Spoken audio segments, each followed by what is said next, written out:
Stream Elements says, Old Mage Guy is now live. Streaming Just Chatting, 6 days and Windows still have not fixed the mouse issue.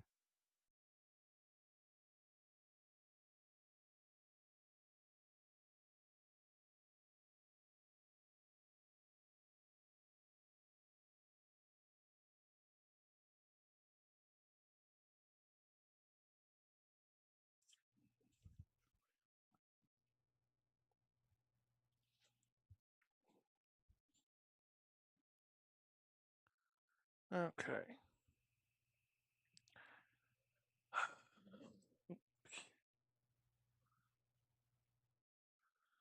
I guess I could make some more instant coffee at least. I have coffee instead of just soda.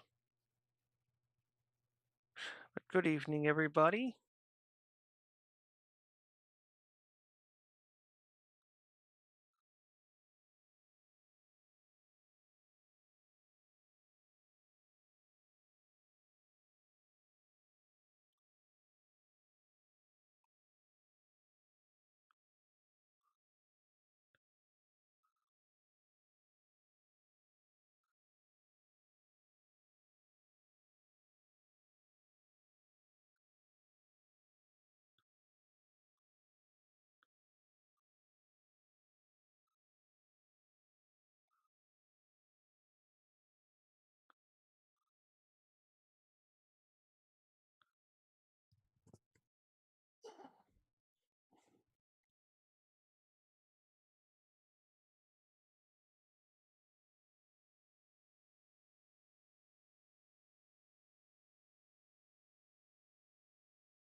Okay, so get this. Well, not the ad. The video past the ad started.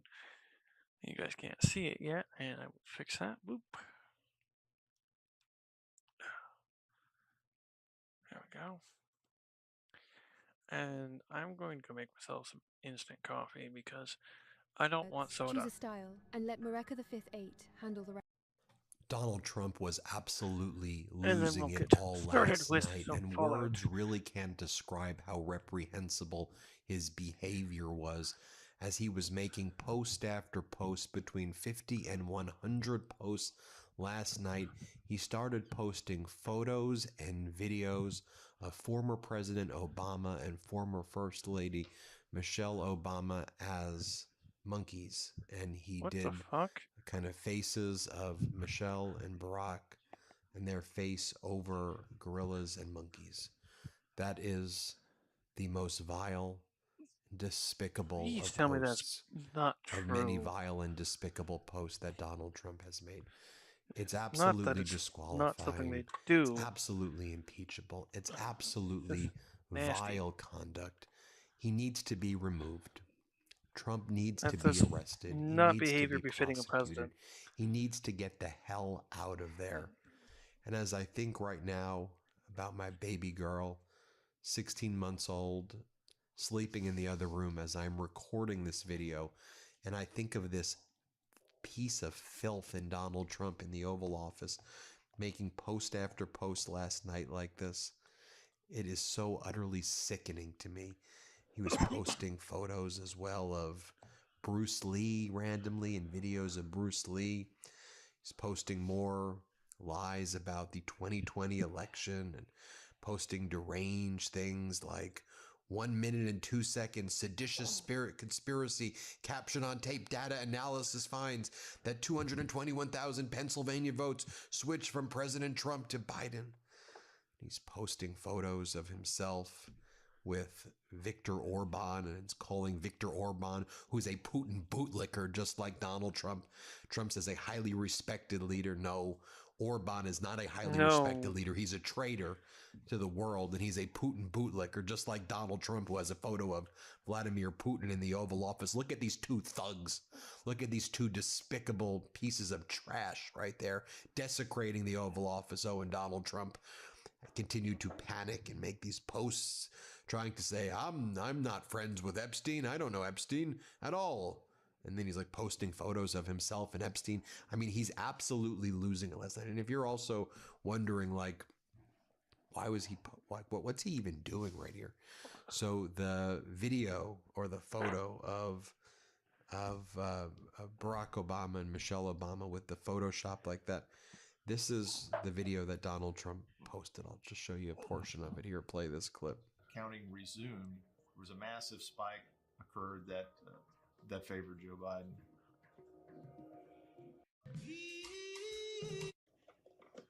Donald Trump was panicking all last night as the fallout continues over the release of the Trump files. I mean, the Epstein files. Donald Trump's name does appear 38,000 times in it and over 5,000 documents, and it's only been a partial release. 3 million documents have still not been produced. Let me talk about what Donald Trump is doing. Just a reminder, hit subscribe, help us get to 6 million subscribers. We're less than 80,000 subscribers away from 6 million subs. Help us get to there. Donald Trump is posting the following. Julian Assange said there's no dirt on President Trump. Even when Obama was spying on him, he cannot find anything to compromise Trump. He is clean. That's why all they can do now is recycle old allegations that are unproven and have already been debunked. And Donald Trump is reposting some account called Stop World Control. Oh, wow. How could we argue with that, Donald? What in the world are you talking about?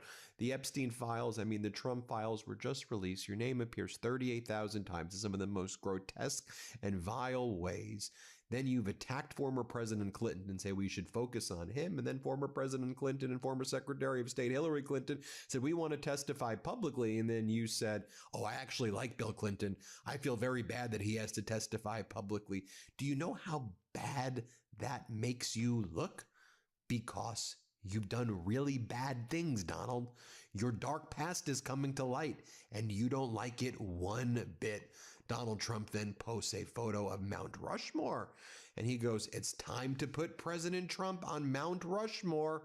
Congresswoman Anna Paulina Luna has sponsored legislation to put the 45th and 47th president on this national memorial, and Donald Trump goes, wow. For multiple reasons. So nice. To Really, as include the fact Americans that are the mountain can't take psychologically it. tortured living paycheck to paycheck right now. If they're lucky enough to get a paycheck, Americans can't afford rent. You had some of the worst job claims that just came out. Job losses are the worst since the Great Recession. And this is what you're talking about.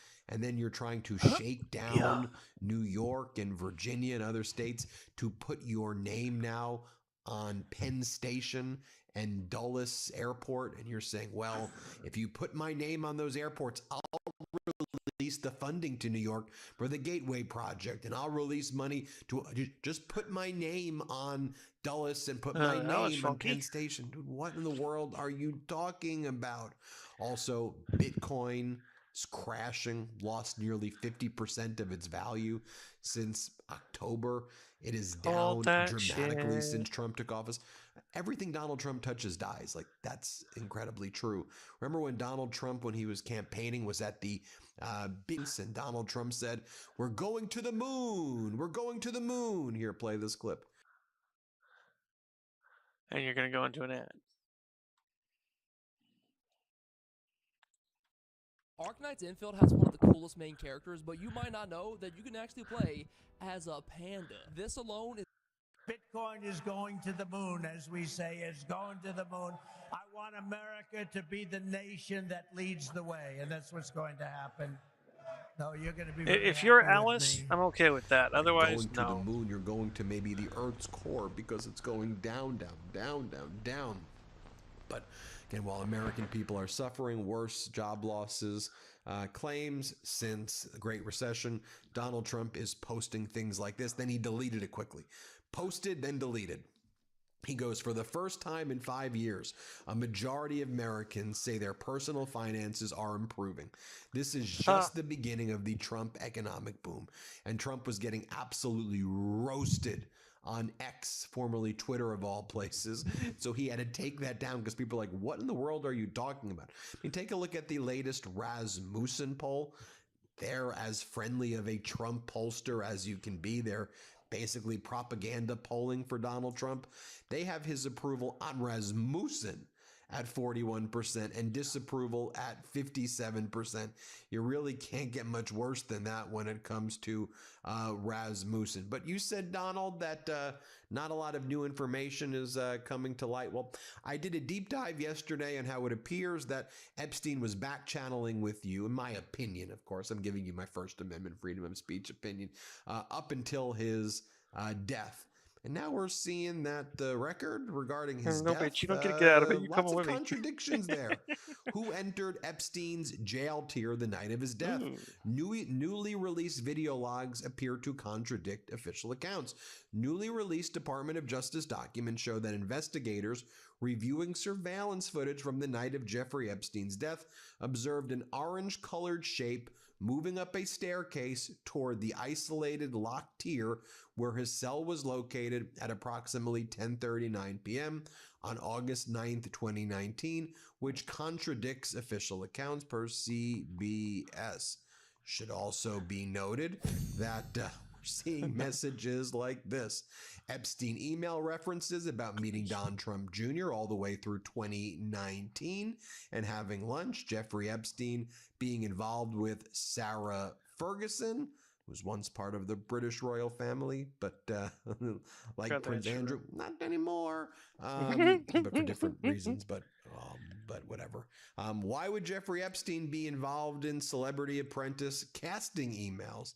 And you have Sarah Ferguson emailing Jeffrey Epstein about her appearing on The Apprentice. So apparently Epstein was involved or had some role with The Apprentice also. I just kind of laughed. Interesting. I But could for Donald smell Trump, it's something him was wrong, posting even if it really was him. messages about Laura Loomer. Sheesh, Donald Trump repost. Sheesh.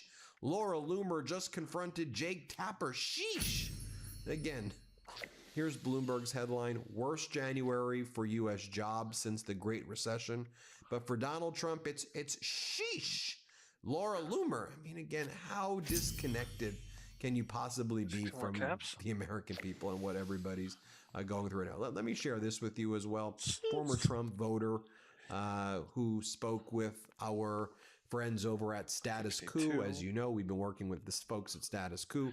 They've been covering the protests, and they've been covering up the invasion of Minnesota by Donald Trump and his dastardly regime and ICE and Border Patrol Gestapo. They've interviewed this guy who was at the protests. Interesting what he had to say, that he sees a lot of people at the protests who are Trump voters and Republicans who are protesting ICE and Border Patrol Gestapo. By the way, did you see the professional wrestling videos that have been circulating where the fans, like, these World Wrestling fans, AEW fans and others, they're all like, F ICE, F ICE, F ICE, so anyway, here's this former MAGA guy.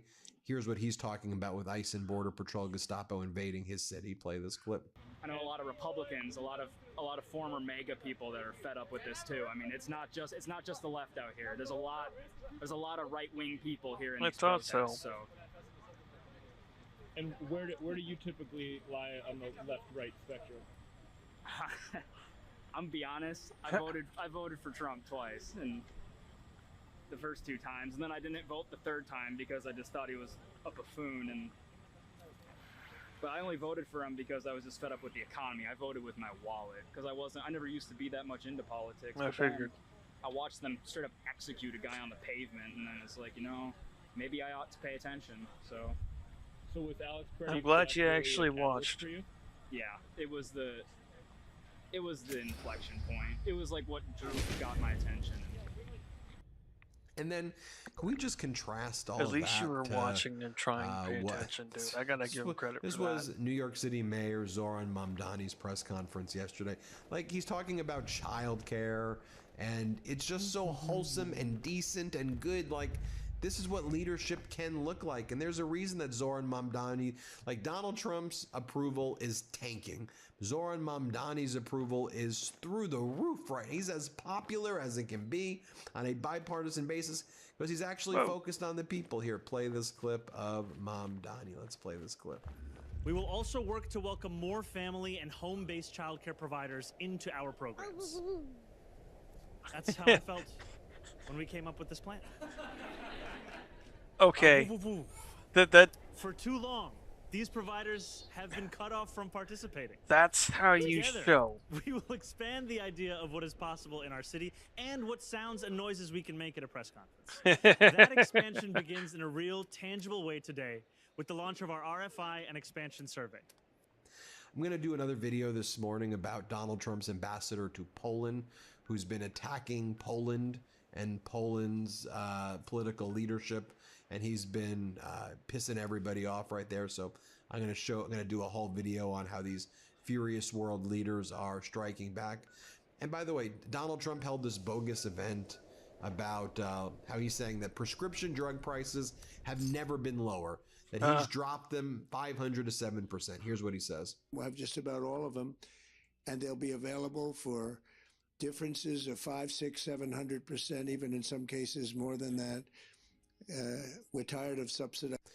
Even state regime media known as Fox is like, we can't cover this anymore. I mean, this is just beyond terrible.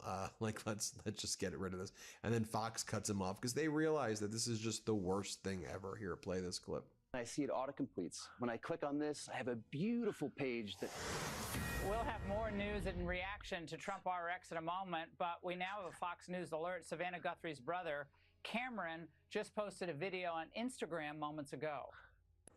By the way, Trump propagandist Scott Jennings is talking about Donald Trump demanding that his name be put on Dulles and Penn Station and all of these things in exchange for Donald Trump agreeing to fund these projects and fund other projects.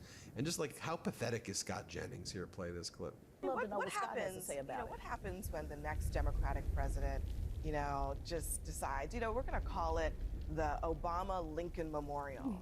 We're just going to slap, Bill Clinton's name on, something, anything, arbitrarily. Are you guys going to be cool with that? So you're saying a Democrat would put Obama's name on a statue that isn't of him? That would make them look like the stupidest person that ever lived. Well, I'm glad you said that because the Kennedy Center is literally a congressionally it's a building named, a congressionally named memorial. And then here's what Donald Trump's chief propagandist, Caroline Leavitt, had to say when she was asked about Steve Bannon's comments that ICE and Border Patrol are going to surround voting locations right now. Here, play this clip. Caroline, Steve Bannon recently said, quote, "We're going to have ICE surround the polls come November." Is that something that the president is considering? That's not something I've ever heard the president consider, no. Can you guarantee to the American public that ICE will not be around polling locations or voting locations in November? I can't guarantee that an ICE agent won't be around a polling location in November. I mean, that's frankly a very silly hypothetical question, but what I can tell you is I haven't heard the president discuss any formal plans to put ICE outside of polling locations. It's a disingenuous question. So pathetic. Anyway, everybody, hit subscribe. Help us get to 6 million subscribers. Thanks so much for watching. Have a good one. New Midas merch. Head to store.midastouch.com today and get yourself the best pro-democracy gear and show your support. That's store.midastouch.com. Taxes, chasing updates. Now Taxes is a TurboTax expert, doing it all for you, so you can chase this feeling. This is Taxes. Intuit TurboTax.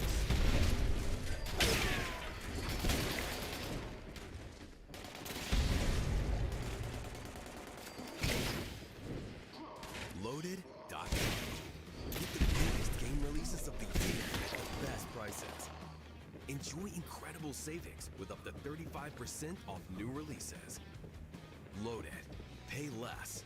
Game more.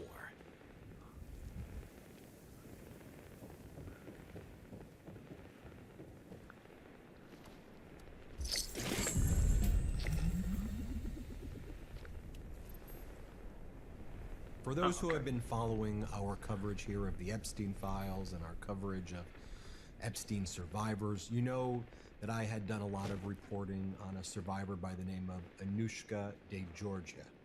And from the years of 1993 on for about 6 years, where the sexual abuse, physical abuse, violence was at its worst.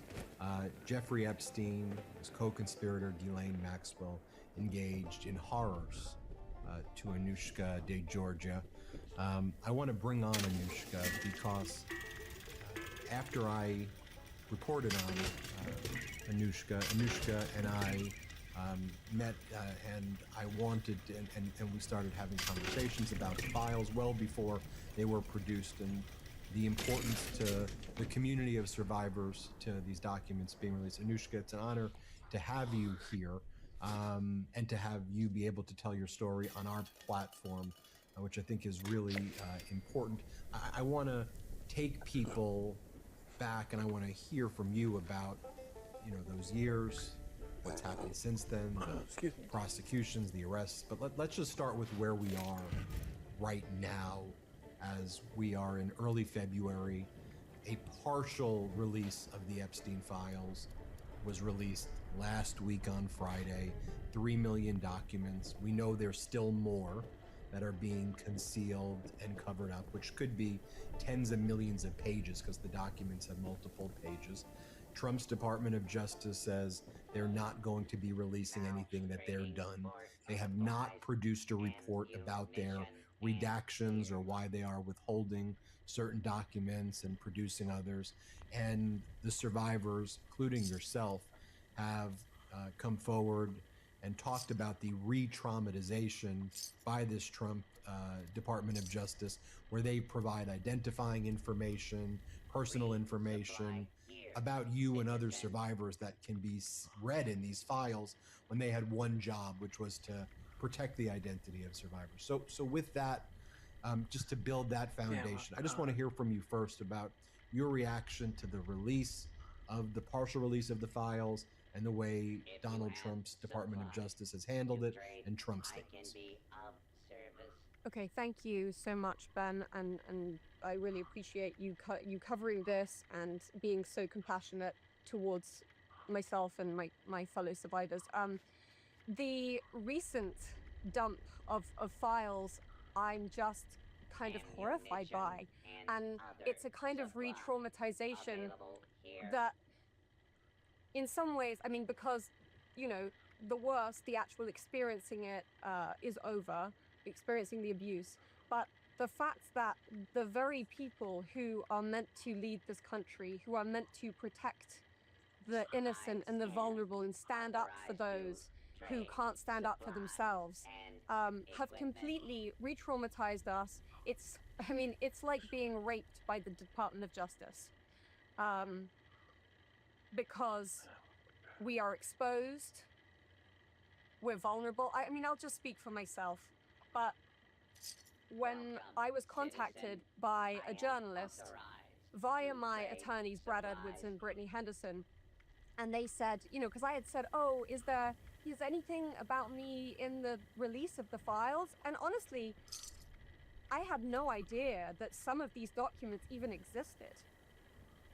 So when they said yes, and then they sent me the documents, I mean, I had to pull over. I was driving, and I was on a retreat with my daughter, and I had to stop, and I looked at these documents, and everything went into slow motion because my addresses, my driver's license with my picture, my signature, my phone numbers, notes from the government that were, I mean, I was compelled to give testimony in the Maxwell trial, and therefore I was also compelled to give an honest amount of information on my life and notes on everything personal that had ever happened to me, and all those were released. And you can't put that back in, There are other survivors who I know have been exposed in a way that may be far more injurious because they had previously always been anonymous. And just to be clear, many people have written to me on social media and said, well, if you're already out and talking about being a survivor with your own name, then what's wrong with having your information out there? Well, first of all, it wasn't my choice to be public about this. It was my choice to speak in my own name at the dismissal hearing of Epstein's charges after he died. But it was not my choice to be outed on the internet and on these various different trolls at the trial, okay? And it actually, you know, the judge was very specific about protecting the identity of the people who did not want to come forward with their own name. I have a child, I have a business, I'm a mental health professional. I do not and did not want to be public about this. So I was outed. And then I thought, okay, listen, it's ridiculous to remain anonymous when many people really know exactly who I am. So I thought, how can I be helpful and how can I use this to create some kind of purpose from this betrayal? So now, once again, that's happened, and it's happened on a scale that Whoa. What's that? I just built a budgeting app in Base 44. Guys, Nina just built an app. Impossible. Nina can't code. Interesting. Can it generate... puts me and other survivors in physical, legal, and emotional danger. So right now, day by day, and bear in mind, I spoke at the dismissal hearing in 2019, the end of 2019, and now we're at the beginning of 2026. So this is years and years of, this isn't a story that's like come and gone. This has been a consistent story. And to continue to be living that, but now to feel like I'm looking over my shoulder, and I'm also having abusive messages and exploitative messages and threatening messages sent to me, things coming to my door. It's disgraceful. And, you know, I love this country, and that's why I moved here 21 years ago. And oh, I'm gonna go turn it in too. I don't know. Could it be incompetence? I mean, I hope no one's that incompetent. And if it's not incompetence, then it must be deliberate. And if that's true, then everybody responsible for that deliberate betrayal of the victims should be held responsible. Yes. Anushka, you mentioned you've been in the United States now for 21 years, but let's rewind even before that. Anushka DeGiorgia, 16 years old. You come into contact with a Ghislaine Maxwell. Ghislaine Maxwell makes an introduction to a Jeffrey Epstein at the age of 16. Where were you? When did this happen? How did you meet Ghislaine? And how is that introduction to Jeffrey Epstein taking place? Sure. So I had recently moved back from the south of France, where I had been at school, back to London and England, where I'm from, with my mother. And so I was sort of moving to a place that I was not familiar with. And, you know, I had had some difficulties prior to that. So I would say that, you know, it's important to recognize that many of these survivors, myself included, had vulnerability, had instability that made us, and therefore me, prime targets for this kind of grooming and this kind of abuse. So I was 16 and I traveled to Paris with a male friend who had actually known Ghislaine. And I met her in passing, sort of in the hotel lobby. And, you know, I really didn't have my place in London. I didn't know anyone really there. I didn't have any friends. I was going to school, No, I didn't need that. to high school there, and trying to manage transitioning from a different country and making friends, and also trying to complete my studies, because I was always very academic, and I had applied to and earned a place at Oxford University to read law. And when I met Ghislaine Maxwell, she was extremely impressive. I mean, I will recognize that despite the fact that Ghislaine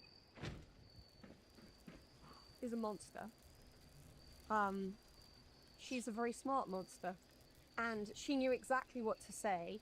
And I mean, you know, Jeffrey is a crude, true monsters aren't very unpolished person.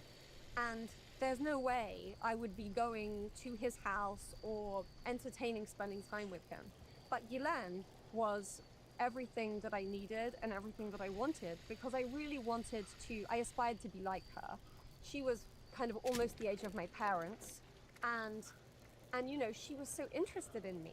And it's not often that somebody of that age and that, you know, with that much acclaim takes such an interest in somebody so much younger than them in the way that they want to be friends, because we really weren't contemporaries, although we had very similar upbringings, and she very much leveraged that. You know, Ghislaine went to Marlborough School, and I had been to Marlborough School.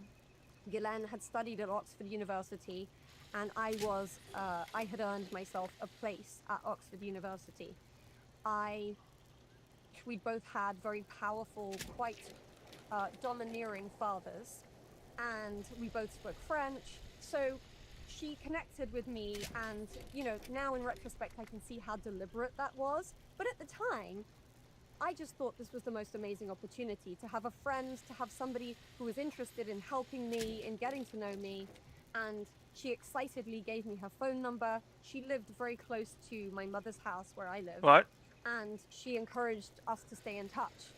And when I got back to London, you know, we did stay in touch, and she invited me over for tea. I was very excited. I told my mother about it, and I was excited to go and see my new friend, who she had reminded me, you know, that I had so many connections to her, and we had so many things in common. And so I got ready and I went and had tea with her, and she asked all the right questions. And of course, now I recognize as a mental health professional that, you know, the grooming process is very deliberate, and she was very good at it. And she was so interested in me, and that's a wonderful feeling for somebody who doesn't really know where they belong. You know, she noticed that I was lonely, that I was vulnerable, that I was shy, that I was trusting, maybe insecure, and then she offered kindness and support. And she talked in our first meeting when we had tea, she talked about this amazing boyfriend that she had, and she said he's like a philanthropist, and his favorite thing to do is to help young people, especially young women. And I was like, oh, he sounds amazing. And she said, well, yes, you know, if you're very lucky, you might get to meet him. And so already that seed was planted that I was going to, you know, possibly have this great opportunity. And when you give somebody that sort of carrot, it's like, it makes you, everybody wants something that they might not be able to get. And suddenly it was like, my eyes were like, oh my God, you know, who is this amazing person? So it wasn't long before she called.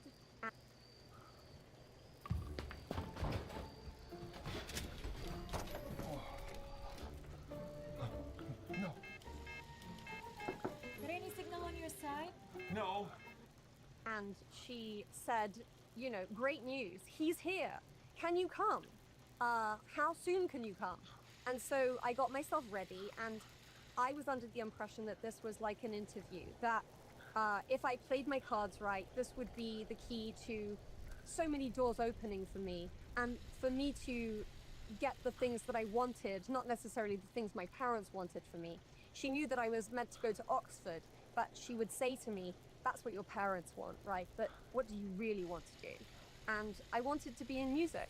And she said, well, let's see what we can do. Unlike many of the other survivors, I came from a outwardly privileged background. I was not short of money. This wasn't a thing where I was looking to be paid $300 or something. This was a thing where I wanted to belong, and I wanted opportunity, and I wanted connection. So when she said, you know, this is your chance, come over, I got dressed in my mother's suit because I wanted, in my mother's clothes, because I wanted to look sophisticated.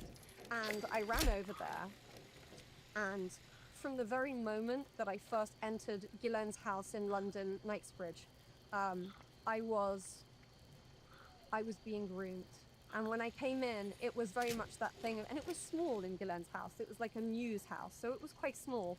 And as you walked in, Jeffrey was sitting in the front room, in a chair, in sweatpants, and Ghislaine answered the door, and she went and sat down, and I was not invited to sit down, so I was standing.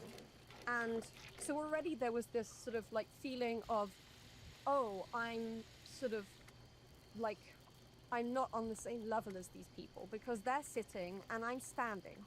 And he said hello. He was on the phone when I came in, and then when when he got off the phone, which was an uncomfortable amount of time that I was standing, waiting by the front door, shifting from foot to foot, nervously wondering if this interview would go well.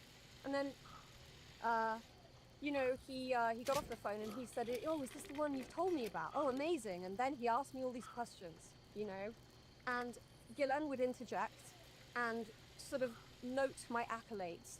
And she's this and she's that, and, you know, as if this was really an interview. And I was waiting to see if I got in, kind of thing. So at some point during this strange interaction, and bear in mind, these people were older. I'm from England, and we're taught to speak when you're spoken to, respect your elders, not question authority. And I mean, I'm 48 years old now, and this was in the 90s. We really didn't kind of step out of line. So when I was asked questions, I just answered them.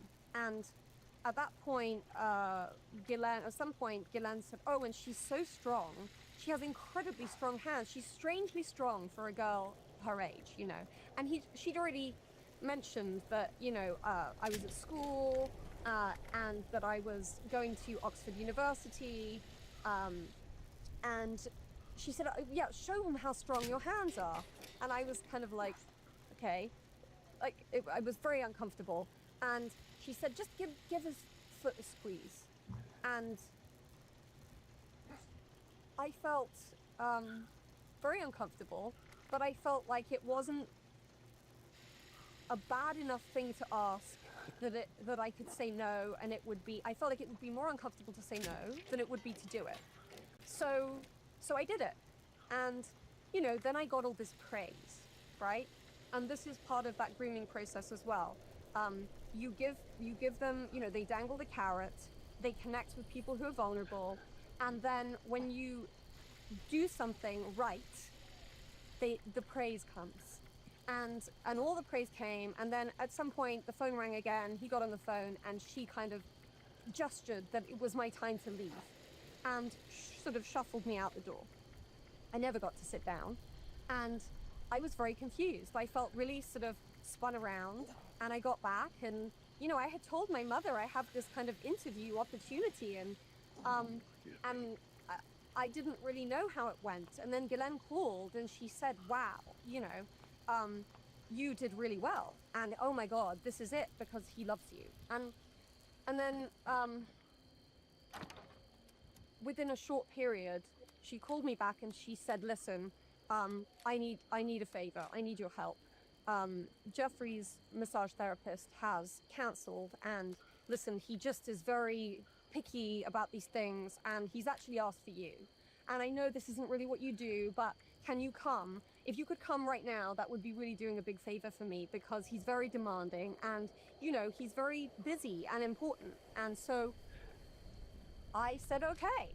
And I went over, and, you know, I'm not going to go into the details of that situation, because it's triggering for me, and it's also triggering, I think, for people to hear, especially if they've been victimized. But the first experience became somewhat sexual, and it was in increments that I now can see they were testing how far they could go. And if it was slightly too far, then it would be pulled back a little bit until the shame came in. And you know, I then once a couple of these experiences had happened, I felt dissociated some of the time. I also felt ashamed.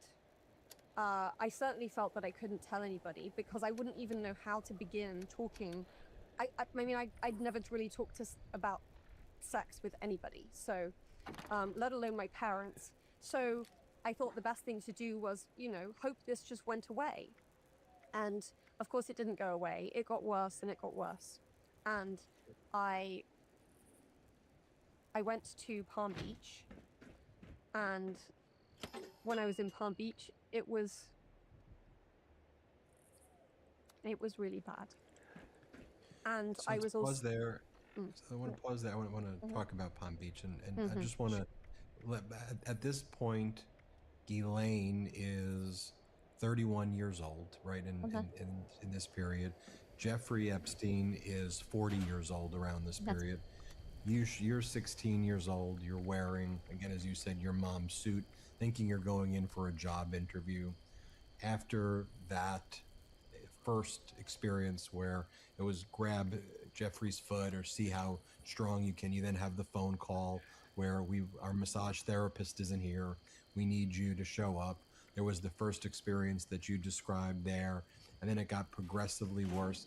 I didn't mean to interrupt you as you talk about Palm Beach, but if this is 1993, do you go to Palm Beach that year after, and at this point in time, and again, I don't want you to go into the sexual assault with graphic details for the reasons that you said, but that starts in 1993.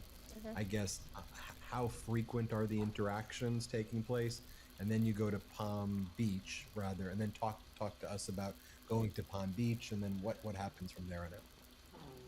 So, you know, I've learned to only speak about what I'm absolutely sure of, and I will say I had a few interactions before going to Palm Beach, but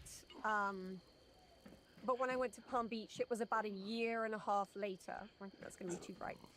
It was about a year and a half later, and so I was just 18 when I went to Palm Beach, and suddenly I was way out of my league. And I think part of the problem with young people, with minors, is that you always want to think that you can cope with things, and you always want to feel sophisticated and feel grown up and feel like you can hang with the big guys and the big girls. But the truth is, once I got there, I was totally out of my depth. I didn't have a cell phone in the States. I didn't have any way of contacting anyone outside of the house phone in front of Jeffrey and Ghislaine. And, you know, I was picked up from the airport, and I had no idea where I was. I'd never been to Palm Beach. I'd only ever been, so I was kind of out of my depth. And then suddenly, as the abuse started, and a lot of it was, the first instance of abuse that was the first day, and I was jet lagged as well, was initiated by Ghislaine.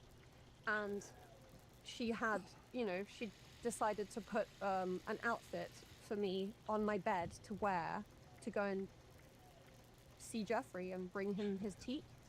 And then the assaults and the rapes began. And at that point, he'd upped the ante, and so had she, in terms of they knew that I had nowhere to go. I wouldn't even have known how to get a taxi to leave. So I think they took advantage of the fact that I couldn't leave and realized that I was just there at their disposal. And that's how I was treated. And at that point, you know, I really started to descend into daily dissociation, drinking more heavily, using substances to try and stop myself from acknowledging what was happening, because I couldn't cope. Are you staying at the house in Palm Beach at this point in time? Is that where you're staying? And then would you go back to London with them and travel, or was it from there on out, was it mostly in Palm Beach where you were living for that period of time from 93 to 99, or what was that like? No, it wasn't living. It was sort of, I mean, by the time Palm Beach had happened, it was very much, you come when you're summoned. And there was a lot of summoning. And this structure was set up, you know, nobody talked to Jeffrey directly, right? And this was set up so that there would be this sense of being removed from him because of how important and powerful he is. And so I would see them again in London, and then I did also go to the island once, and to Paris once. So it was very much set up that you knew that, and also I will say in Palm Beach, there were some interactions with other men, not sexual interactions, but I was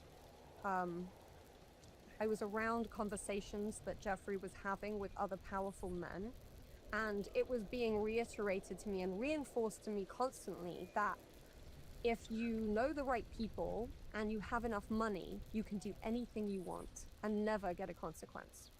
And, you know, I was a smart girl. I knew exactly what that meant. I knew why it was being said in front of me and for my benefit. So I knew that in order to keep safe, I had to keep showing up. And I also at that point was dissociated so much that I felt devalued and just, you know, if you were summoned, there was a lot of sense of urgency around it.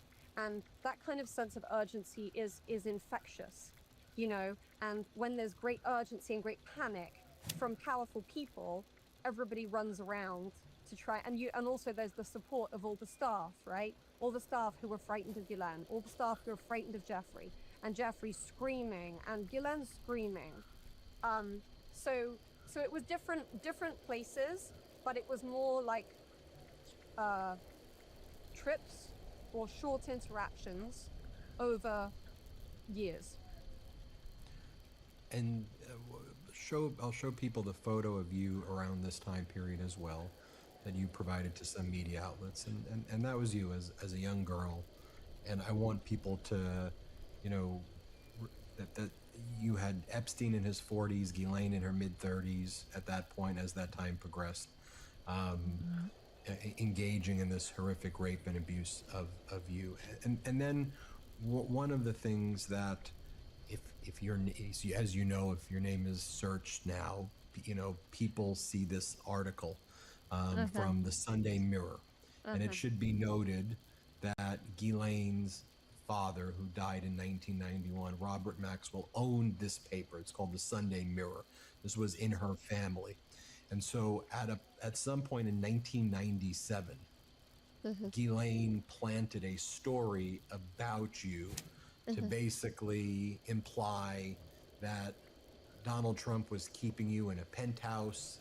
And I'll quickly just share with the audience what this says, because it seemed part of it also was, and to be clear, I'll just say from the outset, there was no abuse, sexual abuse from Trump to you, and I just want to make that very clear here. But what there was a meeting with Trump, or an interaction in New York City and then in Palm Beach, that then let Ghislaine plant a story that Donald Trump was having a relationship with you that was actually not happening, but that was pushed out there to, I guess, help Ghislaine and Donald Trump's image together, you know, at this, I don't want to speculate the purpose of it, but this was the article right here. How sweet.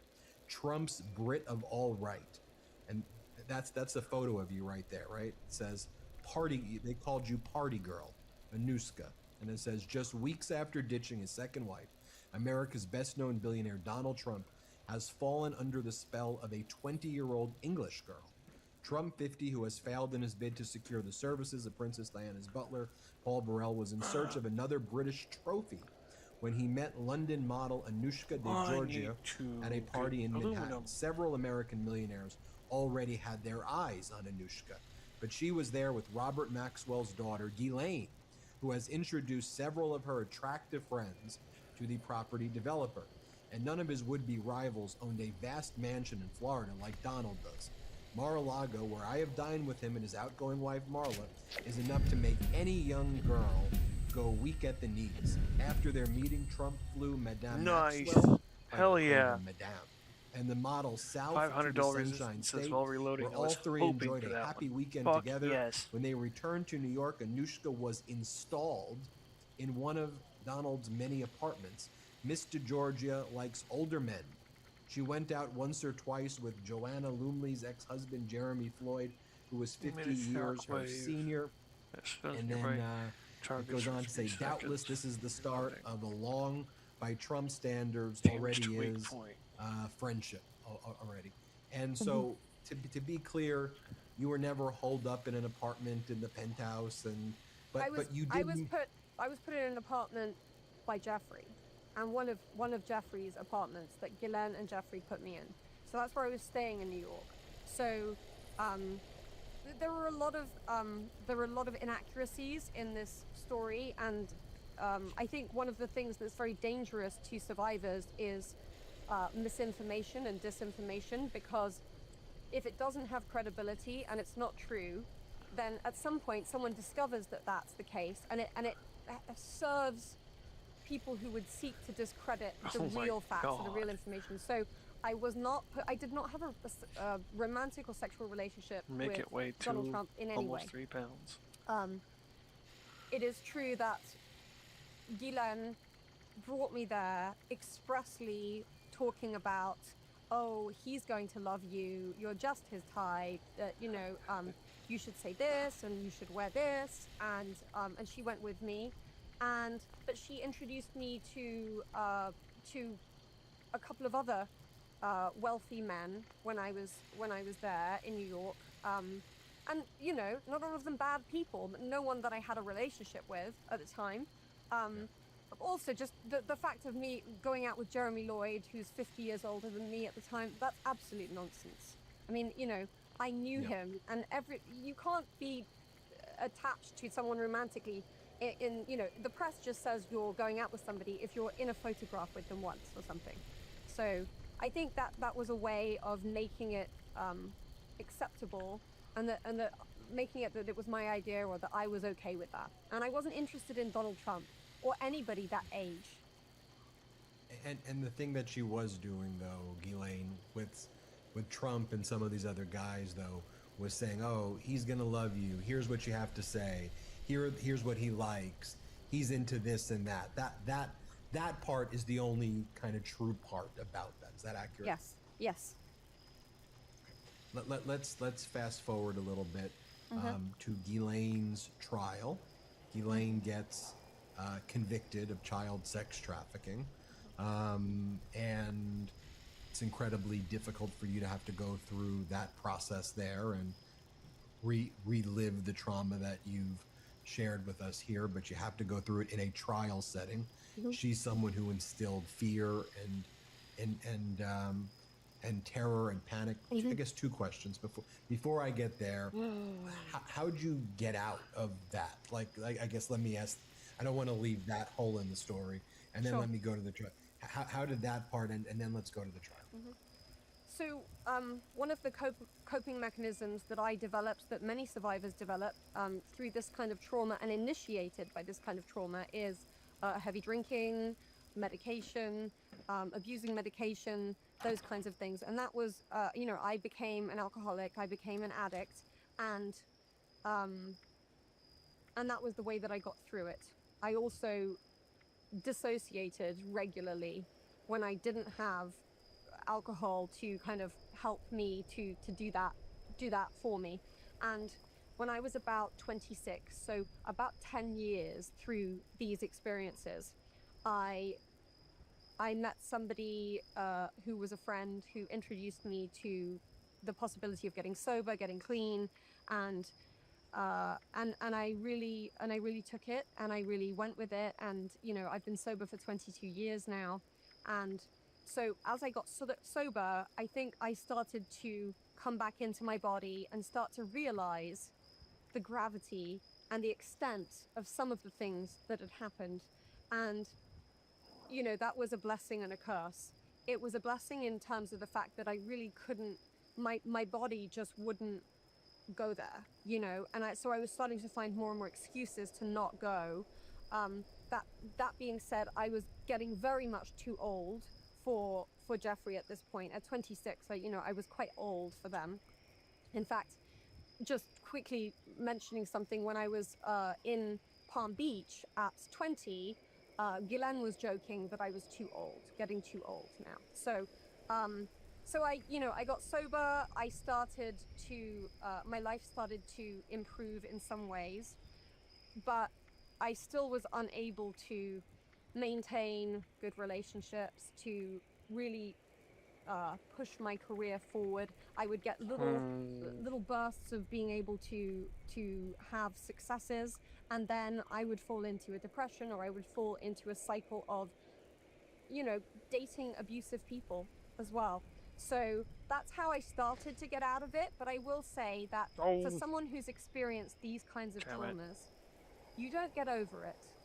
Hopefully, the best thing you can hope for is to develop and discover healthier coping mechanisms, so that when the attacks come, when the PTSD comes, when the triggers come, you don't turn it in on yourself and you don't destroy yourself or kill yourself.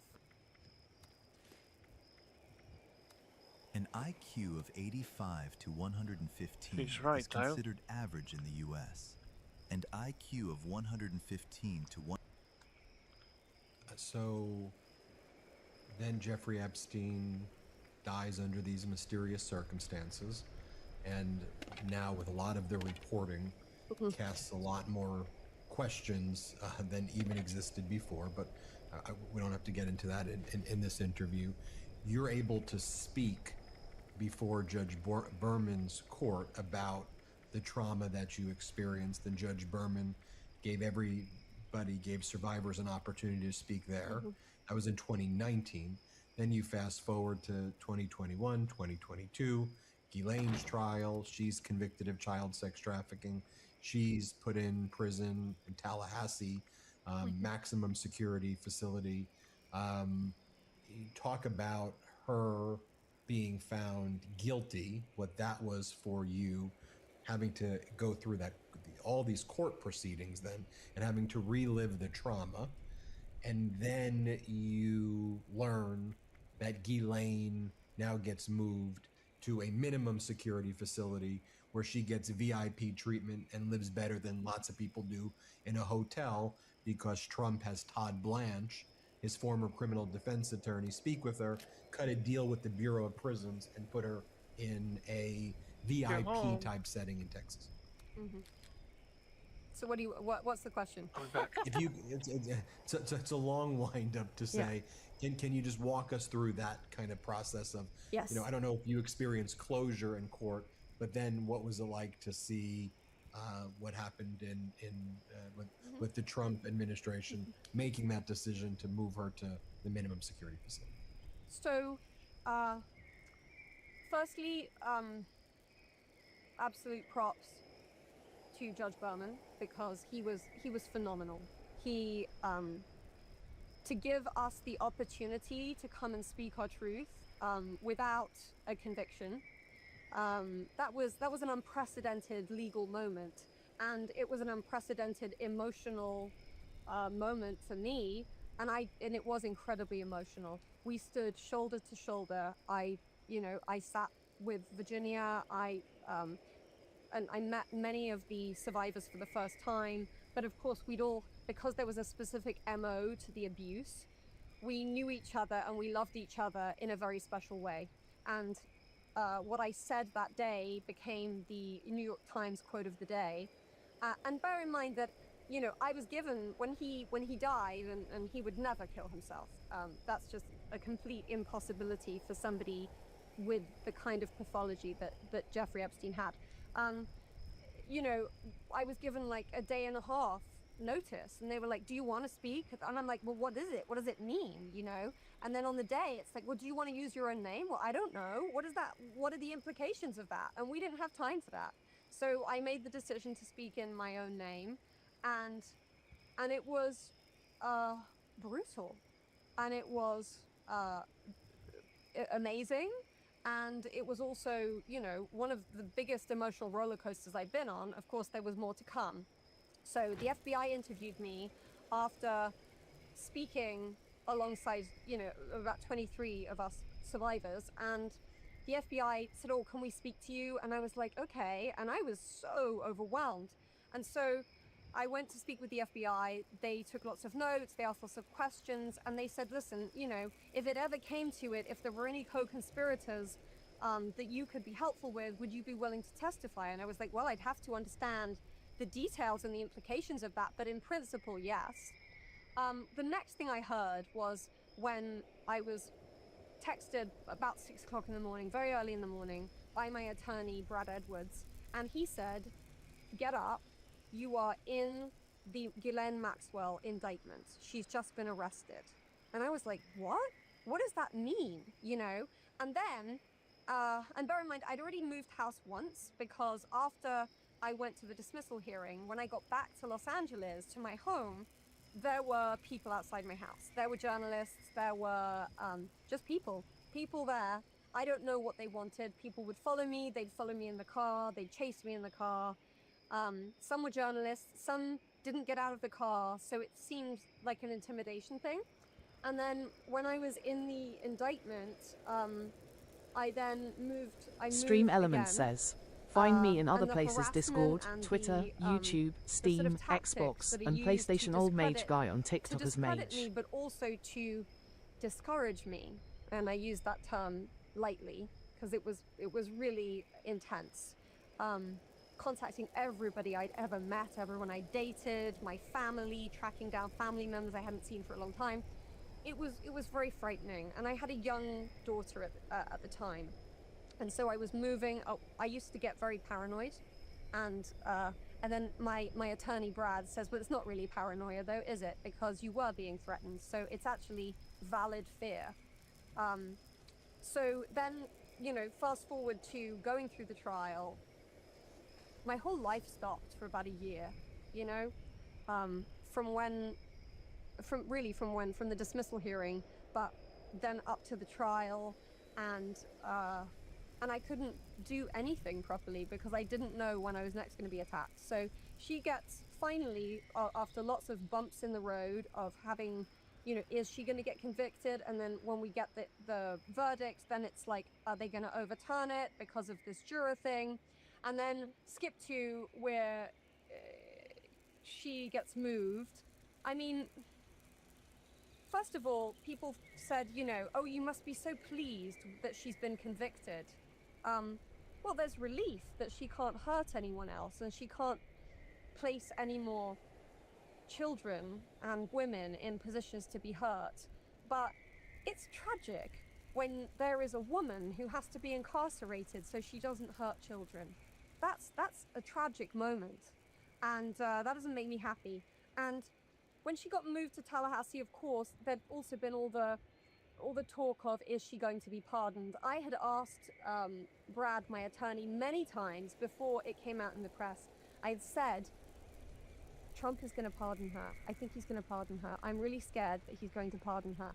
And at the beginning, when she was convicted, I was saying that, and he said, no, that will never happen. And, you know, it still might. I think there's less chance now, but when she got moved, I wasn't surprised. But it is upsetting, disappointing, shocking, leaves me with a feeling of hopelessness. And now with the way that these files have been handled, it's hard to get through. Sometimes I feel like I have to get through hours at a time because it's just too much. This is years. Every week there's some big thing that interrupts the flow of my life in a way where I feel completely paralyzed.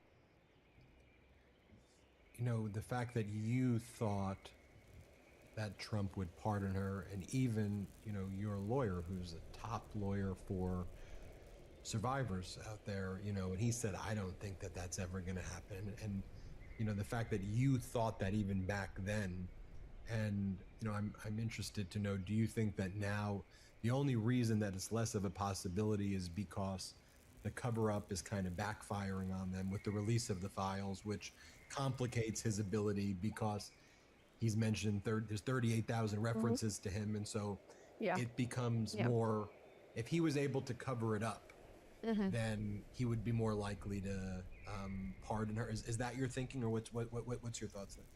So what I think is it's important to try to fathom what would be the reason for him pardoning her. And I think many people have had the theory that he wants to pardon her so that she won't say things she knows about him. And although that's a possibility, I think the stronger reason, which is also the reason that he was fighting the release of the files, and the reason that the files have been released in the way that they have, is because there are more powerful people who may be people that he knows, that he really can't let down, who cannot be exposed.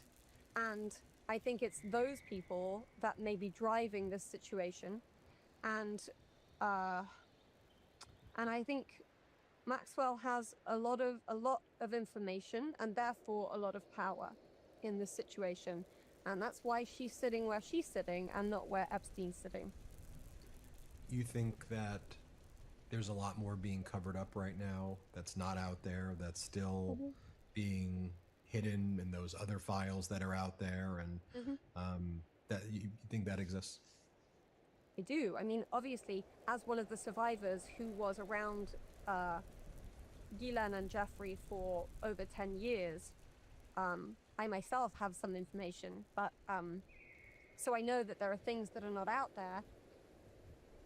I also think that the way that they've it was quite strategic, I think, the way that this Epstein file dump took place before last weekend, because to flood the world with information, information comes in different categories, and to have disinformation, misinformation, and real facts all mixed in together really just creates chaos. It creates anarchy, and it creates a situation where you can't separate which one is which.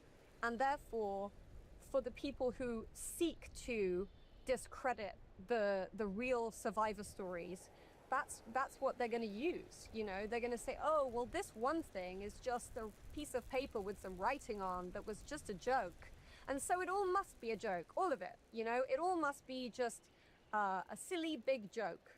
But obviously, the truth is, you couldn't possibly have this many women who were children coming out with the same story if there wasn't something to it. And of course there's more there, and we may never know.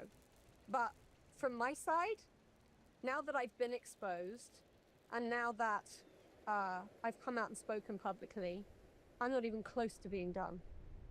And I'm going to keep the pressure on. And Anushka, we'd love to have you back on as well. And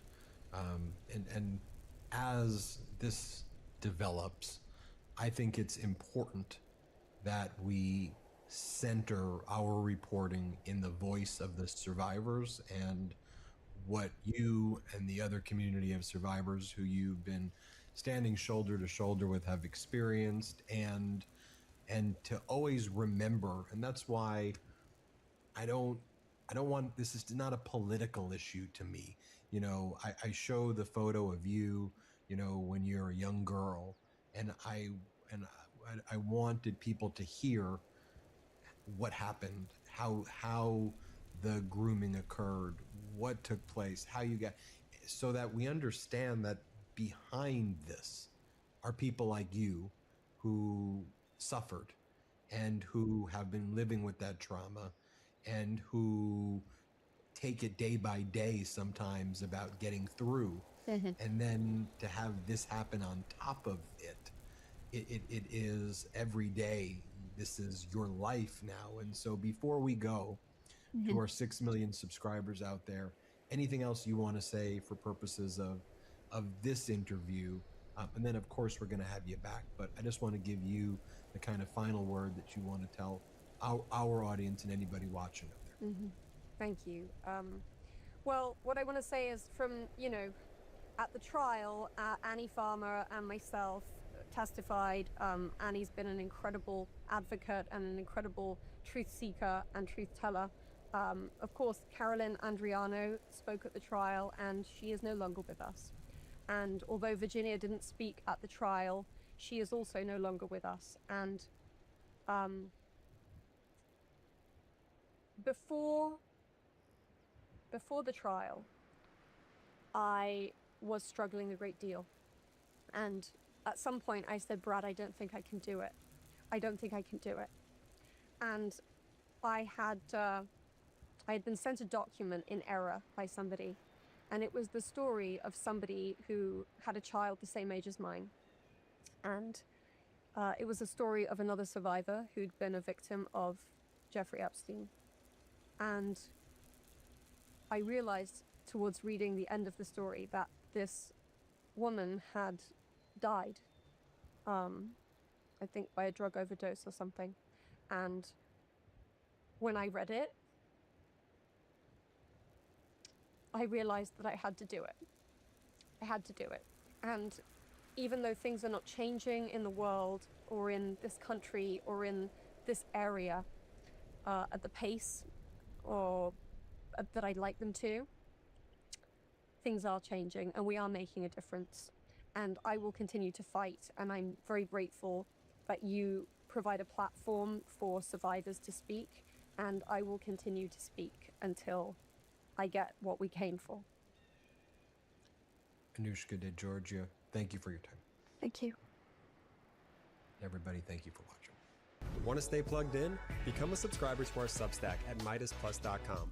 You'll get daily recaps from Ron Filipkowski, ad-free episodes of our podcast, and more exclusive content only available at MidasPlus.com.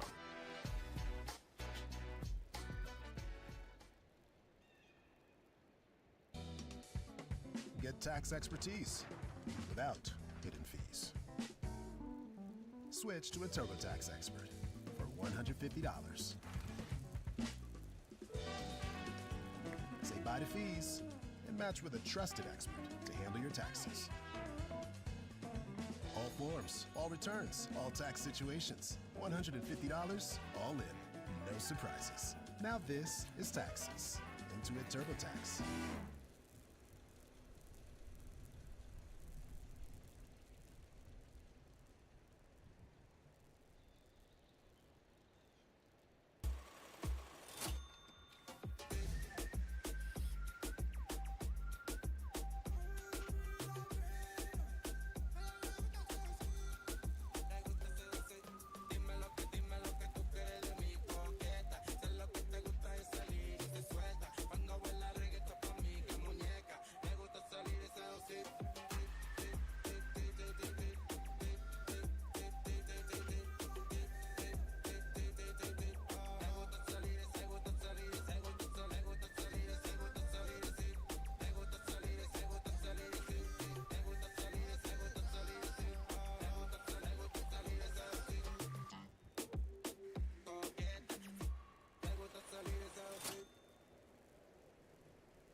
Welcome to The Intersection. I'm Michael Popak. The dumpster fire that is the Department of Justice has gotten a lot worse in the last 24 hours, if that is at all possible. I count 10 senior Department of Justice leaders and prosecutors resigning or being fired related to the Trump administration's attempts to either prosecute political rivals or critics or to cover up the stench of yet another scandal, this time involving the murder of a U.S. citizen by an ICE agent. That has led to the wholesale resignation of the Minneapolis U.S. attorney and his 2 lieutenants. That has led to separately, half a dozen senior prosecutors in the Civil Rights Division of the Department of Justice, once proud, once investigated things like the assassination of Martin Luther King and Medgar Evers and the civil rights workers down in Mississippi. How do I know that? It's still up on the Civil Rights Division website, even though it's now led by a political hack in Harmeet Dillon, who already has declared that she will not allow her office and its criminal section to investigate and potentially prosecute Jonathan Ross. This is the same proud office that at one time had successfully prosecuted Derek Chauvin for crushing the life out of George Floyd in Minneapolis as well. I'm going to talk about all the things related to the Department of Justice, this dumpster fire, the new intel that Donald Trump has grown weary of Pam Bondi, and will toss her aside likely for Todd Blanche, the number 2 in the department, his former criminal defense lawyer.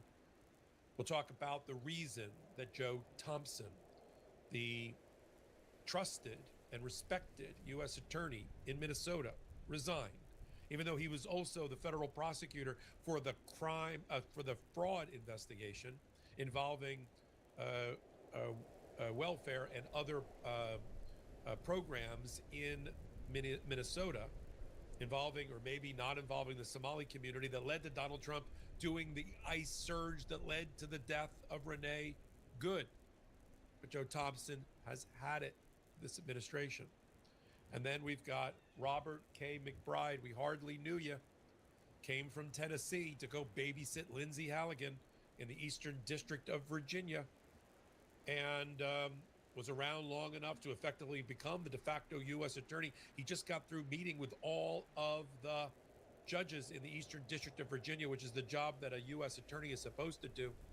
But when your U.S. attorney is Lindsay Halligan, who's already been declared to be illegally appointed, then you got to bring in a Bob McBride. And I said, why would he want to do this at the end of his career, to end his career?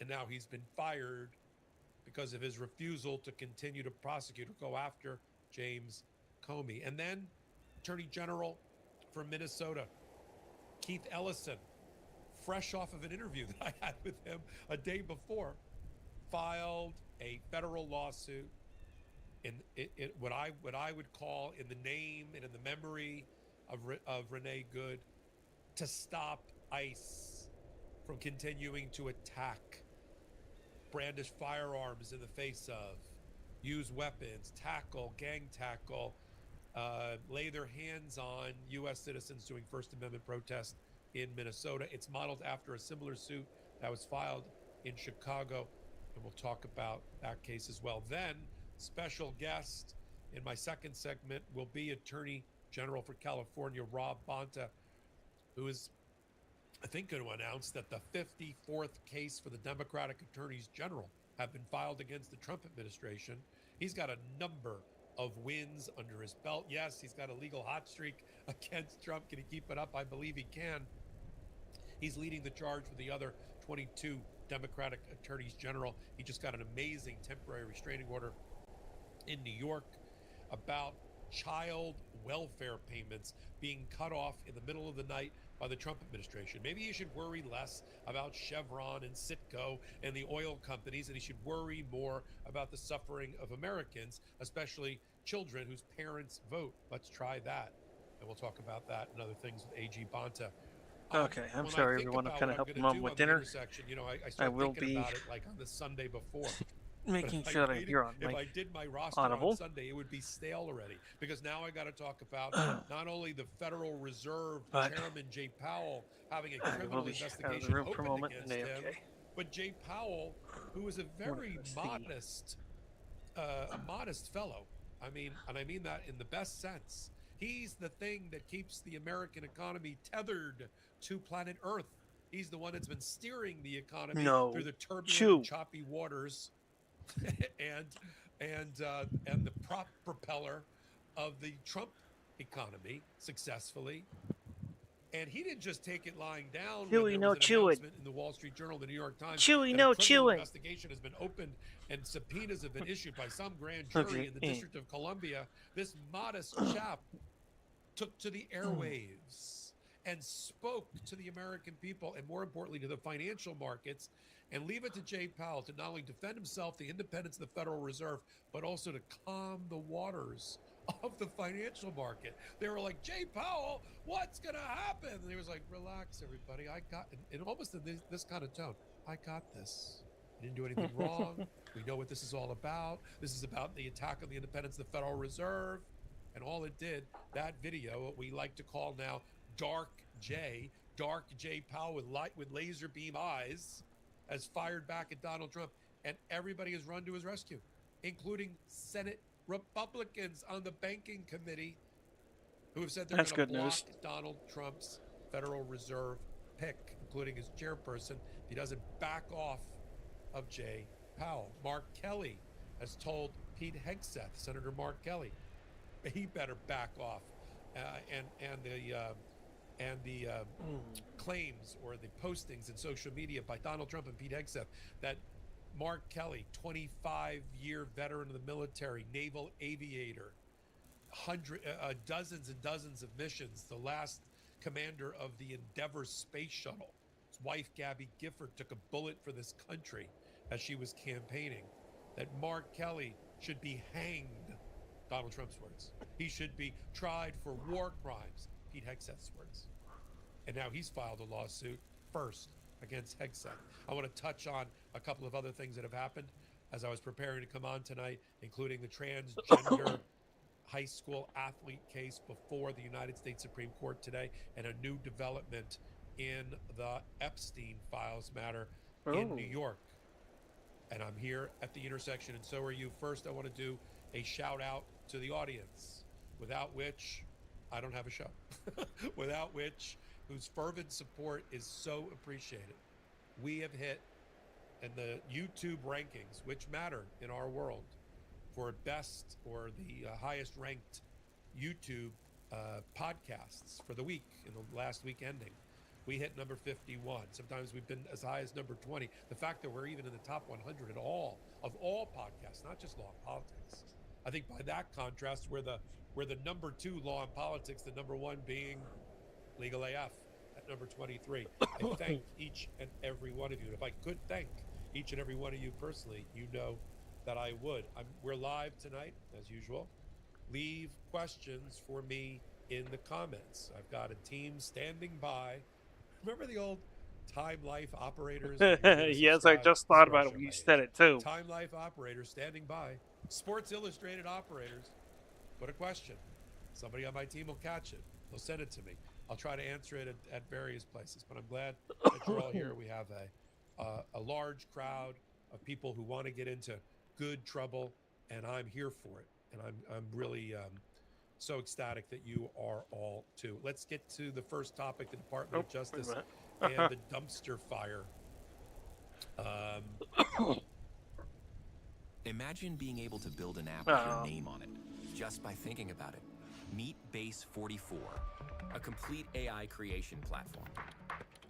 Describe what you want, Bernie, and watch it take shape. Bernie Mac. You can plan, customize, and expand in any direction. From tools built for one to platforms ready for many. From passion projects to enterprise-grade systems. Hi, my honey dog. Everything is built in and ready to launch. It's a new world of creation where you can go as far as your imagination.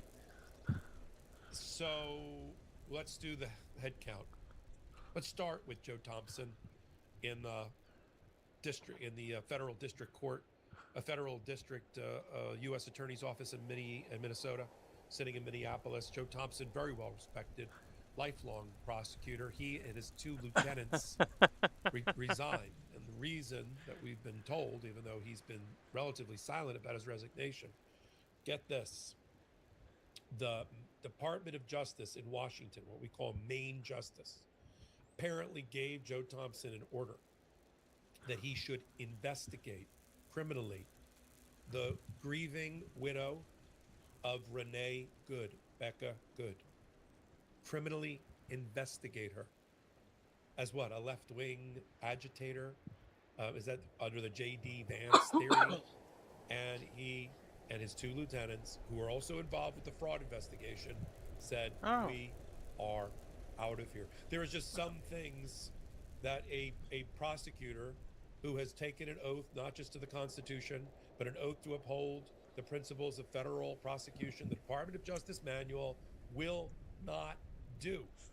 And every person has to make that decision for themselves. I sit watching who's ever left the Department of Justice, wondering how they can continue to operate within and complicit with the Trump administration. Now, part of me wants them to stay in, because part of me wants the good ones to try to rein in Donald Trump from the inside. But that's getting increasingly more difficult when you're given orders like this.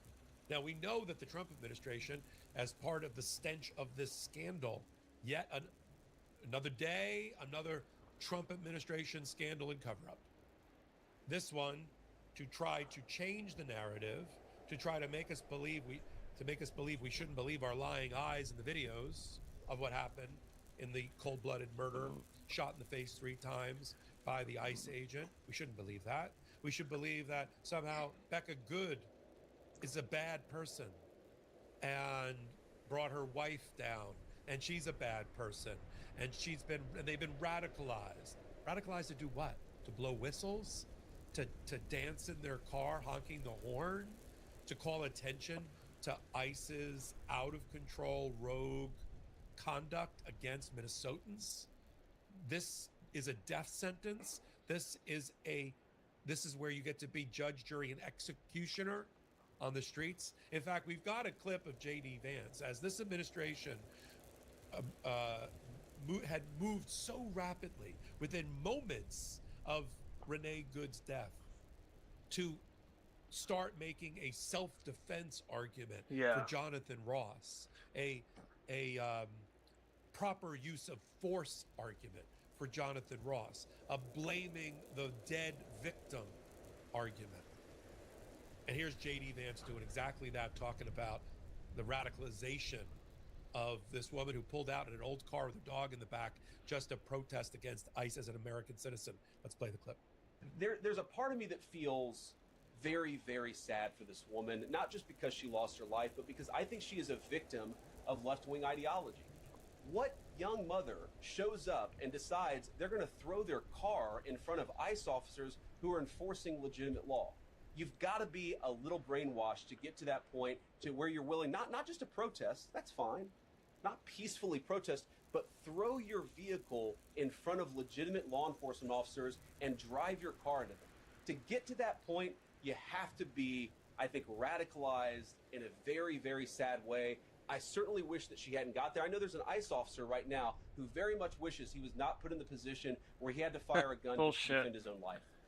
Well, we've all seen the video, and we all know that that's a bald-faced lie to the American people, and a disqualifier for me, and I'm sure many of you, all of you, for J.D. Vance to hold high office and to be the president of the United States one day. We know that she didn't drive her car into ICE. We know that she didn't move her car into a position to block ICE officers. We've all seen the video. She was there first. She wasn't doing a blockade. If she was doing a blockade, she was doing it poorly because cars were passing behind her and cars were passing in front of her. She was sitting in the car to make a point, to make a protest point as a U.S. citizen. The problem is ICE isn't used to working with First Amendment protesters and U.S. citizens. They're used to throwing migrants to the ground and in the back of U-Hauls and doing border control operations. So they're not trained for this. This was, of course, what Donald Trump doesn't care about when he sends 2,000, these are all American versus American. This is American versus American crime. You wouldn't know it by watching the video. You think you were watching, oh, this happened in fill in the blank, right? No, this happened in America. So her sitting in a car, JD, and bouncing up and down and honking a horn and telling her soon-to-be murderer, bro, I'm not angry at you, right? Little did she know that 90 seconds later she'd be shot in the face by people related to that. So this right-wing agitator thing is what they had Joe Thompson ordered him to go after Becca Good in order to hold up this narrative, to support this narrative of the Trump administration. Here's what Becca Good had to say about, let me see if I can find it quickly, had to say about her late wife. If I can grab it, I will. If I can't, I won't. I'm sorry about that. You know we are live. I can't find it. She hasn't given a public statement other than in writing, basically talking about how there's now one of their 3 children. You know, this was the mother or all 3 children, and now they don't have a mom. They're being raised, of course, by Becca, and who will teach them, those children, that there are good people in the world that are trying to make the world better, and their mother was one of them. Now, In addition to that, we've got the fallout at the Civil Rights Division criminal section of the Department of Justice. If you read the website, and I implore you to go do it because they haven't taken it down yet, it says that they're a proud division created in 1957. You accidentally forgot to turn the heat on it, so I on the did. books since the post-Civil War era. It's okay. About I've caught it a lot to earlier make than sure just that coming people's out. Civil rights so. are not violated, and they have a criminal section since 1957 as well. Yes, you do. And then they bragged about, because it's been up there before. Pardon me. Wait a Dylan, minute. They bragged about all of the I put it civil on rights medium because I leaders wasn't sure who were exactly how slain high that you they wanted the other one. investigated. And Derek Chauvin was one of the people successfully That's why I was like, I under teach the it our Biden kitchen. administration Our for kitchen. the Hey. suffocating death of George Floyd, also Oh, in my dear. Minneapolis. And now Harmeet Dillon, who got the position as civil rights leader, I'm going to civil get her real rights quick. division leader as a Quick name, consolation quick prize name. after she was passed over for attorney general, and she was passed over for RNC, Republican National Committee. And there's a chairperson. reason I didn't go too She got quickly. civil rights, and she was given the same That was mission enough. by Donald Trump that he gave Linda McMahon for the Department of Education. Chloroform it, put it out of business, stop using it. If anything, weaponize it to go after people who are like Did I Becca get Good, you? Did I get you? who are exercising their civil liberties and need protection. Oh, that's why. Okay, let's see. So See if I can when find it. Career prosecutors Did I get it that are already? left there, and half already Okay. left. Right when Harmeet Yeah, there's Dillon a was hair. I appointed. felt it on my wrist. Whatever's left there went to her and said, Maybe "We I wanna did, be maybe I involved didn't. In the Yeah, I investigation did, and I just going to chill. of Jonathan Ross. You were the clean, ICE one of the two. agent. And she said, "No, we're standing down. We're not going to be involved with that." She's already made her decision. The investigation hasn't even been begun yet, and the FBI has already concluded that this is not a civil rights violation of deprivation of rights against Renee Good. How do they know? They can't even watch the video that we've all watched and get that right. So the major, Oh, that's so the criminal down. prosecutors, 6 major leaders in the office were like, that was the final straw. So in the name of Renee Good, they walked out today. Uh-huh.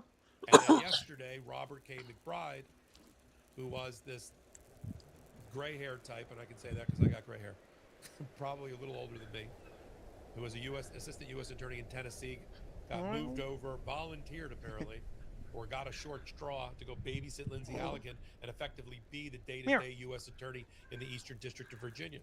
He just got done meeting with all the come judges here. in the Eastern District, which is a job the U.S. My little attorney does. flop.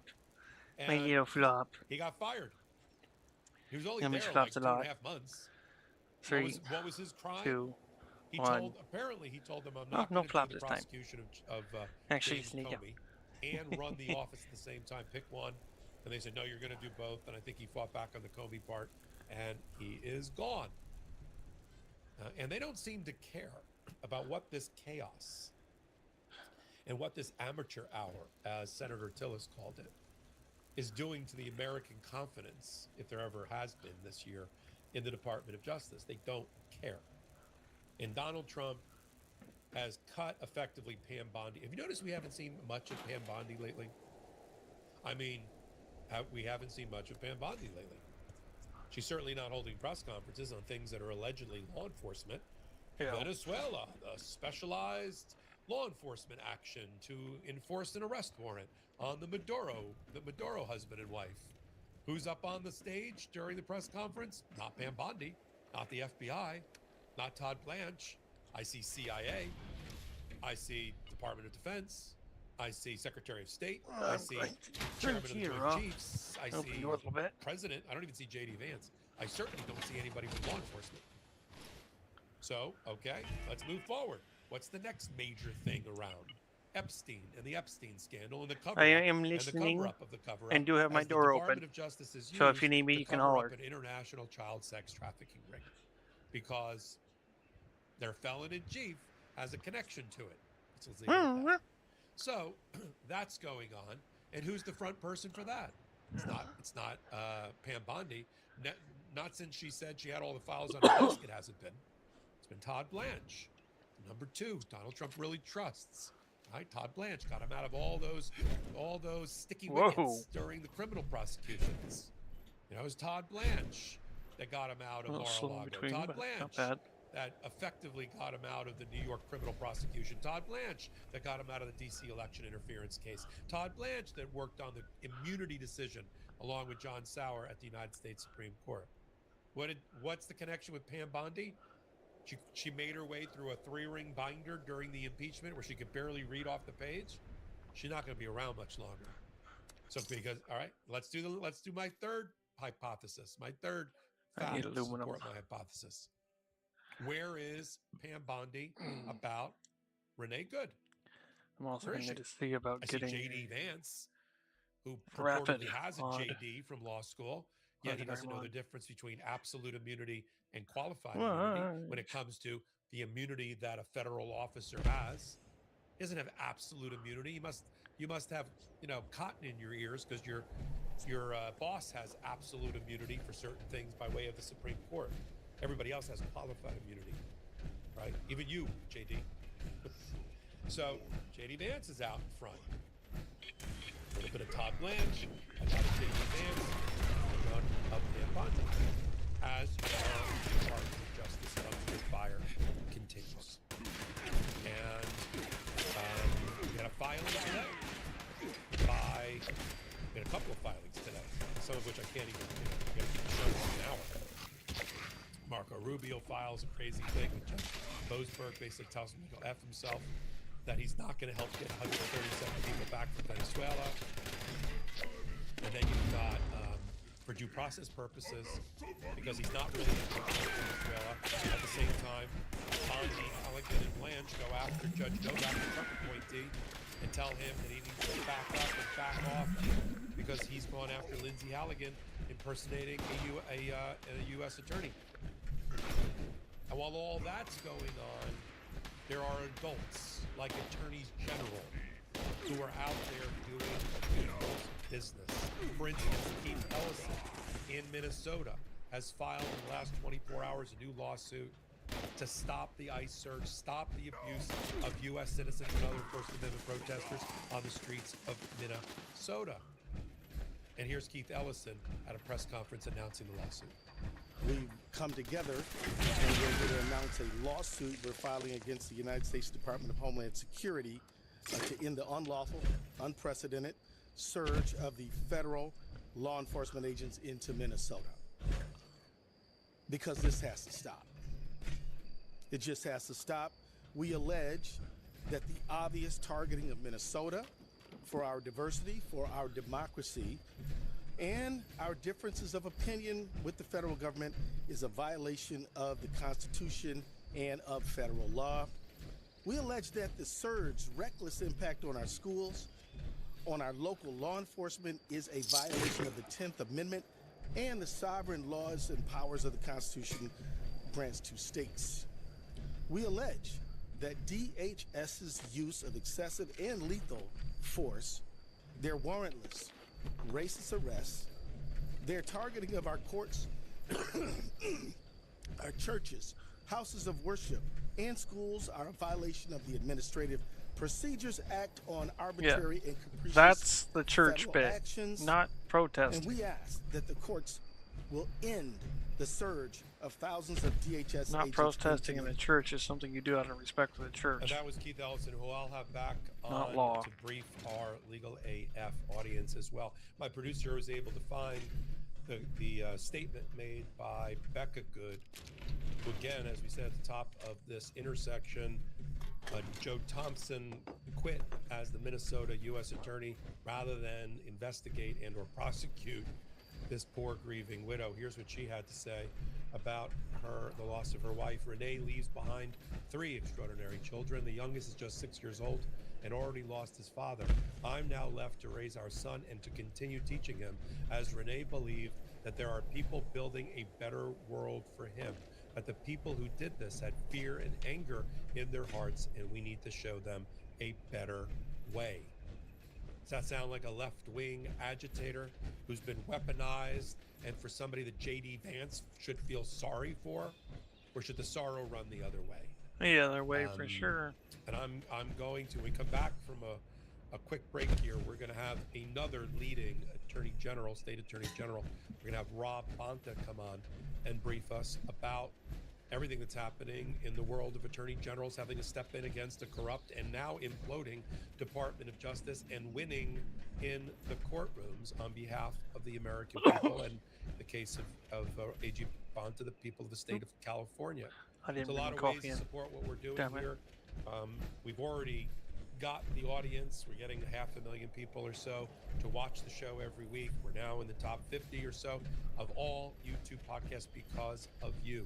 People know me. I sit at the intersection of law and politics every day, 40 videos a week, if you can believe it. And I'm not able to catch up with everything we need to do on Legal AF YouTube channel and on the Midas Touch Network.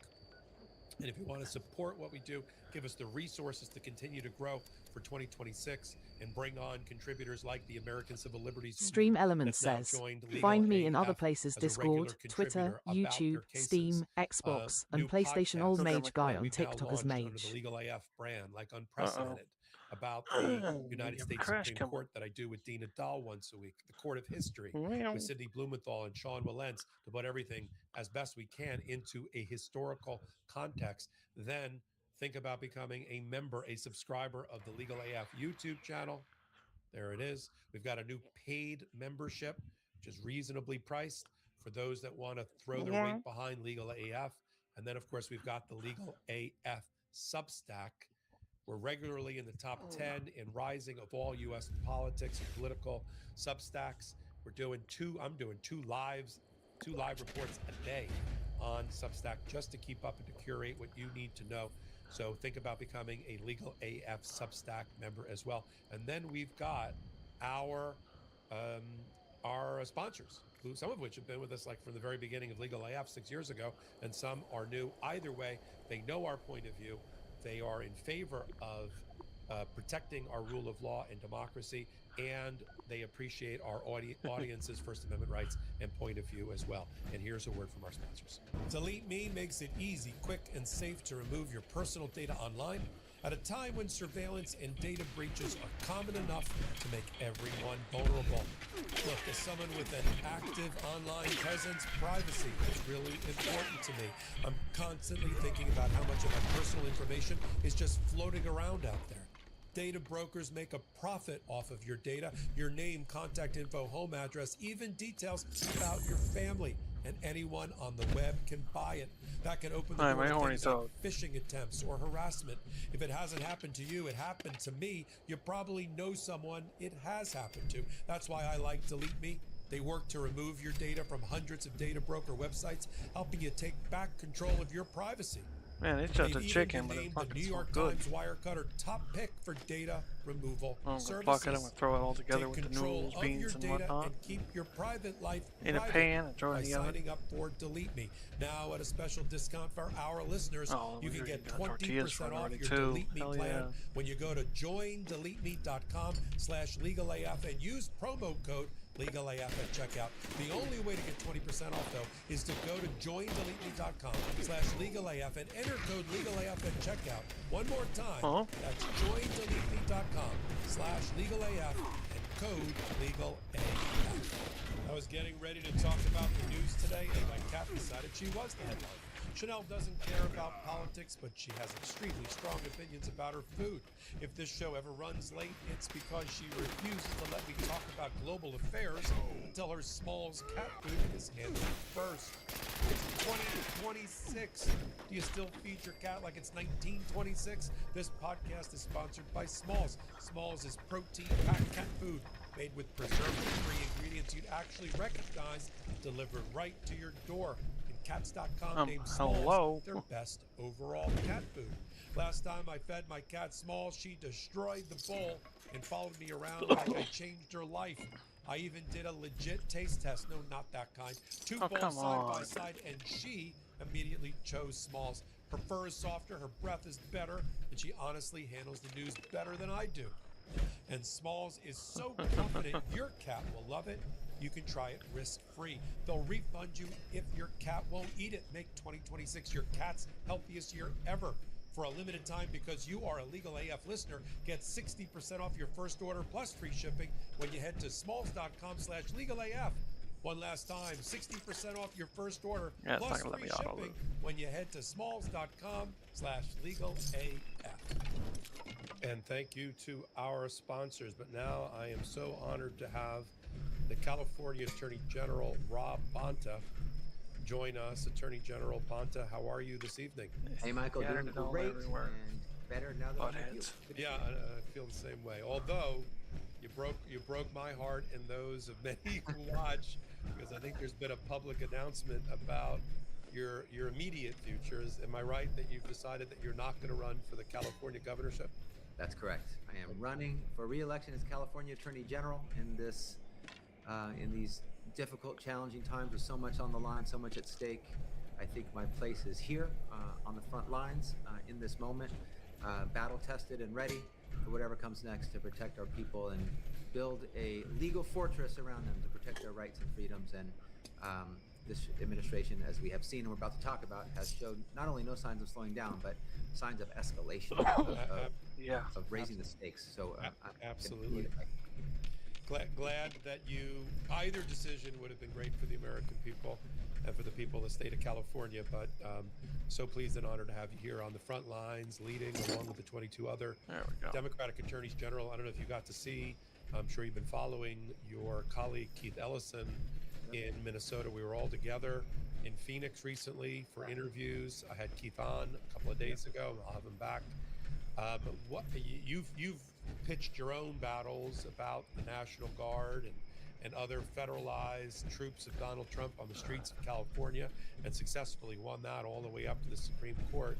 Let's kick it off with that since it's so fresh.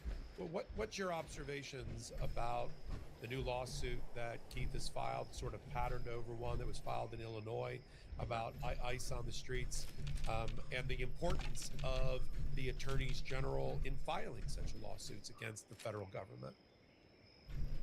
Yeah, I'm really proud of A.G. Ellison, A.G. Raul, my colleagues, my friends, proud to call them both, in Illinois and in Minnesota, standing up and pushing back against the unlawful actions of President Trump. We have shown time and time again for California, it's been 54 times. Yes, in there's a less than Loki year laying there. That when we fight, we win. When we stand against an injustice and we speak up and speak out and take action and go to court and hold this administration accountable to the law and to the facts, we win. And our people deserve that. And the people of Illinois and Minnesota should be very proud of their two AGs, just like I am, for fighting. And this is what we've done over the last, it hasn't even been a full year yet, coming up on a year. Time and time again, in case after case, watching, monitoring, observing, tracking every action that this administration takes, and of course permitting and allowing, as we must, the administration to do things that are lawful, that are within his actual authority, but never ever letting him do things outside of his authority, never allowing him to act unlawfully and hurt the people of our states. We've been a bulwark, a check. We are battle tested on the front lines, in the trenches, meeting him every time he tries to cross the boundary and cross the line into unlawful action, and pushing him back in to his actual given authority. And we're going to continue to do that. And he has a very difficult relationship with both the facts and the law, especially having heard his statements about sanctuary cities today. So we know we're going to be busy in the years ahead, but we're grateful for what we've accomplished. We wish he didn't have to do it. But if sue the president because he's unlawful, we must, then sue him. We will. And I heard coming on the air that you, last time we were together, which was just a couple of weeks ago, we were talking about crossing the 50th case threshold. I've been told that I think today you filed your 54th. 54th today. And what is that? And what is that case about? That's about the Trump administration's imposition of an improper condition on funding to states that requires those states to certify essentially the erasure of the existence of transgender, gender nonconforming, non-binary persons, and to adopt a view of the law that is not the actual law. It's just this administration's improper, unlawful, frankly, inhumane, cruel, and wrong interpretation of what the law should be when it's not. And they're trying to impose conditions on us to shove a hateful agenda down our throat, and we won't stand for it. We won't allow it. So we sued no in yelling. the District of Rhode Island today, multiple states, based on that condition of funding, saying that it's unlawful. It violates the separation of powers because the Trump administration cannot rewrite Title IX, and also the Administrative Procedures Act as well, and it imposes a condition that's arbitrary and capricious and provides no rationale for why it's a different condition than the prior interpretation of Title IX. So multiple causes of action, but essentially we are going after the Trump administration for unlawfully trying to attack transgender Americans. And the timing is so perfect given today's oral argument at the United States Supreme Court about Becky Pepper's attempt as a 15-year-old, started as an 11-year-old. She's the only openly transgender high school student in West Virginia. The entirety of the West Virginia legislative apparatus and governor and MAGA have all come after this poor girl. And today argued by the American Civil Liberties Union, who's now collaborating with us on Legal AF, they hit the headwinds of the right, the ultra right wing of the Supreme Court, who, as soon as you hear Kavanaugh crying again about coaching his daughter's middle school basketball game like he did during the confirmation hearing, with those crocodile tears, you're in trouble, and the facts, they were trying to make it just about her. And the facts are, she took puberty blockers and she never went through boy puberty ever. She is a transgender girl. All she wants to do is throw the shot put. I mean, and the other person the other case, the Hecox case, which is, as far as I'm concerned, mute because she's no longer in college and doesn't want to pursue the case any longer. She didn't even make her NCAA team. She made her club team. I mean, the numbers here, AG Bonta, for people to see what a wedge issue and political pawn the Trump administration and MAGA have made of this fragile group, this disadvantaged group that has no political power, has no protection. I mean, other than what you do, they don't have large groups of voters or people in Congress. We have one openly transgender person in Congress and this and that. Out of 500,000 NCAA student athletes, 10 are openly transgender. And yet you see what, it started with gays in the military, and then gay marriage, and then abortion, and then when they either vanquished all of those or couldn't, or the American people said, no, we're gay marriage, no, we're okay with that. They were like, who can we pick on? Who can we exploit for political gain? Oh, the transgender population. It's hard to see. And, but what is inspiring to see is this young woman's courage in the face of so much cruelty from adults who are playing politics and targeting her and going after her. And she just wants to be a member of the team and do the thing that she loves and be an athlete. And the lack of humanity and the cruelty in it, as you mentioned, the numbers, I think it's 1% of all student athletes across the country are transgender or less, but they try to use it as a wedge issue to attack and turn it into a political weapon. But I think these people need to check their humanity and check it or find it. they have to find it. They've checked it at the door. They need to. Oh, you can do it all in one pan? Searching to find it and bring it back. Oh, I thought you was trying to do it in this pan. That's why I said it. I misunderstood. Girl at birth. Yes, we are trying. I was trying to do it in that pan too. Because she's going to get kicked out. I'm like, what about the transgender? I get it. Middle school student that wants to participate in sport. Like I said, I kind of misunderstood what I was seeing. Like a transgender league, right? I mean, so they're just denied all of the benefits, sociological and psychological benefits, emotional benefits of being in a team sport or on a sport, because Kavanaugh creates a hypothetical about somebody who's been bounced from a team. He was getting ready to pour the chicken after it cools a little bit more. They probably. always have the imagery, the Iranian. Unless you're going to be stubborn, or which, some ridiculous picture that goes up on the internet, and they never focus on the 11-year-old. That's kind of what I was thinking originally. It's like, just take them, put them in there, and let it cook with. Learn how to win, learn how to lose, learn how to reach a goal and work towards it with friends and teammates. I mean, I did team sports and then my we whole just life. My daughter is put the noodles in there and add the juice. My daughter-in-law is a professional soccer player, and what you learn in sports and You know, most people will never be professionals, and most of the lessons that you learn are just through participation. You know, working with your fellow students. I wasn't trying to get it all in one spot like that, dang it. Teammates, and learning how to support them and help them when they're down and boost them when they're up, and yeah, I know, but overcome adversity. And you know, they're just really going out of their way with their cruelty to target children. It's disgusting and gross to see adults do that and try to rationalize it, you know, from the bench or from, you know, the governor's office or the legislature, whatever it is.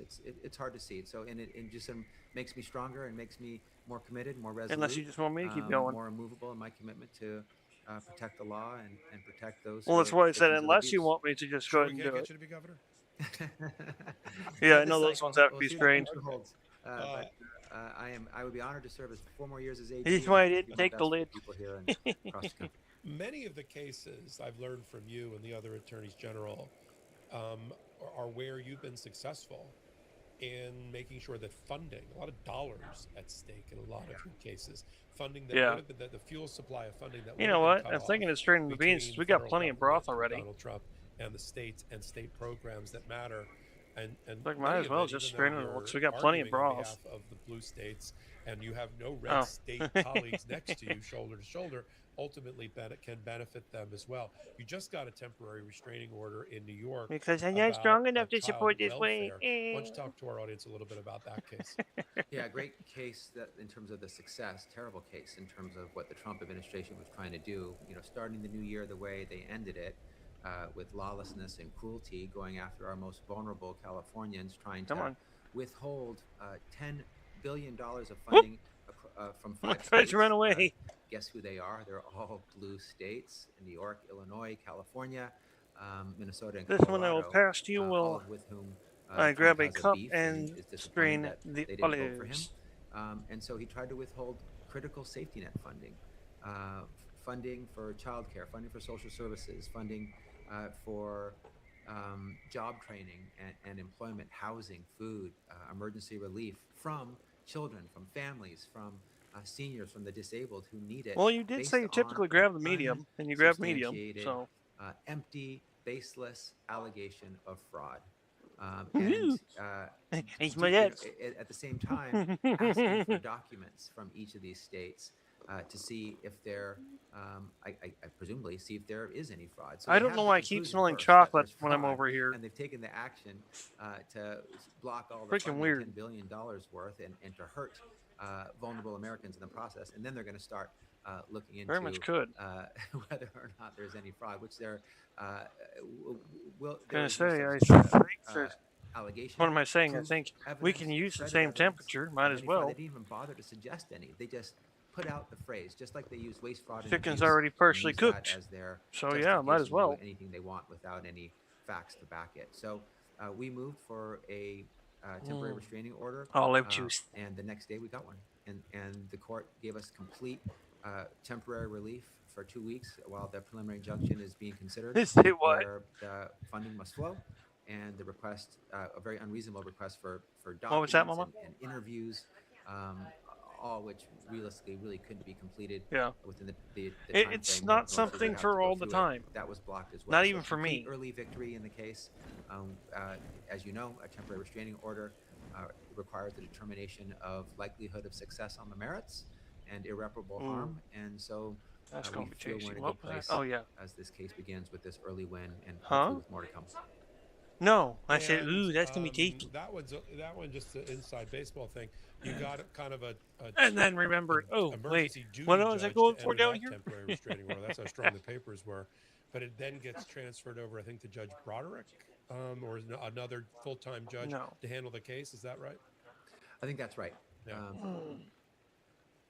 I would have to watch. Do this one. There's even been cases where, to give our audience hope, where the Trump administration has folded, where they just where they've just withdrawn appeals. And he jumped out and said, "Attacky." The money.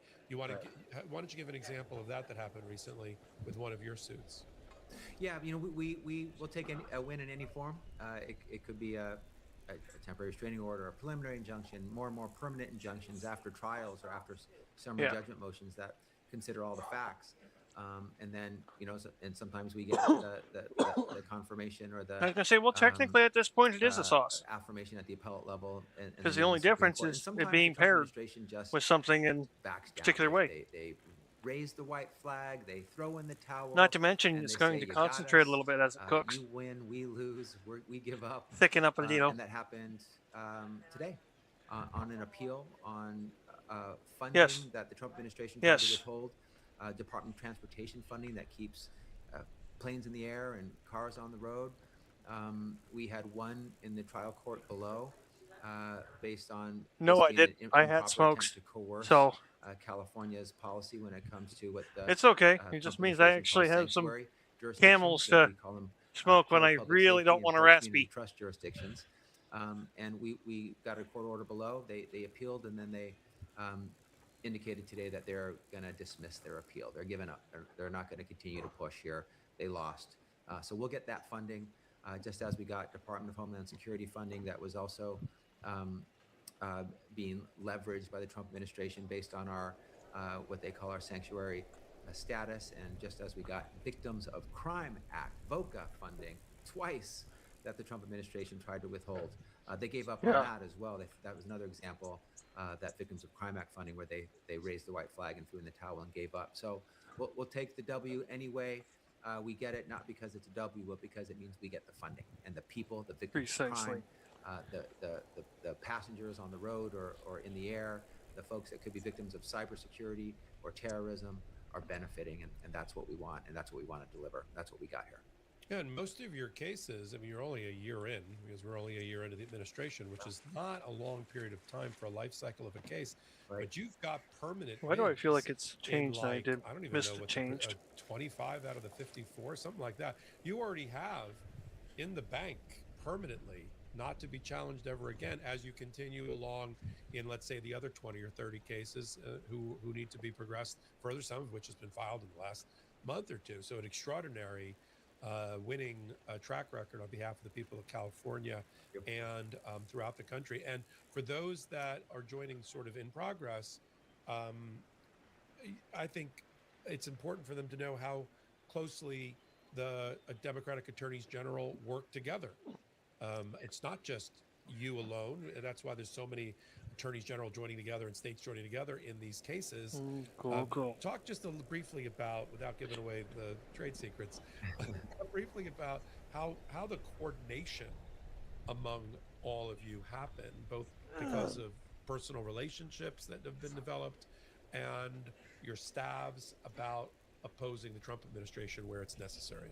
Yeah, the 23 Democratic attorneys general are working every day together on behalf of the people of our respective states, collectively the people of our nation, to hold the Trump administration, sharing information, sharing intel, sharing legal insight, strategy, thoughts on suits to bring. One example is California was the first state where the National Guard was unlawfully deployed, and we met the Trump administration in court. And then the same thing happened in D.C., then in Illinois, then in Oregon, and we shared our information with all those states. We talked about, we shared our briefs, and we shared our thoughts, and we shared our strategy, and we shared what the federal government would argue. And, I think that helped those other states. And we have been communicating and working together and planning and preparing and strategizing since before the election of President Trump. And then after his election and before his inauguration, and then every day since his inauguration, at the staff level and at the Attorney General level, being in close contact, we feel that we are able to deliver more as a whole than a sum of our parts, and that we have created something special. We like each other, Michael. We like our fellow AGs. Hello. We enjoy each other's welcome. Not that you can hear me, but sometimes either the way, stakes are really high. You got to have. Reminds me, I need to get those letters some up. Humanity as well, and we have all that. We have rapport with one another, with deep respect for one another, and we feel that we're all part of a team, fighting on behalf of the people of our state, protecting democracy, the rule of law, rights and freedoms, in some really important battles with a lot on the line. And that makes our audience feel a lot better knowing that there's that union, that collegiality, that you're all vibrating on the same frequency to protect their rights you're running collectively the 2 largest tablespoons of water. law firm, dedicated to public All interest in the country. And you're up against a depleted, woefully understaffed Department of Justice, which is getting smaller and shrinking by the hour. Not complaining about that. Right, you'll take it. You'll take it, and we're so pleased to have you here, Attorney General Rob Bonta from the state of California, running for re-election at the midterms, and I'm glad he's not going anywhere. I'm sure our audience is thrilled to have you here, and thank you for being here. And please come back and update us on the 55th case forward against Trump. Will do. Hope to come back soon. Appreciate you so much, Michael. You too. Thank you, all of your audience. Thank you. Thank you, Attorney General Bonta. And we are back, and thank you all for being here. Let me segue into the Federal Reserve Jay Powell lawsuit. No. Prosecution. There we go. And how it's already backfired in less than 24 hours against Donald Trump. He had this in his hand. This shows you the mental collapse of Donald Trump that continues, where he's busy, somebody hands him a secret memo or note like Marco Rubio in a meeting with the oil executives. Oh, hold on. Marco just sent me something. Hold on. They want to talk about Chevron. I have no idea what that means. This is what we're watching. And when you're watching that in action, Donald Trump had this in his hand. Jay Powell was going to step down in May of this year, because that was when his term as chairperson was over. He may have even stepped down to leave the Board of Governors. His term for the entire Board of Governors runs until 2028. And he had a process, Trump, to pick somebody else.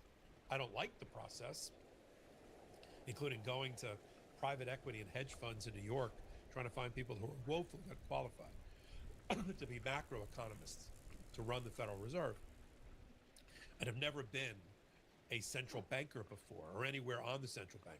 Like, why don't you take one of the presidents of one of the regional Federal Reserves? Why are you reaching into some small shop in New York to run, pardon me, everybody, to run the Federal Reserve? But he had a process, and he was going to appoint somebody and nominate them in the next week or two. No, he had to do a final trolling of Jay Powell to get him back, obviously, for him being embarrassed in public at the construction site when he went down there with Tim Scott. We've all seen the video. I don't need to play it again. Donald Trump has Tim Scott hand him another piece of paper. Donald Trump loves being handed pieces of paper and showing them off. New York Times interview. Makes him feel strong. Colombia's president's on the phone. You can stay. He's so fucking nuts. Belongs in a home, not the White House. So, Tim Scott hands it to him and says, well, Jay, you're over by $2 billion. I said, sorry? Yeah, these are your own, this is from the Federal Reserve. I'm sorry, Mr. President, I'm not aware of that. That number doesn't seem right. Yeah, well, it's right here. It's one of your own pieces of paper. And Jay Powell takes it and puts on his readers and his cheaters, and he's got his hard hat on. Neither of these two guys should be wearing hard hats, if you know what I mean. And he looks at it and goes, this involves an entirely different project from 5 years ago. You've added on an entirely different project. Because they're renovating a 100-year-old building, 200-year-old buildings. I'm talking about that have not been renovated since the 1930s, a little bit less than 100 years. That means heating, air conditioning, electrical, lead contamination, asbestos contamination. This is a sick building that people are working in. And he is taking it on post-COVID, when construction prices have gone through the roof through logistics, and during the Trump tariff era. So of course it's gone over budget, $700 million. Donald Trump's ballroom doubled in price on the wreckage of the East Wing. Is it criminal? But he didn't like the fact that he added in the other building next door that was done 5 years ago for the total budget. So he announces, they let it leak, that the DC office of the prosecutor, Jeanine Pirro, has a grand jury issuing subpoenas to the Federal Reserve about the construction cost overruns, and whether Jay Powell lied under oath. And now we're back to the same thing they went after James Comey for, what we call a 1002 charge for lying under oath to Congress in response to questions from like Tim Scott again and other people about the cost of the development of the renovation. So Donald Trump's like, well, let's just, and then he's got his resident scent hound, pit bull, Bill Pulte, the Nepo baby from the Pulte construction fortune in the South, who runs Fannie Mae and Freddie Mac, who goes after all of Donald Trump's political enemies with mortgage fraud allegations to claim that there's some sort of fraud here. Part of that conspiracy. So they do it. But what they didn't expect, and they thought that, well, Jay's a very modest person, true. He's a very soft-spoken person, true. But you don't want to get his dander or his Irish up, as people like to say. And this very modest person did a very un-Jay Powell thing the night when this all leaked 2 days ago. And they, in the Trump administration, miscalculated about the steely resolve of the Federal Reserve Chairman, picked by Donald Trump, who has been keeping our economy and navigating our economy through troubled waters created by Donald Trump for this year and, since 2017. And they didn't think he would fire back and call out Donald Trump and speak to the financial markets and calm them at the same time and bring to his side with a rallying cry, not only the central bankers around the world, more than 20 of them joining together in a way they've never done before to support the integrity of the Federal Reserve, not only because they like Jay Powell, but because they need the United States as the standard bearer for the world's economies to not be undermined by Donald Trump. They don't want the U.S. dollar undermined. They don't want the treasuries and the price of treasury bills and notes to be undermined, as the U.S. debt is the largest in the world. And so they need to keep him in his seat. And shout out to the Maple Midas, shout out to Canada, as Canada, oft maligned, disrespected, degraded by Donald Trump's attacks, disrespecting their investments in America, their investments in tourism, in capital, in real estate, in the trade that keeps our economy humming, in rare earth minerals and natural resources and electricity and the rest. Leave it to Canada and to Canada's central bank to step forward and support Jay Powell. That's not all that supported Jay Powell. The Republicans on the Senate Banking Committee, including outgoing but not outgoing fast enough, Senator Tillis, is supporting Jay Powell. And I'll tell you what that means in terms of any opening like the chairmanship on the Federal Reserve. But I want you to see Jay Powell in action. Let me just play the part of his video where he says what this is really about. Let's play the clip. It's a renovation project. Those are pretexts. The threat of criminal charges is a consequence of the Federal Reserve setting interest rates based on our best assessment of what will serve the public, rather than following the preferences of the president. This is about whether the Fed will be able to continue to set interest rates based on evidence and economic conditions, or whether instead monetary policy will be directed by political pressure or intimidation. I have served at the Federal Reserve under 4 administrations, Republicans and Democrats alike. In every case, I have carried out my duties without political fear or favor, focused solely on our mandate of price stability and maximum employment. Public service sometimes requires standing firm in the face of threats. I will continue to do the job the Senate confirmed me to do, with integrity and a commitment to serving the American people. Thank you. And I mean, look at the guy. He's wearing like a taupe suit, a tan suit, and a maroon tie. I mean, it's a guy that if you passed him on the street, you wouldn't look twice. He runs, as the central banker, the world's largest and most important economy. Does it well. Doesn't need this shit, but takes public service seriously. And he's going to stay in his job. He's not going to leave early, as you can tell. Not with this shade having been put on him. And now the Senate Republicans that matter here are fighting back. And it's not just Dinners in Murkowski the oven. and Collins But it's Half others. hour It's is not gonna be Crapo enough, in but- Idaho. It's Tillis on the banking committee. Now, the banking committee in the Senate oversees the Federal Reserve, and it's the committee that with the advice and consent, that confirms or has to confirm a nominee.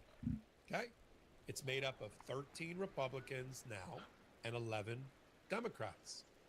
Careful. One to switch, and Tillis has already You're said right. he will not vote to confirm anyone You that okay? Donald Trump puts up for the Federal Reserve, including the chairmanship You right? position, until That was a they hard come end down the off there. investigation of Jay Powell, plain and simple. And if he moves from 13 to 12 each, we've got an impasse. Somebody asked in the chat tonight, what happens then? What happens is Jay Powell stays in as chairperson because Donald Trump can't get another one confirmed. He'll just extend his time, and he'll be the de facto chairperson.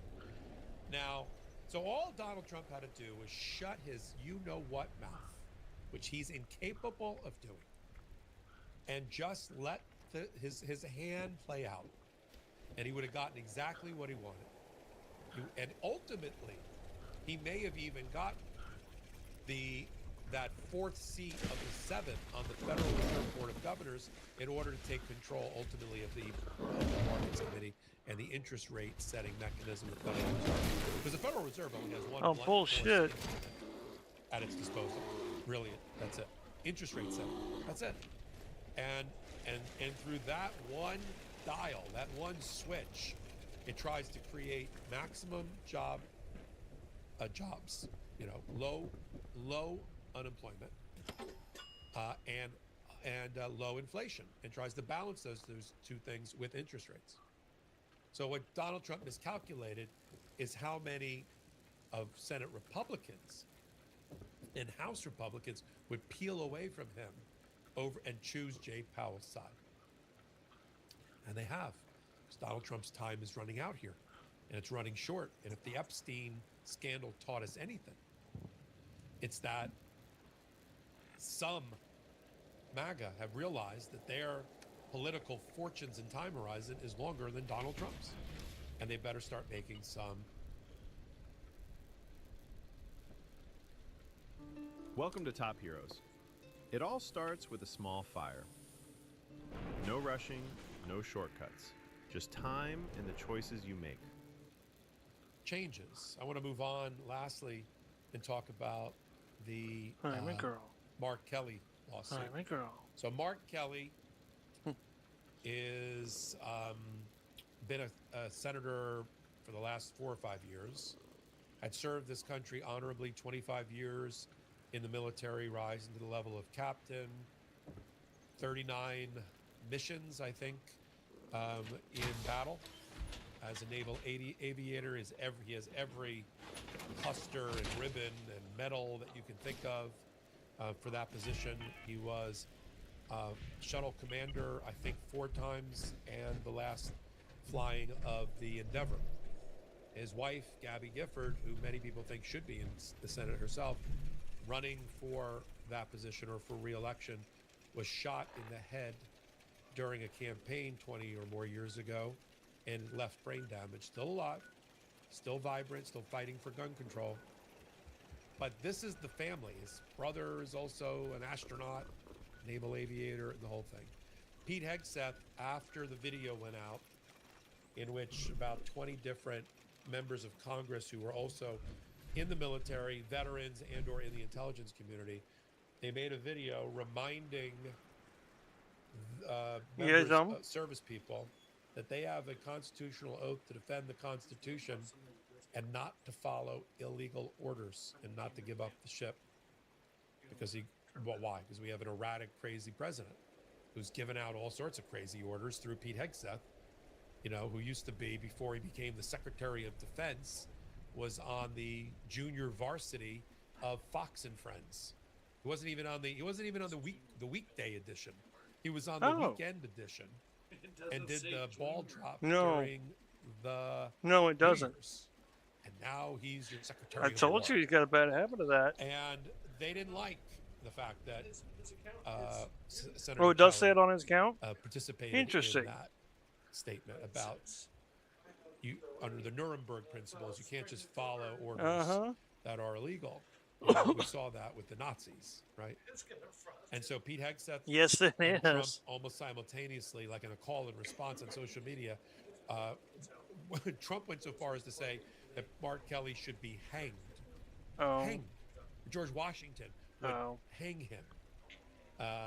Yeah. And that Pete Hegseth suggested said it in a censure letter to Mark Kelly that he has potentially committed war crimes. Right. By making this video, or participating in this video.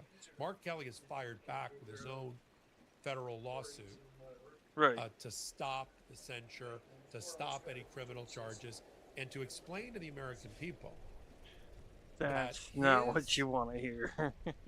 legislative authority and powers, First Amendment rights, and rights under the speech and debate privilege are being compromised on purpose by Donald So in other Trump words, Judge because has a Mark lot Kelly to say. helps provide oversight to Donald Trump and his rogue and lawless administration through the various committees that he's on. The Senate Armed Stream Services Elements Committee, the says, Senate find me in other Intelligence places Committee. Discord, These are all Twitter, committees that are YouTube, looking Steam, at the Xbox, National and Guard PlayStation Old being Mage Guy on illegally TikTok as deployed, Mage. the takeover of the Venezuelan oil fields by Donald Trump, the threats and saber rattling on places like Cuba and Greenland. This is all part of the oversight of our checks and balance. It is, in 250 years, we've never had a president go after a member of Congress, a senator, and try to chill his First Amendment speech, his legislative privilege and powers of oversight. And he wants a federal judge to declare that. And I think he's right. And here's a clip from Senator Kelly talking about his lawsuit. You have now turned Pete Hegseth into a defendant where through this process, he's going to have to defend what he has done so far. And in my reading of the law, as your lawyer stated in this complaint, he has violated the law that he claims his action is based on. Right. Well, Lawrence, thank you for having me on. I want to commend you for the great summary of the lawsuit. And I also want to say, hey, I told these guys, I told Donald Trump and I told Pete Hegseth that I'm not backing down.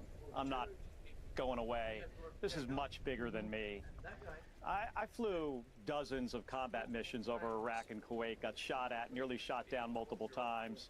I flew in space on the space shuttle 4 times. I've served this country for 25 years.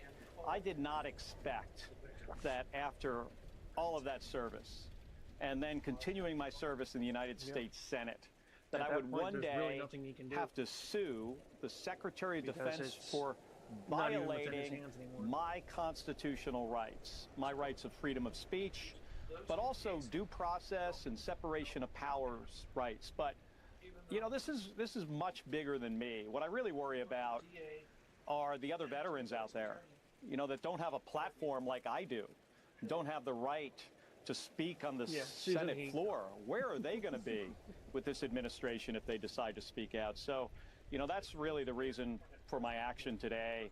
I had to file this lawsuit because I need to be standing up for all Americans, not just myself. And we're glad that he's doing that. Any one of these cases that I've talked about tonight would have been enough for an entire episode. But I'll just give you an example. Like today, in doing my programming for the Legal AF YouTube channel and for Midas, I did a collective 9 videos about independent stories that have happened in the last 24 hours. In addition to that, I worked in the last 24 hours an interview with Senator Warner about what he's doing for the Senate side and on the intelligence community and as part of the Gang of 8. That's supposed to be consulted by the Trump administration about all things If they tried to give him the release and an option interview today with Richie during Torres, Measure the 11, representative from New York, about sadly, some I new hate to say legislation it, that if he he's had gotten proposing. out, Now, my point is, his number could have there's been a up at any lot time of and they could have information that is easily out just there. come and gone. You see how the That Trump warrant would have administration been left to their own devices, their natural instinct is to lie to the American people, even about video So that's facts just that it. you They and would have I had to and have the rest of our actually audience can charged see him on with that. our own eyes. And that They would tell have us been an option. that what we see is not true. And here is and here is the new narrative we want you to adopt in order That's to what hold I'm on saying. It and to wouldn't have been understand an what's going option. on and to be able to debate with your friends and your family and your loved ones and steel yourself for the election. You have to be, I think, on channels like Midas Touch, on Legal AF YouTube channel, watching our content here on the Legal AF Substack and becoming members there. Because there's just, even for me, and I'm a professional, not only am I a professional lawyer for 35 years, but I'm a professional political and legal commentator. I've been, doing this for a long time before your very eyes with Midas and Legal AF, and it's hard for me to catch up. Which is why we have, of course, other commentators and other people and playlists that help us capture it all. But any given day, today alone, I'm just talking today, there were no less than 7 different court filings that I thought mattered. Some didn't make the cut because I gotta, otherwise the show would be 2 or 3 hours long. If you want the show to be 2 or 3 hours long, put it in comments and I'll talk to my producers. But 7 filings, and then all the other things that aren't filings. Gone into it, like the developments in cases, or Department of Justice senior leadership standing up finally to the Trump administration. Those questions about under the banner of could have made the difference honoring between the how bad memory you of got. Renee Good, who Not got up that in the morning he's on going to January get it, 7th just and what never he came did. home because she was a First Amendment protester and a patriot, and was shot and killed by federal forces that are allied with Donald Trump. And they're Americans too, by the way. I'm not saying everybody in ICE and Border Patrol and law enforcement is bad, quite the opposite. But you got to start thinking about the administration that you're working for, the boss you're working for, like Kristi Noem and Pam Bondi and Donald Trump and the others. And you have to look yourself in the mirror every day. Now, I know it's tough because you have your own families and you have your own career goals and you have your own pensions to think about. But sometimes, I've taken enough career leaps in my own life where I wasn't sure there was, a lily pad after I took the leap because I wanted to accomplish something, such as this, when I made the decision about a year ago to leave the full-time practice of law. I still do a practice. We've got the Popak firm. We do a lot of work for people around the country, personal injury, and the like. Kind of the day-to-day running my cases the way I had in the past, attorneys to devote realize myself this is why full-time to this. And you see using why. questions to having them answer these questions. It would be so that way professional you can go, malpractice okay, for but me what about not to be this? prepared for the show. What about not when to it do the stacks videos up that we this do. way? Because I feel this is the moment where only working together as citizens, as people around the world and in the United States, can we together bend the arc of history. We got to do that working together. And I'm glad you're here on the intersection. Thank you for being such fervent supporters of us. See you next Tuesday.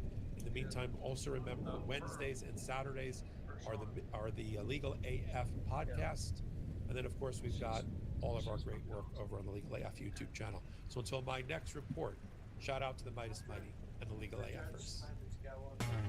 Can't get your fill of Legal AF? Me neither. That's why we formed the Legal AF Substack. Every time we mention something in a hot take, whether it's a court filing or a oral argument, come over to the Substack. You'll find the court filing and the oral argument there, including a daily roundup that I do called, wait for it, Morning AF. What else? All the other contributors from Legal AF are there as well. We got some new reporting. We got interviews. We got ad-free versions of the podcast and hot takes. Where? Legal AF on Substack. Come over now to free subscribe.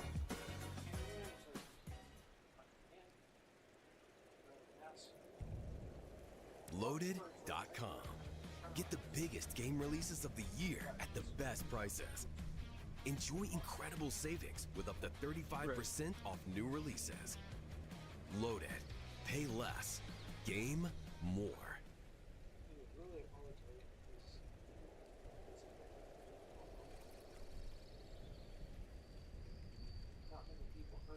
Don't up upload your videos to YouTube, upload to Restream, where we will live stream it to YouTube and all your platforms at once. Get ready for 5 times more engagement and views. Oh, the algorithms love streams and engagement, rewarding you with even more views. While you, sure that works, upload and stream from Restream.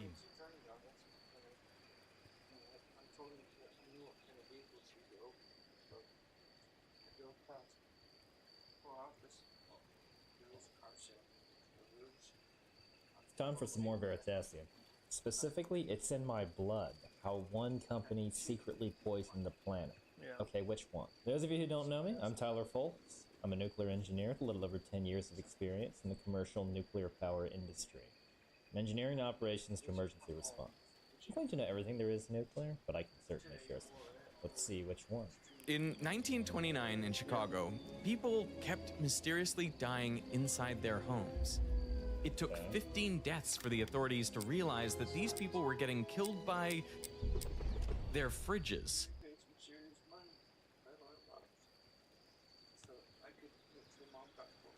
Yeah.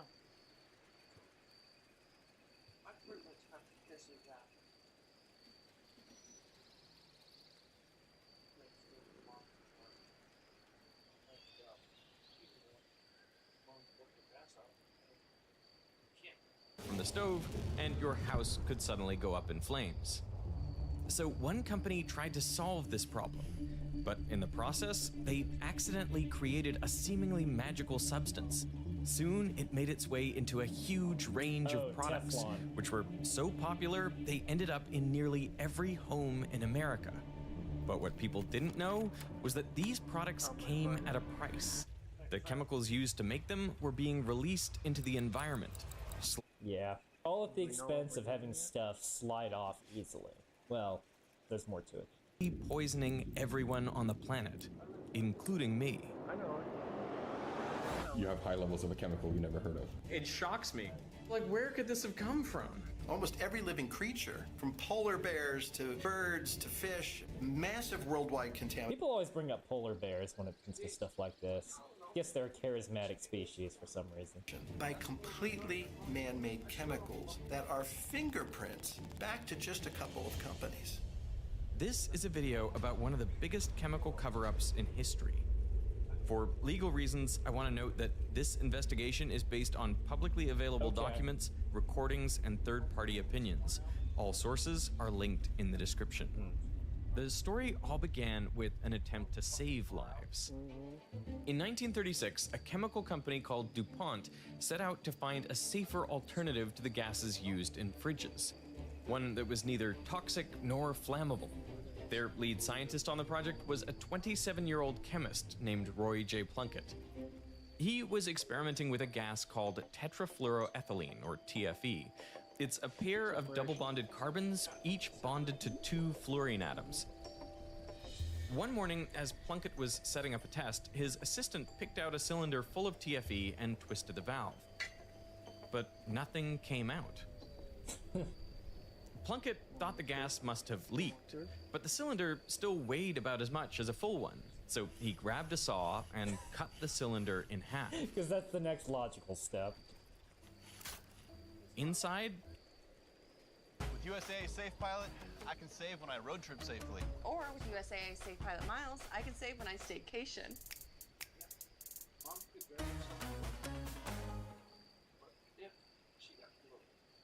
Now we gotta go help people customize and save hundreds with Liberty Mutual. Maybe where's the golf cart? There it is. Only pay for what you need. Liberty, liberty, liberty, liberty.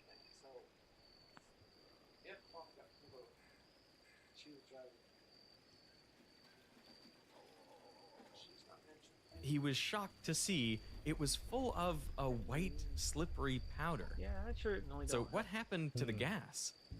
Well, what the chemist reasoned was that under the high pressure of the cylinder, one of the double bonds between the carbons and TFE must have broken. And now those two carbon atoms each had a bonding site free, so one of them probably grabbed onto a carbon from a different TFE molecule, breaking its double bond, and then that molecule did the same, and the process repeated again and again until all of the TFE was trapped in these long chains. The gas had polymerized into polytetrafluoroethylene, forming this slippery powder. Plunkett just wanted to get rid of it because it ruined his experiment. But before throwing it out, he decided to do some tests on it. So he tried pouring water on it, but the water just beat it off. So he tried acid. Hydrophobic. Again, nothing happened. Then he tried the strongest base he had, but that wouldn't melt it either. Plunkett went through all of the solvents in the lab, but the powder remained intact. It wouldn't melt, corrode, or react with anything. It was seemingly indestructible. The reason it was so indestructible was because of this bond, the carbon-fluorine bond. See, out of all of the elements, fluorine is the greediest, the most electron-hungry atom. Another word for it's electronegative, but yeah, has a lot of pull for electrons. Its outer shell is a single electron away from being complete, which would make it perfectly stable. So fluorine really, really wants that electron. And because it's so small compared to most other elements, the protons in its nucleus can get close to the electrons of other atoms. And because of their positive charge, they pull on them really hard. So near a carbon atom, fluorine grabs onto one of the carbon's electrons to complete its outer shell. And this keeps the two atoms bonded together. But the fluorine isn't done there. It keeps tugging on the carbon's electrons, pulling them closer to itself, which makes fluorine slightly negatively charged and the carbon slightly positive.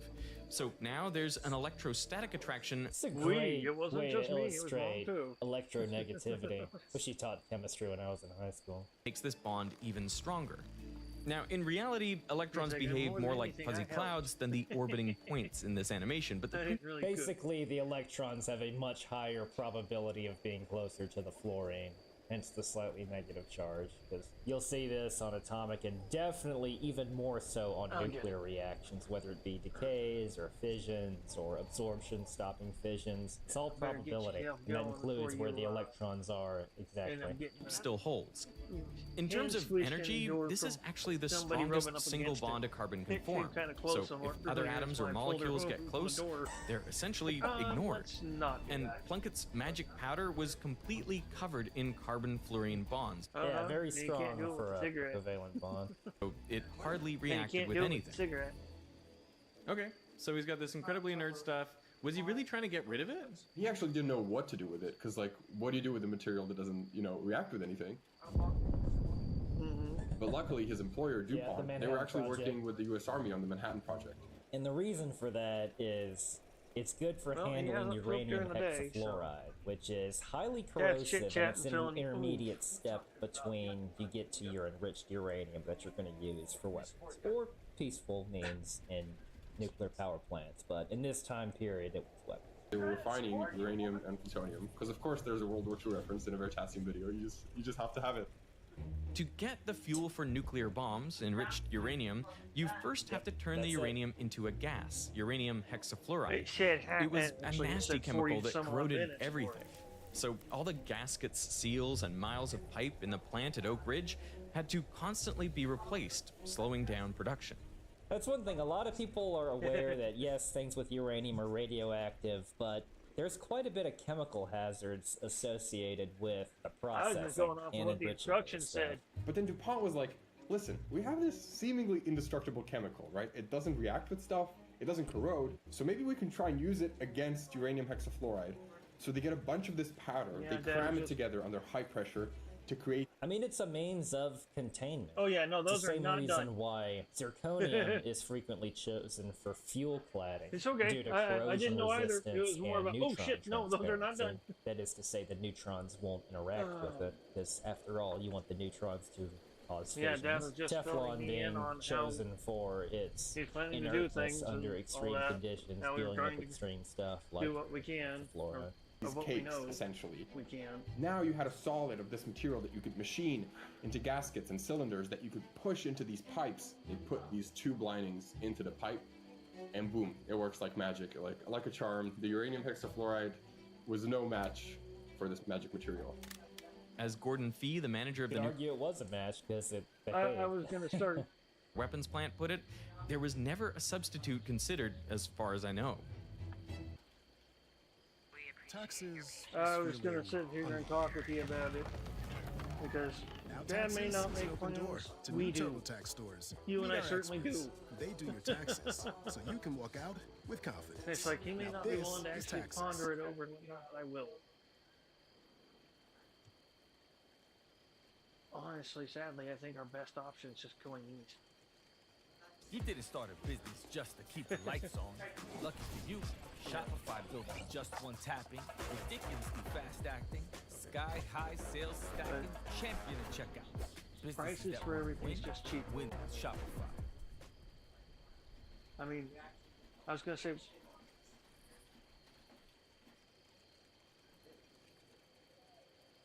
that's why Dad's doing what The he did. material worked so well that the Army wanted to use it for everything.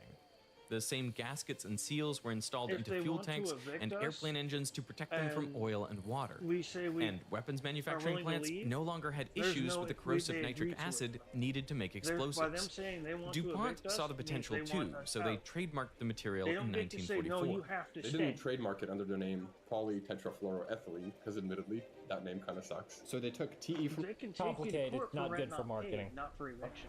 FL from fluoro. That's and then why they had a it's bunch of these important other goods, right? miracle materials, rayon, nylon. So they Mhm. took ON from the end of those. I get it, and that's why I'm and saying boom, it. It's like, Teflon. no.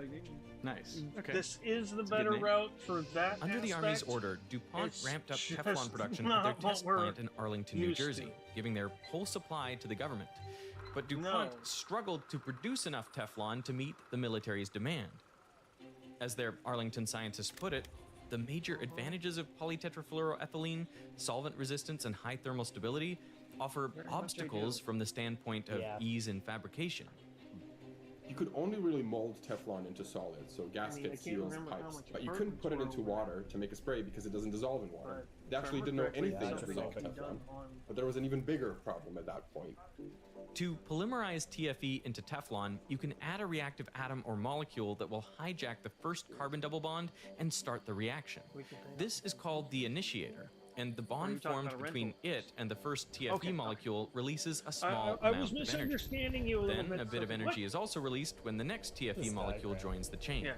and the next, and the next. And if the process isn't controlled, the reaction gets Lot of very heat. hot very Yes. quickly.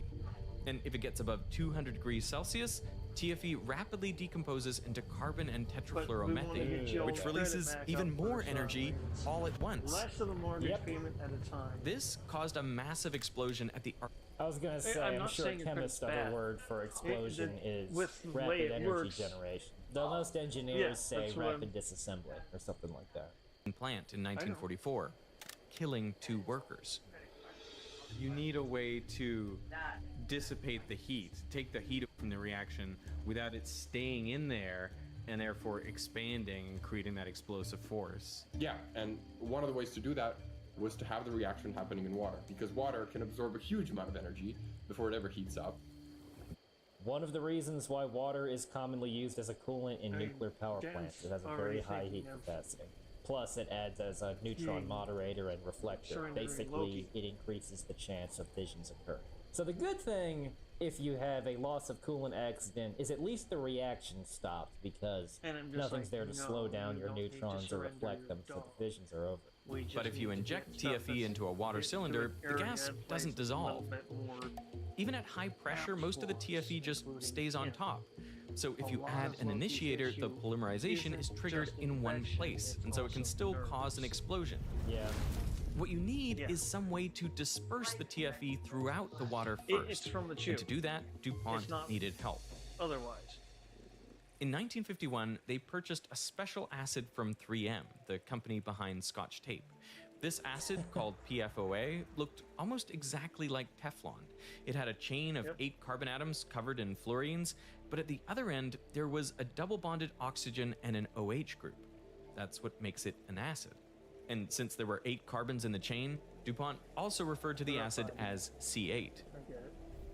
The tail end of C8, like Teflon, was hydrophobic, but the acid head group loved water. It was hydrophilic. Yes. So when you add C8 into water, the molecules rearrange themselves so that the heads touch the water, but the Teflon-like tails don't. They create little bubbles all throughout the water, which are virtually dry on the inside. If you now inject TFE and stir the whole mixture up, well, the hydrophobic gas ends up in the middle of these C8 bubbles. And those bubbles are dispersed everywhere, evenly throughout the water. You know what this reminds me of?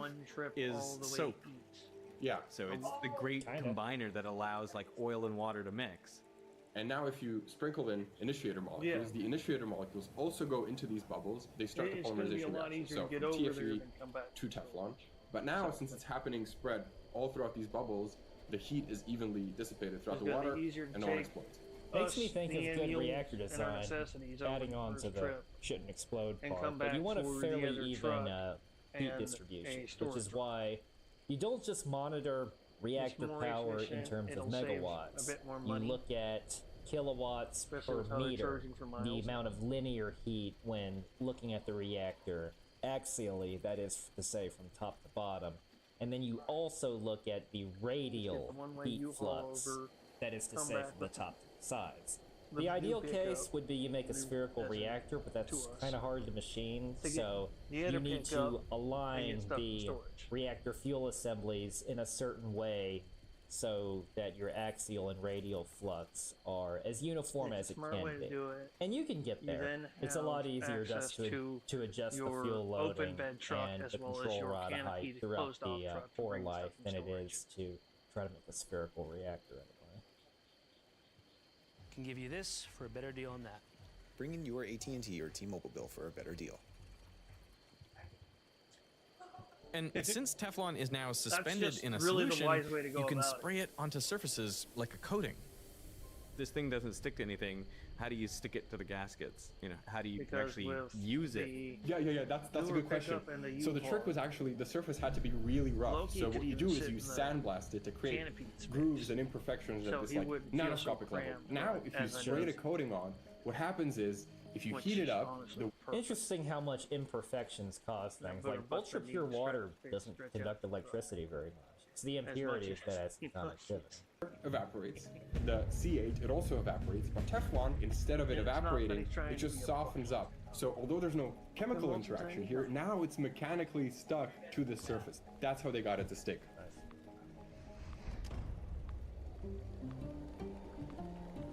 With the war over, the Army lifted the secrecy bans on the Teflon patents, and DuPont was allowed to sell it commercially.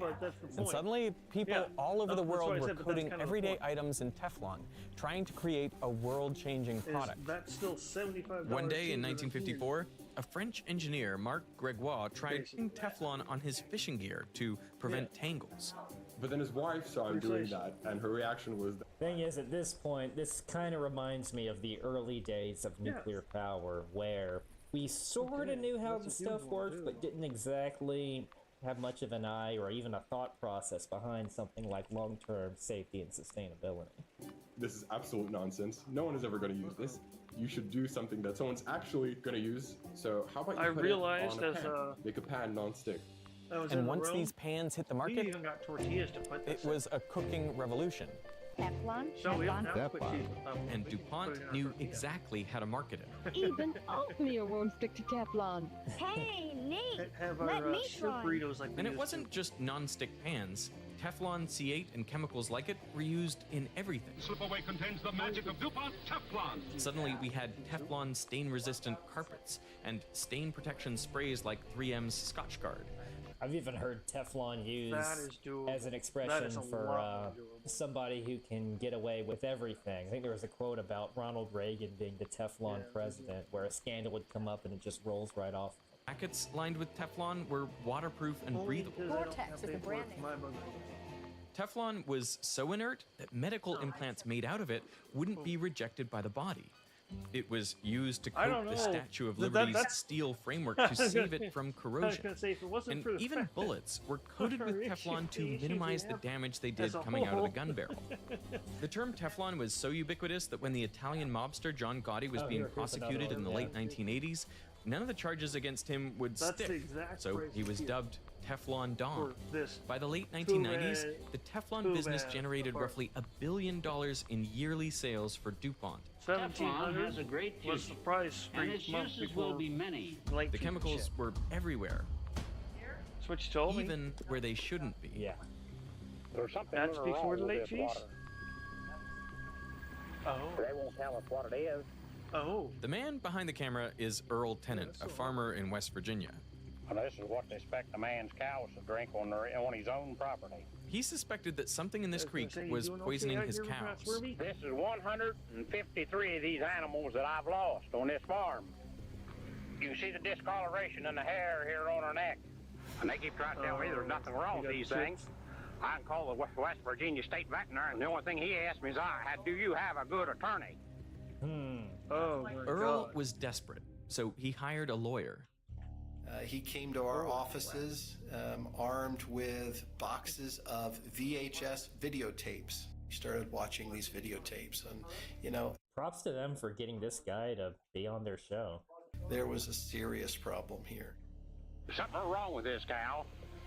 Slobber's running clear to the ground. He gets the shit. The animals were wasting away, and they were skin and bones, and they had tumors and black teeth, and you could see on the videotape white foam coming out I was of gonna this say the other pipe day on this when he put a landfill boot next from the door. door, it's like, With these well, I mean, he can still this stuff push might as past well. it, It's not, but it might as well be nuclear waste in terms As of soon as I hazardous. started to open the door, I effects, felt 'cause what it was. mirrors Felt the it like, huh? consequences Looks on. It was like, of I poor know what this nuclear is. waste disposal, such as the Hanford site, where there's still legacy contamination to this day from a long That time was ago my fault. due to poor long-term planning. And in this case, we got It's like, groundwater I'm the guilty contamination, party. industrial chemicals leaking into the ecosystem and accumulating in the food chain. These are cows we're talking about. Standing in the white foam.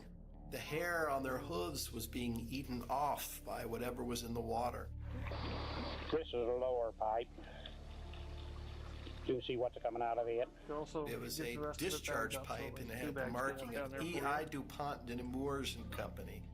And the landfill that pipe was draining from No. belonged to DuPont's massive factory complex outside of Parkersburg, West Virginia, just 6 miles I would away. say no to him. That factory was Washington Works, the first commercial Teflon plant. It provided jobs for almost 2,000 people in the town, and DuPont's presence was felt everywhere. That's a lot for small towns, and that is one thing you see about these heavy industries is they do bring a lot of jobs. The power plant that I worked at was in a small town, and it was responsible for much of the town, the county, nearby counties' economy. But if you don't dispose of your waste properly, well, I have been a resident of Parkersburg for 48 years. I do not work for the DuPont Company, but I have seen how their people have done much for the cultural growth of this community. There are facilities for tennis, camping, swimming. yeah, and they're by how much economic growth they bring to the area, a lot of these are generally Huh? thought of as good in these rural areas. That is to say, until they do something horrible like poison people. During the big game, a lot of F words fly. But the day after, it's all about the FREE Hangover Breakfast Burger. Available all f***ing day. Because it's You're not. everywhere. Order ahead on the app. Yeah. Whether you're a small That's one of the business, few a things I can freelancer, or an actually say individual that who needs their about. taxes done, we've got you covered. From preparation to filing, we're here to help with your tax returns. So head to Fiverr and let vetted accountants, lawyers, All right. and enrolled agents Coffee got manage your emptied from the taxes so you paper can bag handle, and well, stacked. everything else.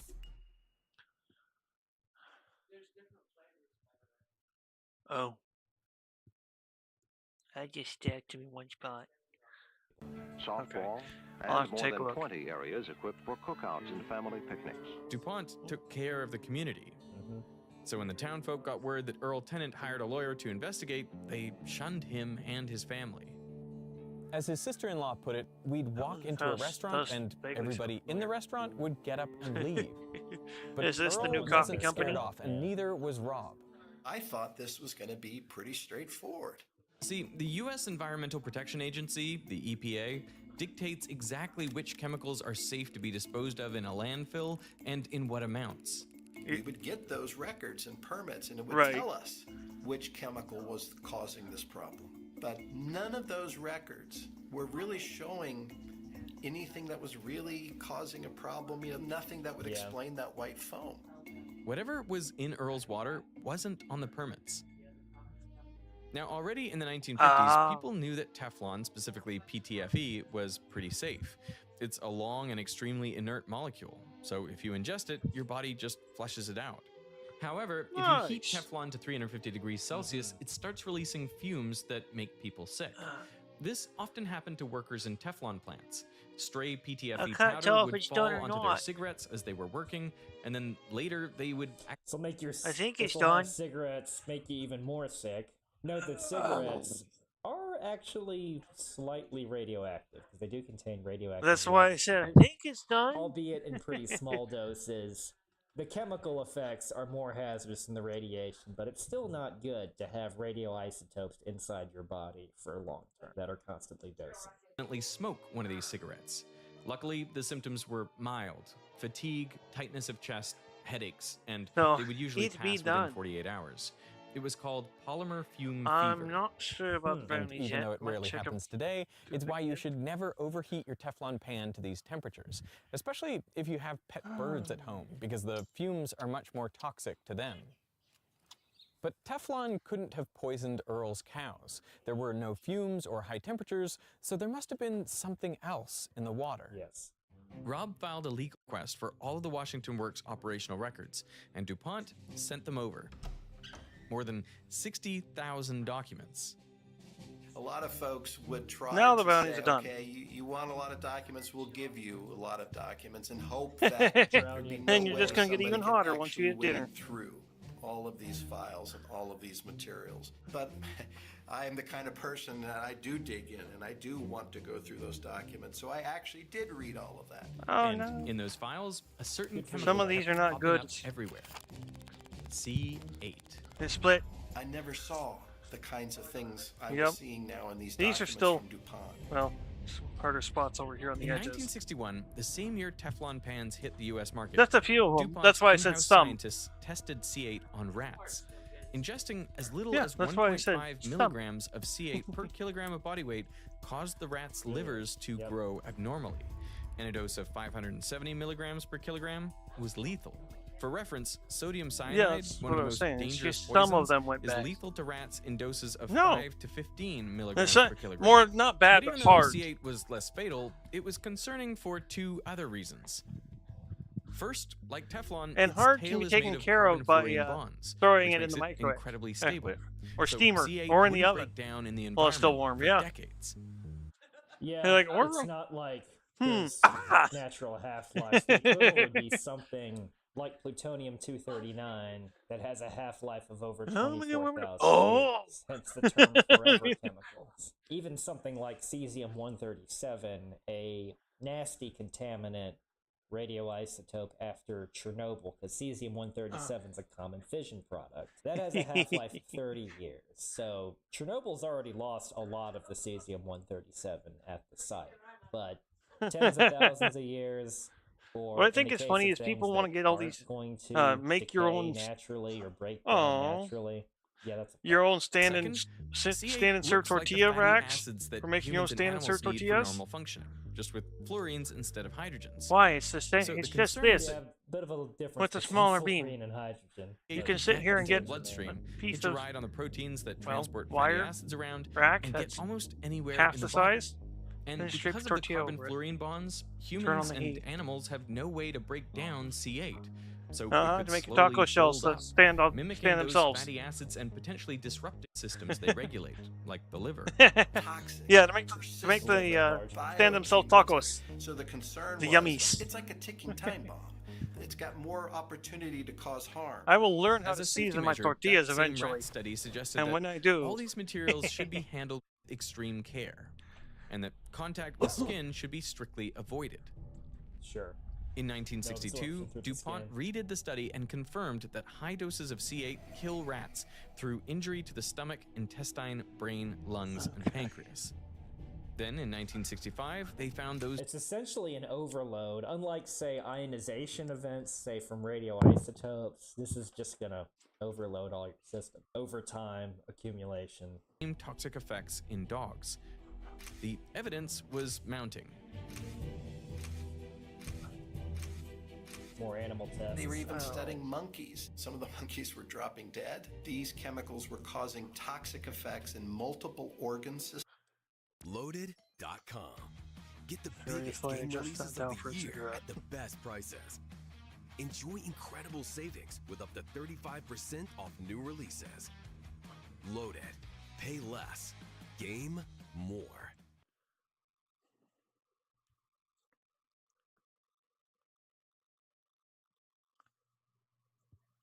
Local tax experts are here. Now you can meet with a TurboTax expert in your community. They can do your taxes for you and get you every dollar you deserve. Local tax experts are here. Hand off your taxes with confidence.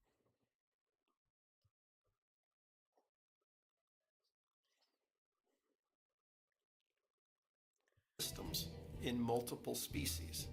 All these studies weren't being shared with the scientific community. And likely, no one That's outside dangerous. of DuPont would have noticed something was wrong if it was not for tooth decay, the most widespread of all diseases. In the 1950s, tooth decay was a nationwide problem. So the US started adding inorganic fluorides like sodium fluoride to the public water supply. This helped fight cavities. 16 years after fluoridation. Yeah, but when you put stuff in the water supply like that, you gotta watch your limits and Stream determine Element what's says, safe. find me in other places: All Discord, children Twitter, will have YouTube, Steam, 65% Xbox, and less PlayStation tooth Old Mage decay. guy on In TikTok as Mage. 1975, Might have some researchers other form of wanted to know if that inorganic fluoride was getting into people's blood. So they sampled blood from around the US, and the results were as expected. More Yes. fluoride in the tap water meant more fluoride in the blood. Yep. But they found another type of Imagine that. fluorine in the blood too, which was organic fluorine, carbon-fluorine bonds. And it didn't follow the same trend.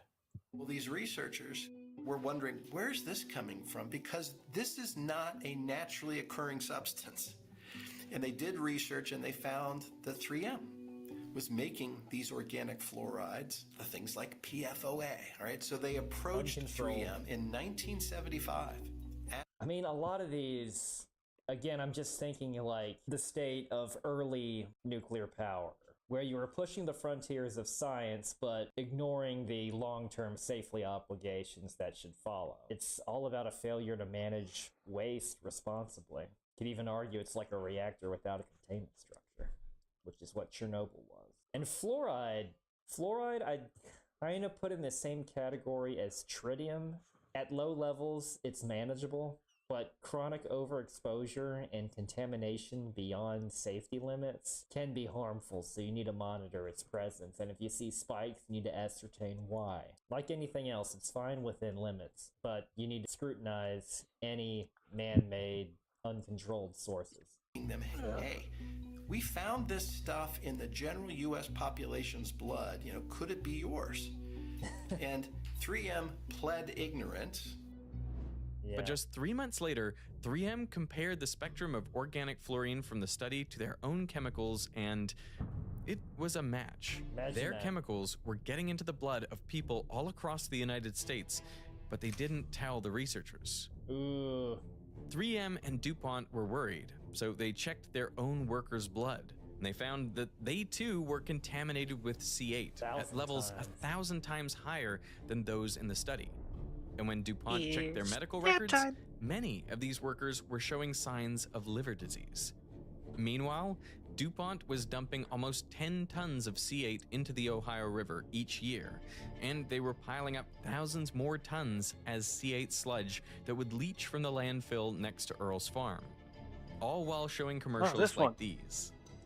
And the water that eventually flows to the river is collected at 5 points and analyzed to make sure we don't pollute the Ohio.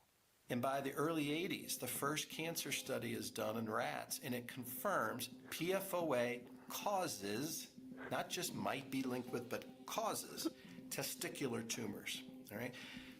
That's a big difference between Yeah. causes and is correlated with or has matching data or anything like that. It's alarm bells off within the company because the concern is, of course, we're putting this in the air, we're putting it in the water, it's in Teflon. DuPont collected samples around Washington, and C8 wasn't just in the river, it was in the public water supply. So in 1984, That's a DuPont mess. officials met Yes. to assess whether Yes, C8 should be swapped for a safer chemical. But their conclusion was that currently none of the options developed are, from a fine powder business standpoint, economically attractive. So C8 stuck around. That's and when the regulator needs to step in. If they were Oh. under the same scrutiny as nuclear power plants are today, they would have taken the keys away. The regulator would have. DuPont just came up with a safe dose for drinking water. DuPont scientists are the first people on the planet to say what would be a safe level for humans. They calculated something like 0.6 parts per billion, which they rounded up to 1. And the importance of that is, at that time, that was about Rounding up, that's non-conservative. I don't like it. the lowest level you could detect in water. Essentially, if we can detect it, it's too high. Yeah. So to put that into perspective, here is one 2,500 liter tank of water, if filled to the brim. Now imagine you take one drop of PFOA, 0.05 milliliters, and you place it not in one of these tanks or 2 or 3, 20 of these tanks. That's 1 part per billion, and that's the number DuPont thought would be unsafe for humans to drink. Yep. And remember, they rounded up. By the way, Yeah. depending on measuring systems now, Round up is bad you in this can case. measure certain things in the parts per trillion now. Ultimately, if you're the company that sets what the standard is, which you have the scientists that can determine that, and you're going up, that's seeds for some potential bias in your measurements as well. And after determining its own safety metric, DuPont tested the landfill wastewater leaching into Earls Creek. It came back at 1,600 parts per billion. Damn. Love when they extended it out to just show the disparity at this point. I'm not sure what the requirements are for this sample. An IQ of 85 to 115 is considered average in the US, and IQ of 115 to 145 is considered high, and an IQ 145 is considered genius. Are you curious to know where you stack up? You can take this 2-minute IQ test. That will give you detailed results on your IQ score and cognitive skills.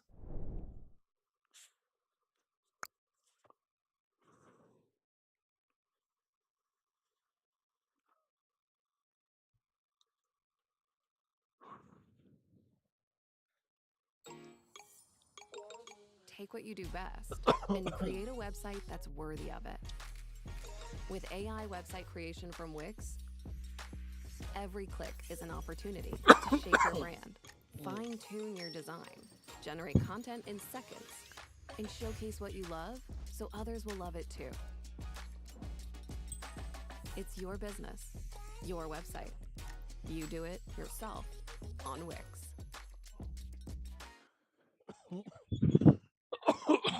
Hi, my girl.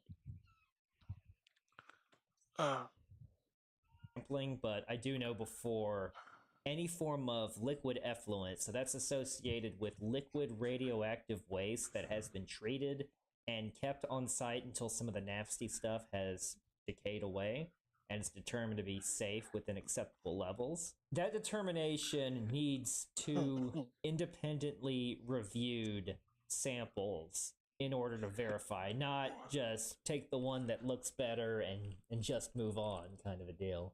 Didn't tell Hey, him. no joke. So at that point, And you have to tell it in the case of new.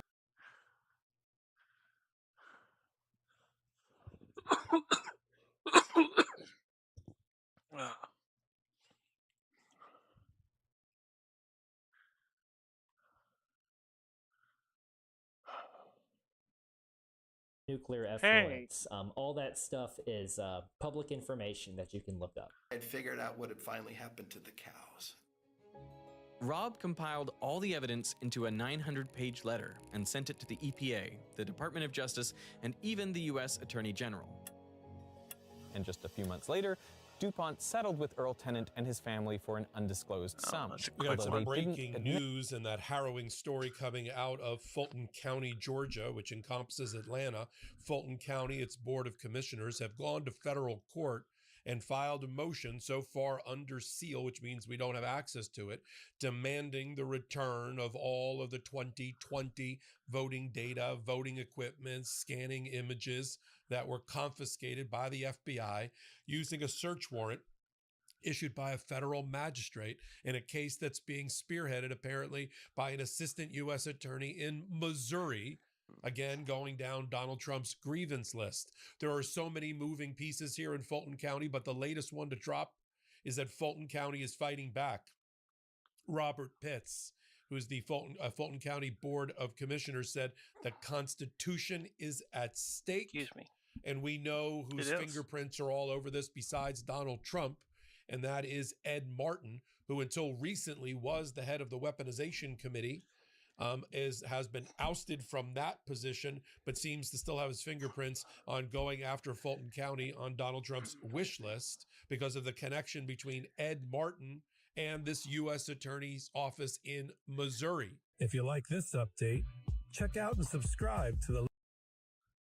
Oh, Donald Trump and the MAGA Republicans are now officially blocking former President Bill Clinton and former Secretary of State Hillary Clinton from testifying publicly about Jeffrey Epstein, about the Epstein files, and answering any questions that the public may have for Bill Clinton and Hillary Clinton. Now, this follows Donald Trump and MAGA Republican Congressmember James Comer and all the other MAGA Republicans saying the Epstein files has nothing to do with Donald Trump. This is all about Hillary Clinton and Bill Clinton. It's as though like we're all stupid, right? Like Donald Trump appears on the Epstein files over 38,000 times in 5,000 documents.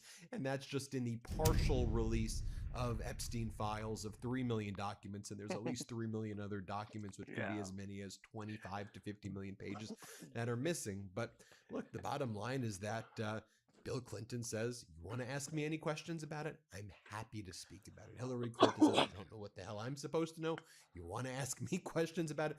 Let's do it. But let's do it in public, in front of the entire world. And let's do it. Let's do a hearing on Epstein. You want to do it? We're ready to go. So you now have James Comer saying, actually, we're going to maybe do it in secret. We're not going to do it in public. Why would we do a public hearing? They think they're special. They think they get... No, it's not a matter of thinking they're special. What's in those files, James Comer, is absolutely vile and disgusting.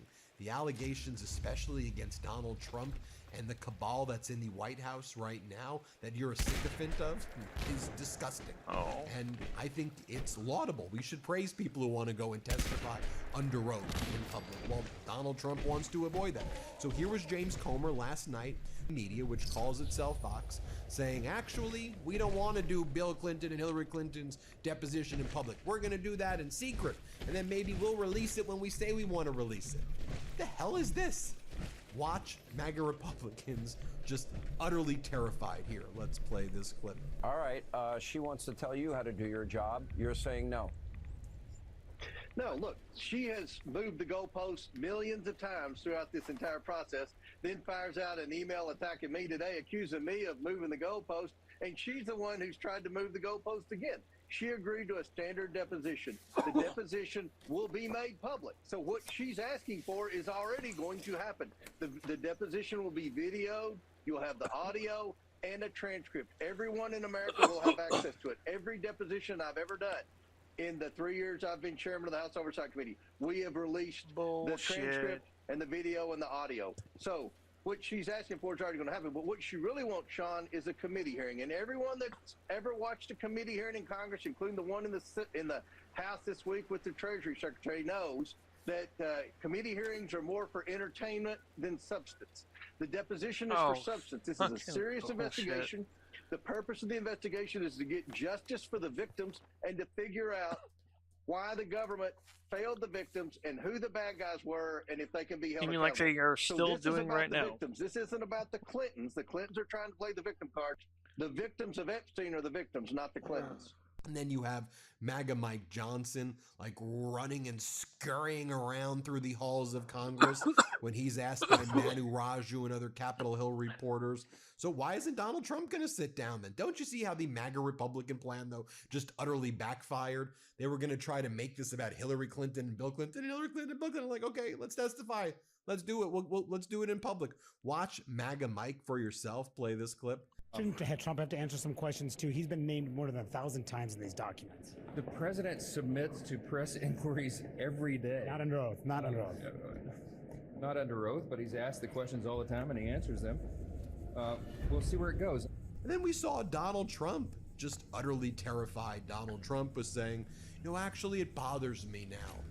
I'm upset that they want to go after Bill Clinton and Hillary Clinton. That actually breaks my heart, right? That's what Donald Trump said 2 days ago to NBC. And then yesterday, Donald Trump's chief propagandist, Caroline Leavitt, parroted that. And then Trump had his other regime sycophants like Scott Jennings and other praising Bill Clinton because they're terrified that he's going to testify truthfully, and then Donald Trump's people are saying, well, then Donald Trump's got to testify. Watch Donald Trump say, it bothers me that somebody's going after Bill Clinton. What do you mean somebody? You are. You're the person because you're trying to distract from the fact that you were Epstein's best friend. You flew on the plane over and over and over again, and that you're over these files 38,000 times. That's more references to Harry Potter than in the Harry Potter books. That's more references to Jesus in the Bible than you are in the Epstein files. Listen to what Donald Trump said when he's like, it bothers me that they want to go after Bill Clinton. Why would they do that? Here, play this clip. NBC News broke the story today. I don't know if you saw it, that the Democrats are already saying, if you bring President Bill Clinton and he has to testify, we're bringing President Trump. What do you say to that? I think they might say that, but they've already brought me. See, I've been brought. They had me indicted many, many times. Many times. And the president had some surprising thoughts about former President Bill Clinton. It bothers me that somebody's going after Bill Clinton. See, I like Bill Clinton. I still like Bill Clinton. What do you like about him? I liked his behavior toward me. I thought he got me. He understood me. He was the one that said very famously that you don't want to run against Trump when there were 18 people. There was 18 people, including me, total. And he kept telling them, you don't want to run against Trump. Run against anyone. Don't run against Trump. And Hillary sort of laughed at him. And then on CNN and the various shows, they had the Trump propagandists like Scott Jennings and others say, you know what? Actually, our supporters are Clinton supporters. The Clinton supporters love Donald Trump right now. Here, play this clip. It's true. People are saying it's part of the millennial midlife crisis. Yeah. I'll tell you one thing. I'll go back to the comment with Bill Clinton. We got all his voters now. All the good old boy Union Democrats that voted for Bill Clinton in Middle America, they now vote for Donald Trump. That is one connection in history that you'll never be able to shake. All these blue-collar, non-college, working-class guys from West Kentucky and other places in Middle America where I'm from, they were Clinton. They were the biggest Clinton people I knew. And now they love Trump. They've abandoned the Democratic Party. So what do they have in common? We took all of Clinton's coalition, and now Trump's the president. I don't want to play politics with this. If you're in the Epstein files, you need to get dragged out.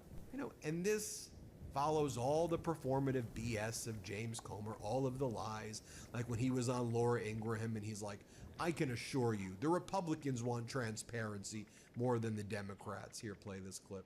The media has tried to make it out that Republicans didn't want to get to the bottom of this, that Republicans didn't want to be transparent.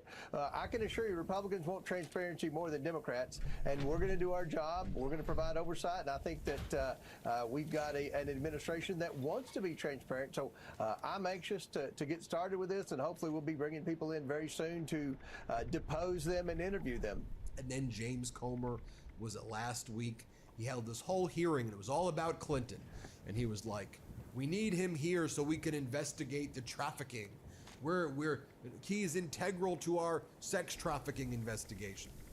Okay, well, he wants to testify publicly. Let him testify publicly. And how dare you, James Comer, and MAGA Republicans use sex trafficking as your way to try to distract from Donald Trump appearing in those files over again.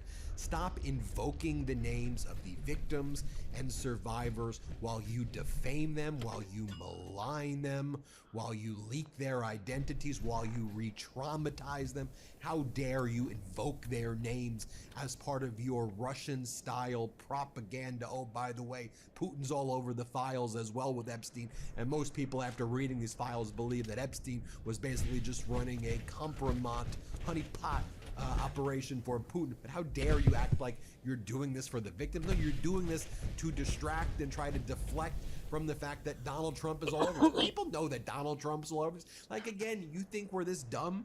Here was James Comer holding a hearing the other day saying, we're going after Clinton. Play this clip. Today, the House Committee on Oversight and Government Reform meets to advance 2 resolutions recommending that the House of Representatives find former President Bill Clinton and former Secretary of State Hillary Clinton in contempt of Congress for refusing to comply with duly issued subpoenas. The committee does not take this action lightly, but subpoenas are not mere suggestions. They carry the force of law and require compliance. Former President Clinton and Secretary Clinton were legally required to appear for depositions before this committee. They refused. As Democrat Ranking Member Garcia stated, and I quote, "Defying a congressional subpoena is highly illegal," end quote. He also stated, and I quote, "No one is above the law." Actions have consequences. 6 months ago, Republicans and Democrats on the House Oversight Committee's Federal Law Enforcement Subcommittee unanimously approved deposition subpoenas for the Clintons by voice vote as part of our investigation into the federal government's handling of the Jeffrey Epstein and Ghislaine Maxwell criminal cases.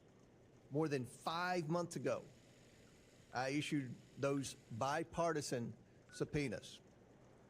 The Clintons' testimony is critical to understanding Epstein's sex trafficking network and the ways he sought to curry favor and influence to shield himself from scrutiny. Their testimony may also inform how Congress can strengthen laws to better combat human trafficking.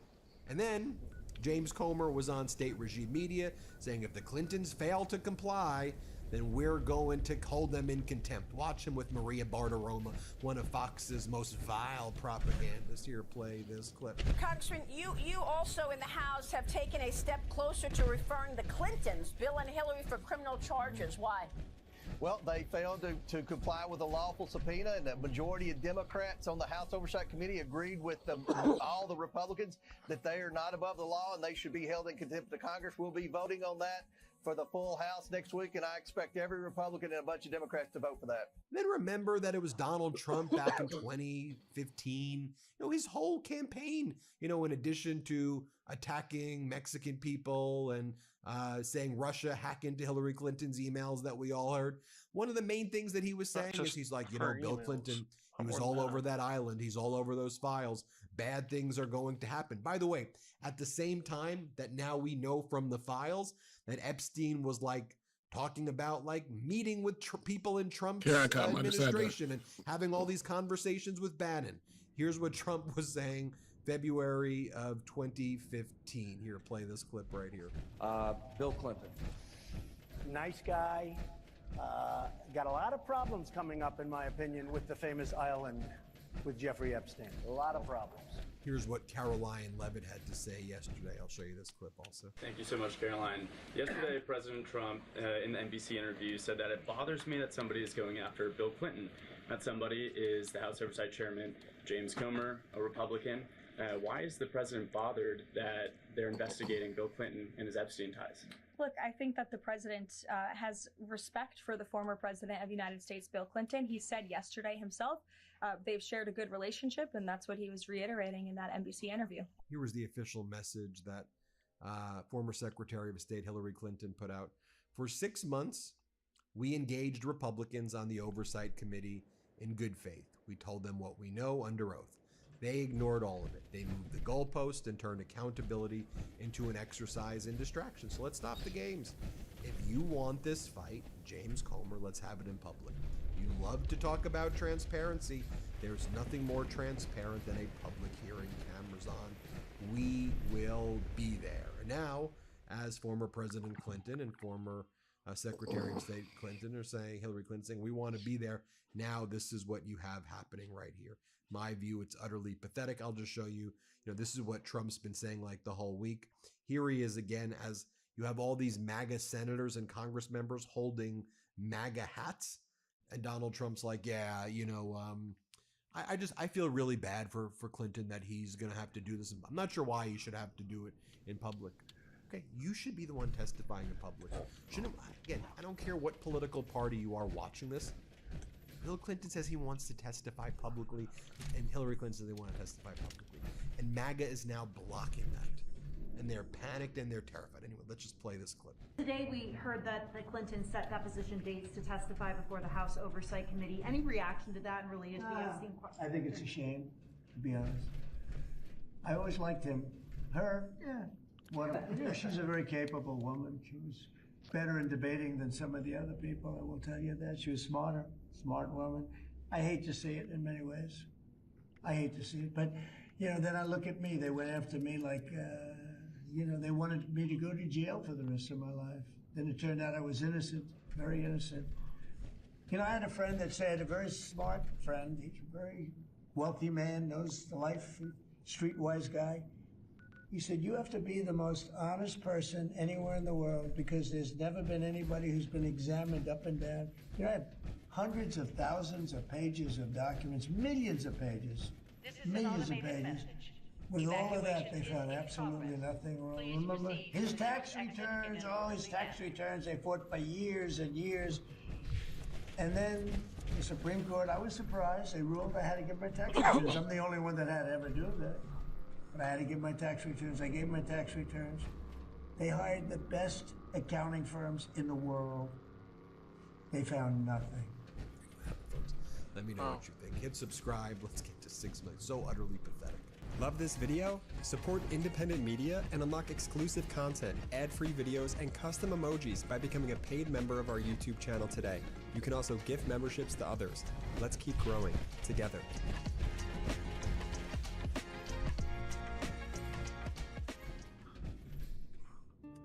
Welcome to Top Heroes. It all starts Well, I with a thought small maybe fire. I had a raid team. No together. rushing, no short.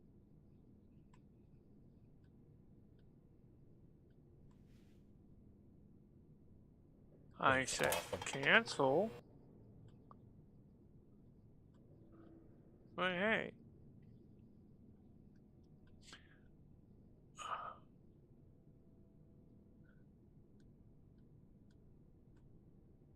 Fulton County, the center of Donald Trump's attacks on the 2020 presidential election, is fighting back against the Trump FBI seizure of ballots in federal court. They have filed a motion that is currently under seal in federal court, challenging the seizure of those ballots. And here to discuss this breaking news is the commissioner, Fulton County Commissioner himself, Marvin Arrington. Marvin, thank you for joining the show. Hey, thanks for having me, Adam. Glad to be here. Thank you. So what can you tell me? I know that the motion itself isn't public, but tell me what you're requesting in this new legal filing and the road ahead. Yes, so we're requesting a return of all the documents that were taken under Rule 41G of the Criminal Rules of Federal Rules of Criminal Procedure. And so we want the documents back. Number one, it's a violation of state law for those documents to be shared. Even the Republican Secretary of State, Brad Raffensperger, has refused to share this sensitive voter data with the Trump administration. And in fact, the Department of Justice has sued Brad Raffensperger over the voter records in Georgia. And they also have had sued our clerk of Superior Court, requesting the very same records. And so this was just an end around to the civil proceedings that they filed, right? They filed those civil proceedings. And, now they've done an end around to circumvent those judges and those judges' authority. And so I think that's improper. Additionally, the statutes that were listed in the warrant are misdemeanor statutes that have a 5-year statute of limitations. So I think the warrants are stale because they can't even prosecute on those statutes based off of the 2020 elections. And for various host of other reasons mentioned in the 30-page brief, that's just kind of a snapshot. At the very least, if they really wanted to prove whatever it is they want to prove, they should have been deliberate about maintaining the chain of custody. Because now that the chain of custody has been broken, even if a judge orders them to give us all of the documents back, we have no way of determining whether we actually got all the documents back or not, or whether they added something to it or not, right? Right. You anticipated my question. I mean, how much of the damage has already been done just by the fact that it is now in federal custody, that they have seized these documents with the litigation, the civil litigation already pending? Yeah, there's no way to put Pandora back in the box, right? We do, I believe, have digital copies of all of the ballots, but I don't believe we have digital copies of any of the absentee ballots, nor of any of the provisional ballots. So we do have some sort of backup records, but our clerk of Superior Court has said she can no longer certify the custody because they refused. She attempted to try to get an inventory as they were leaving, but they refused to allow her to do an inventory. So, if they really wanted to prove something, they would have maintained the chain of custody. But we've had 25 elections since the 2020 presidential election. And so if Fulton County is really this hotbed of corruption and fraud that they say it is, it would seem that they would want to prove that over numerous elections, and that they would have proof of that from all of the 25 elections since then. Or how about the election in 2016 where he won, or 2024 where he won, right? I mean, frankly, it's a moot point because we've had a new presidential election and we elected, unfortunately, he got reelected, and he is the president of the United States. So it's frankly moot. Right. And in Trump's mind, the only elections that are questionable are corrupt are the ones that he lost. You had mentioned Brad Raffensperger.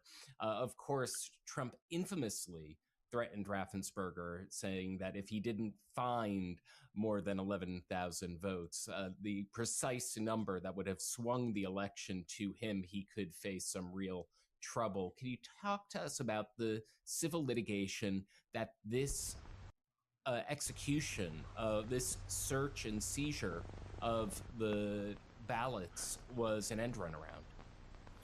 Well, so, again, my understanding is that the DOJ has filed suit against Brad Raffensperger for voting records in the state of Georgia.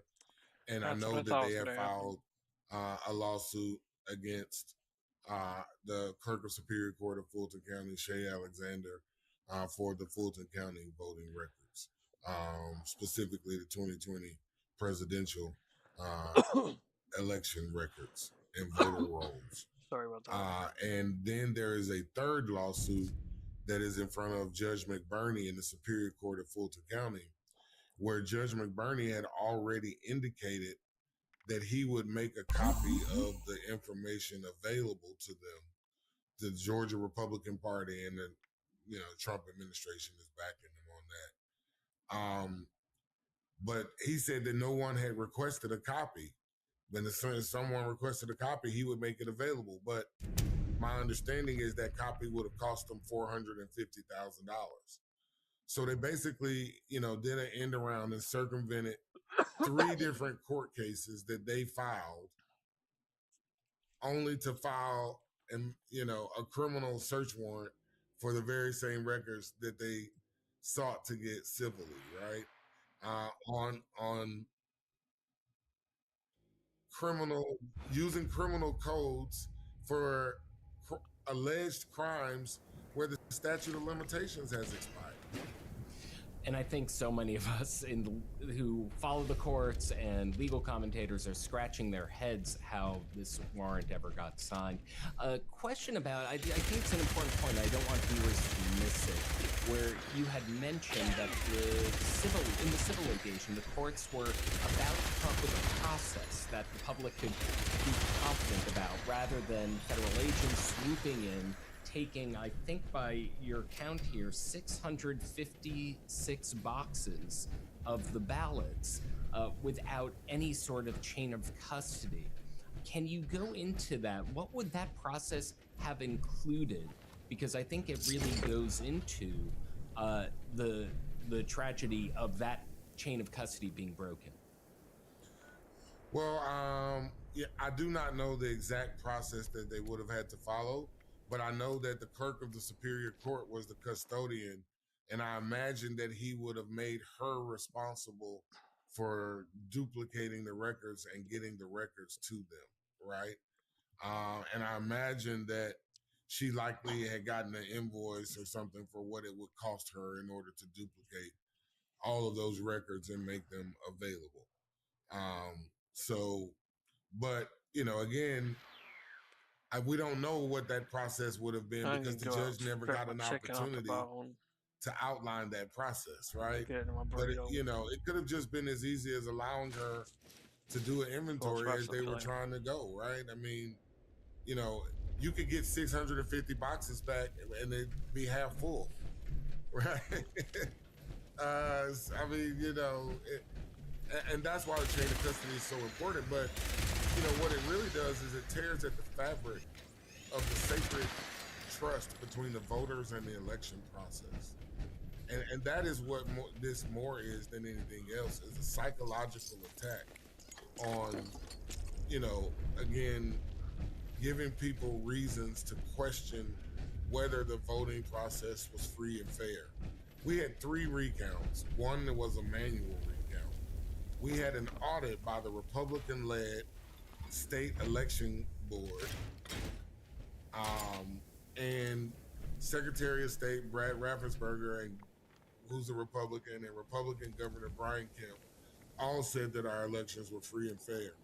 If they really were looking for corruption and fraud, they would go down to Coffee County and they would have served search warrants and arrest warrants there, because we have documented video proof of people breaking into the ballot office there, right? So, you know, we know that this is not about, it's pretextual, right? This is not about what they're saying it is. It's pretext for their agenda. Right, and Fulton County, of course, was just one of the places with the most, the strongest attacks on the election in 2020. The attempts of subversion, the Rudy Giuliani, the harassing of Shane Moss and Ruby Freeman. Can you talk about that kind of context, the lengths to which Rudy Giuliani and other people in Trump's circle went in your county in Georgia, and why this strikes, as you put it, such a blow for democracy that this raid took place? Yes, well, I mean, you know, outside of the 3 recounts, the Republican audit, and sign off by the Secretary of State and Governor, there were no less than 10 lawsuits that were filed by them that were all dismissed, right? And the young ladies that you mentioned, Ruby Freeman, they got like, what, $100 million judgment against Rudy Giuliani, right? And so, I mean, it's an attempt to rewrite history is what it is. And again, like I say, I mean, they just want, this is, frankly, it's a full frontal attack on democracy, because they're tearing, the trust between the voter and the election process is fragile. And so anything you do to break that trust, and now they're giving people ammunition to say, oh, well, yeah, we told you this wasn't right. You guys are going to jail. And I'm like, going to jail? I've never touched the records. I saw him behind the cage. I'm not going to jail. But you know, it just allows the opportunity for these people to run with these crazy stories. And, you know, again, it just hurts the entire process. in our entire democracy. One more question. How do you expect this case to proceed from here? Well, I'm hopeful that the judge will rule in our favor. You know, I'm not sure if it'll go back in front of Judge Salinas. I think it initially has to go back in front of Judge Salinas, but I think maybe we made a request for Judge Thrash, for Judge Thrash to hear the matter, the judge that had the actual civil lawsuit that they filed for the same records, because I imagine that he won't be happy that they circumvented him and his authority, right? I imagine none of these judges will be happy that they took this action to circumvent on stale warrants where the statute of limitations expired. Commissioner If you guys Arrington, need thank these you raw texts, they for couch it out telling in us an my, update of what's camp happening in if you guys Fulton need it. County, and I hope that you'll tell us more about it as the case progresses. Absolutely. Look forward to it. We're doing everything we can to protect the interests of the Fulton County residents and their private voter information. And I imagine there may be some individual Fulton County voters that might file motions themselves. Well, I'll look closely for those developments, and thank you for breaking it down. Thank you for having me, Adam. And for folks who want to find more about this and other topics, visit www.allrisenews.com and take a moment to subscribe right now to Legal AF. Can't get your fill of Legal AF? Me neither. That's why we formed the Legal AF Substack.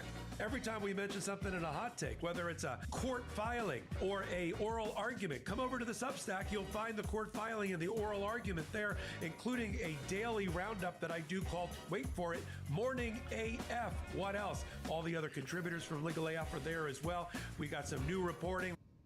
Pam Bondi's hot seat for next week's Oversight Committee hearing just got a lot hotter, especially about the Epstein files. Remember when she told the American public back in February of 2025 that the Epstein client list was sitting on her desk during a Fox interview? Yeah, an independent journalist named Jimmy Tobias filed a lawsuit under the Freedom of Information Act demanding that whatever was on her desk about the Epstein Stream files Element be says, turned over find me in other to the places, American Discord, public and to Twitter, Jimmy YouTube, Tobias. Steam, And this is the Xbox, way, and by PlayStation the Old way, Mage that a Guy on number of TikTok different as Mage. organizations have gone after the Epstein files, independent of the 3 million document data dump.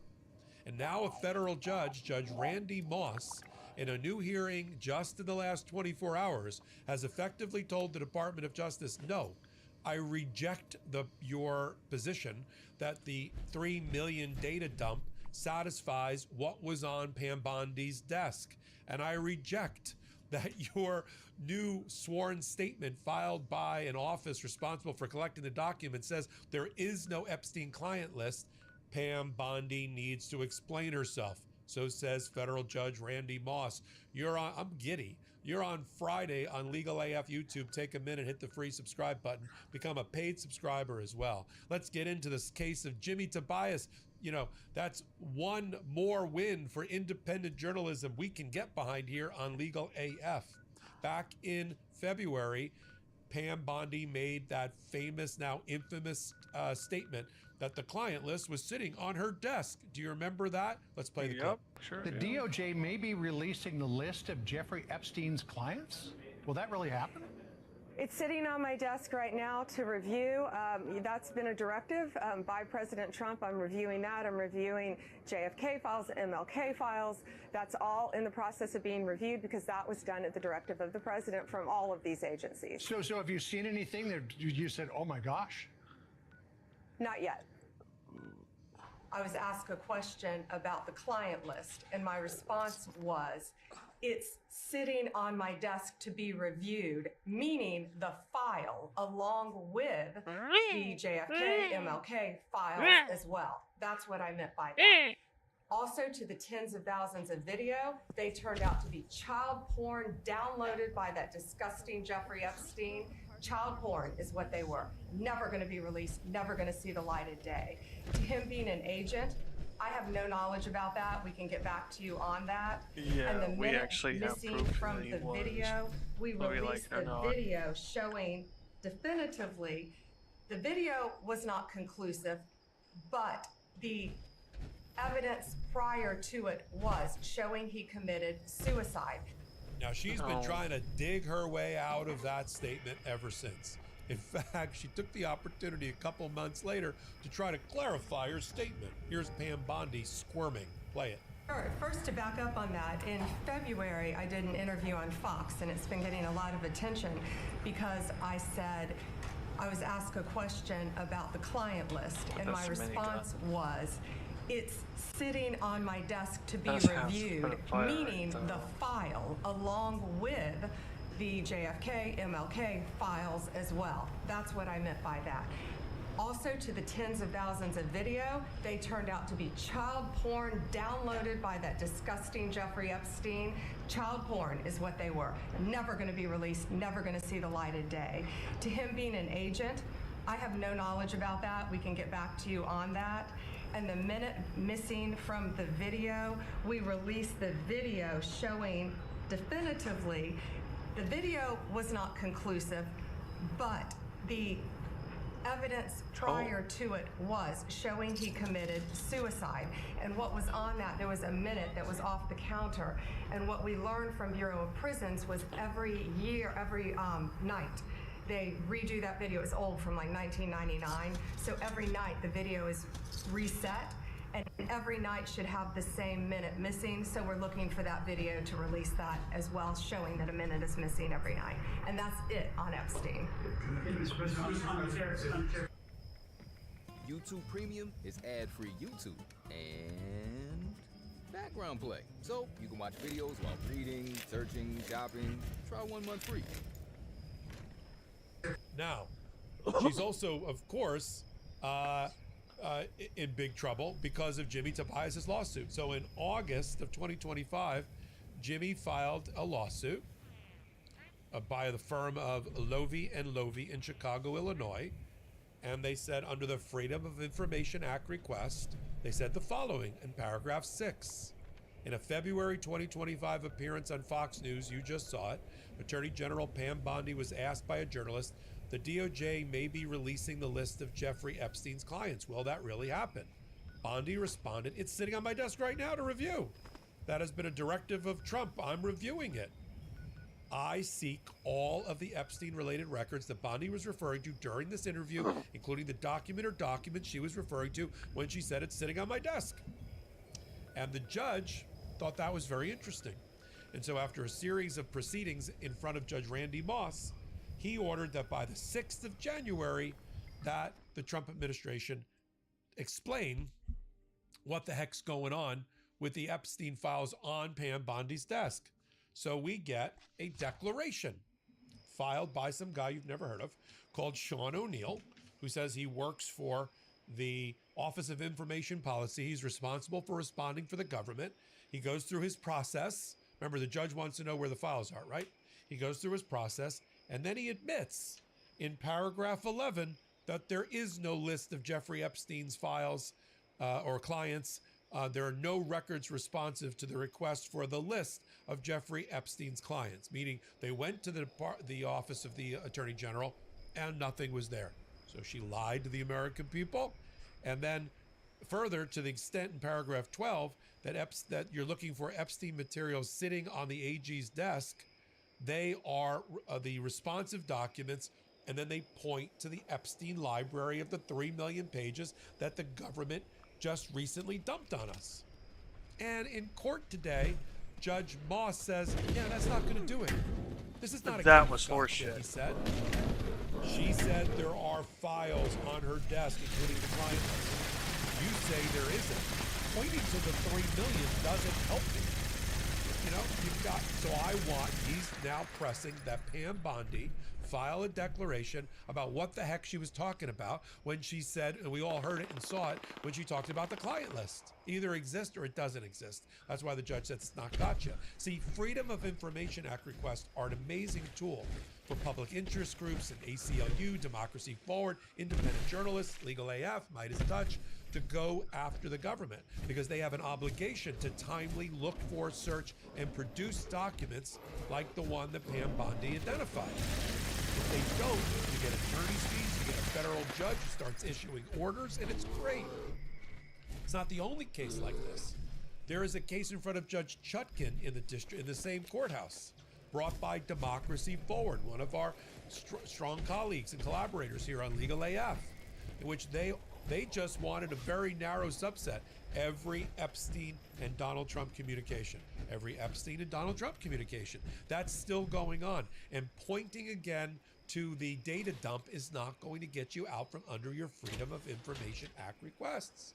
So that case is still pending. There's a third case that brought by the National Enquirer, that supermarket tabloid of all things, brought several years ago, that's all the way up to the Second Circuit Court of Appeals.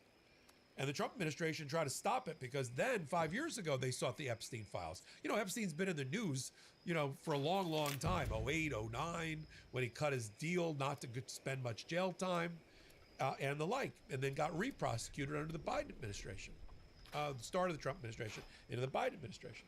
So that case is still pending, and the Second Circuit looked askance at the argument by the Department of Justice, like, Epstein Transparency Act solves our problem, doesn't it? No, it doesn't. See, we've been watching the Trump administration squirm and try to redefine and conflate the definition of what are the Epstein files. They kept saying they're with federal judges. No, that's grand jury files. That's not the Epstein files. Well, they're with Congress and we got to get congressional approval. No, they've always been in the executive branch, and any suggestion otherwise is a violation of separation of powers that normally Donald Trump and his people would be jumping up and down about. But this was just an effort to slow really bad things happening to the Trump administration about Epstein, and Donald Trump in particular, just slow it down, you know? But people are not letting this story die because the victims, the survivors, people who support victims and survivors are not letting them down and are not stopping the story. I mean, Lisa Phillips, who's my client, an Epstein survivor and leader of that movement, one of the leaders of the movement, she said as much on Capitol Hill, where she warned Congress and Trump and the Department of Justice that if they don't produce the client list and all the documents, that the power of the almost 2,000 victims can't be stopped. They'll get together, they'll create a client list. Remember when she said this on Capitol Hill? Play the clip. I would like to announce here today, us Epstein survivors have been discussing creating our own list. We know the names. Many of us were abused by them. Now together as survivors, we will confidentially compile the names we all know who were regularly in the Epstein world. And it will be done by survivors and for survivors. No one else is involved. Stay tuned for more details. And Melania had to cut short her ridiculous documentary press conference because, of course, her connections to Jeffrey Epstein that have been alleged by Michael Wolff, the journalist, came up during the press conference, right? Here's a clip. Why do you feel it is appropriate to use an official White House event to promote your documentary? This is not promotion. We are here celebrating the release of the hostages of Aviva and Pete. They were in Washington, D.C., and they called me. They said they would like to come over to thank me. Pinpointers, troubleshooters, strengths, and hitmen. So now you know why Judge Moss has ordered Pam Bondi to answer for herself. Because no one's letting this story die. The corruption, the child sex trafficking, international child sex trafficking ring, its links back to people like Donald Trump, people in his administration like the Commerce Secretary, Howard Lutnick, who took his teenage children, along with another couple's teenage children, to the pedo island for lunch.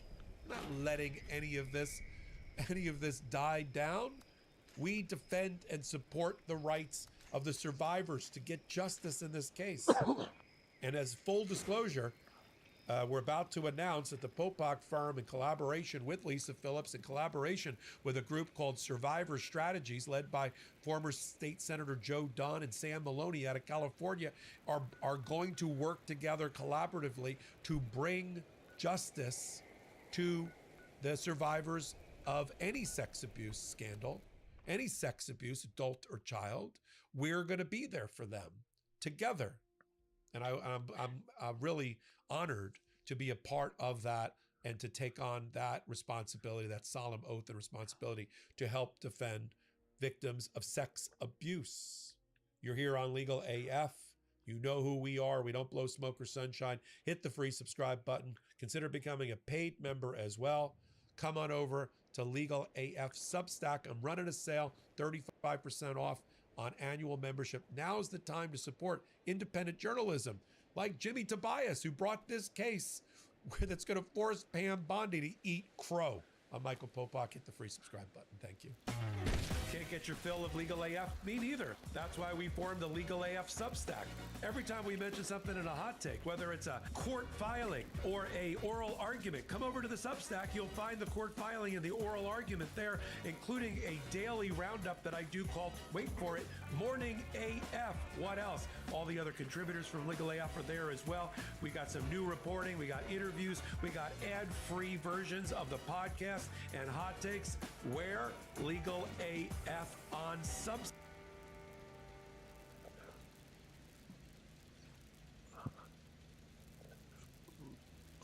Excuse me.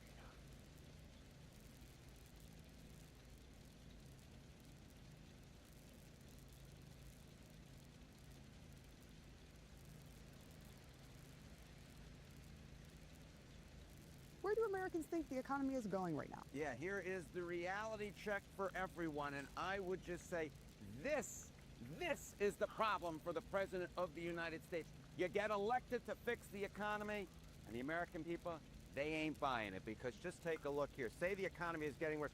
Right after Donald Trump was elected back in 2024, re-elected, 42% of Americans said the economy is getting worse. Okay. Well, you want that number to go down. You want that number to go down if you're the President of the United States. Instead, it's going up. What are we talking about? Now, 55% of Americans say that the economy is getting worse. I don't know how you win when the majority of Americans say the economy is getting worse, because you go back through the record books, and that is a formula that equals failure. And what do Americans want Trump to focus on the most? Yeah, this, I think, is the whole kit and caboodle, right?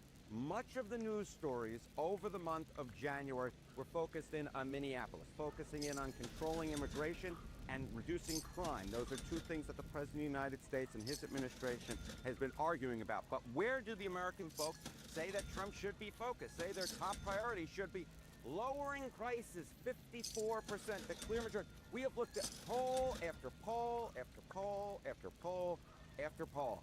I'm exhausting myself just talking about it. And every single poll say that their top priority should be lowering prices or the economy. And it is still the case. Much lower down, controlling immigration at 22%. Even lower than that, reducing crime at 10%. You add together 22 and 10, you get to 32.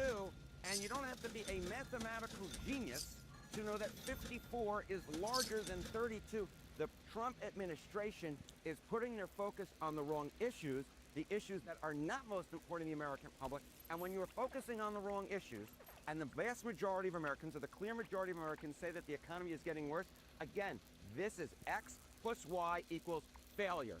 Failure, failure, failure going into the midterm elections, because Donald Trump was elected to fix the economy, just wants to get and some it's caps still for him. believed Hell in yeah. the American people. There you go. I'll buy them from him. So, a little bit of long opening. Hi, it's me. Failure. I love that last part from and this morning. That's this morning, folks. Failure, failure, failure, failure. Because it is really about the economy. Let's grab all that. No, 54% is a staggering number of people who care about the fact that they can't pay their bills. Okay, and Donald Trump lied his way into office because the price of eggs, saying he's going to fix it, and he has not fixed it. Meanwhile, crime has gone down naturally because things are better. We're further and further away from the pandemic. You know, immigration, they're trying to get us that, and there's a lot of really terrible things going on in the world. And I wanted to open with this conversation because that is the issue, folks. The fact is, in the end, none of the things that the administration and the Republican doormat Congress are focusing on has a damn thing with making life better for average Americans. And the desperation, I'm not going to show the clips of like Scott Bessent and others and Rubio and all he was saying illegal immigrants are the reason housing is so expensive. They want to blame illegal immigrants, people who've come here, immigrants, for the reason things cost too much. No, the fact is, we all know immigrants contribute more to the economy than they take out of it. It's common sense, but we actually have data. Cato, Go on. For God's sake, the Cato Institute put out a study Go. this week showing that immigrants over the last 20 years Goddamn, contributed just more to the tax base than taken from it. They carry more weight for our nation than take from it, which is not something I could say for a lot of red states right now.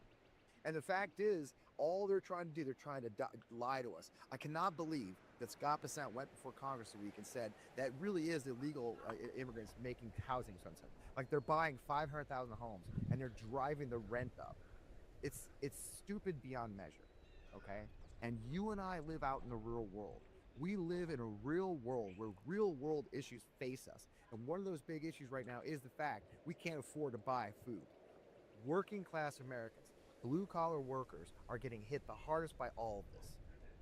Rent's gone up, energy's gone up, food's gone up, over and over and over. But there are big issues we have to do. Now, I'm not dismissing all the things that are happening. We're going to talk a lot about what's happening in the world of justice and policing and our country as a whole, corruption. But I did want to start off by making it clear that this is an issue. And here's the rest of that piece. I don't usually run one long piece on the show, as you guys know. I like little short videos. But here's the rest of that piece about where this is going. Because you know what? The Republicans are in trouble, and they know it. Show how much trouble they're in, Satchel. Oh, I guess the question, as we get closer and closer to the midterms, which party do people trust, knowing how they feel about how Donald Trump has handled things when it comes to the economy? Right, the economy, right? Affordability. Donald Trump has been dismissing affordability concerns, but when 54% say the top priority should be lowering prices, not much of a surprise, right? Party trusted more in affordability. Overall, it's the Democrats by 14. Look at this. Among independents, I'm laughing. It's 39 points. It's a blowout. This is the entire ball game right here. And when you're having a 39-point lead among independents, a 14-point lead overall on affordability, and right now the top priority, the American safety, lowering prices for the Trump administration, this is the type of formula that equals major success for the Democrats come the midterms, if it holds. And we have seen that in the special elections. We'll see if that holds. So he's probably saying, there's a mage finally. See, sir. We shall see. Oh, yeah, we're going to see, folks. We're seeing it now. Special election after special election, Democrats are winning because you know what? We're focusing the issues that actually impact people's lives, right? And that does go for judge. Right now, we've got mass ages running amok in Minnesota. Okay, we've got mass ages running amok across the country. We've got threats against civilians. We've got people, being scooped up in the dark of the night by mass ages government. We've got DOJ in turmoil. It's become Donald Trump's personal attorneys. We've got ungodly amounts of corruption. That's the stuff that does drive up costs. That's the stuff that undermines the economy. Believe it or not, all of the things the Republicans and the doormat Congress and Trump are doing is actually making things worse in America. Yeah. We need labor to build things. We need safety to go to work. We need... Ooh, who knew that fist-only challenge on survival for killing robots would take so long? It's bad, crime goes. All these things are tied together, and they're doing nothing. So, as always, I want to talk about those other issues, okay? Because it all goes to that. And as you guys know, it's funny because where is ICE right now? Well, they're in Minnesota, right? Because they say that's where all the immigrants are. Why are they not in Texas? Because I'm pretty sure I've been getting told for my entire adult life that most of the illegal immigrants are in Texas or Florida or elsewhere. But those states are governed by Republicans, so they're not a target. There's a big election coming up in Texas, you guys. Not just at the federal level for Senate, but there's also some big state level elections that could have a major impact on that state's direction and our whole country. And as always, you guys know me here on Democracy FP Wellman. I get the best guests to have those conversations. And I finally found a guy with a crazier resume than me. And that's hard to find because I can't. I was going to say, that's saying something. But Tony Box can't hold a job for nothing either. And that's what makes him such a great candidate for Texas Attorney General and a great guest on Democracy to talk about all of the things we're going to talk about. So, as always, I am Fred Wellman. This is On Democracy with FP Wellman, right here the Mice Touch Network every Saturday night. Satchel, let's do a show, man. Run that music.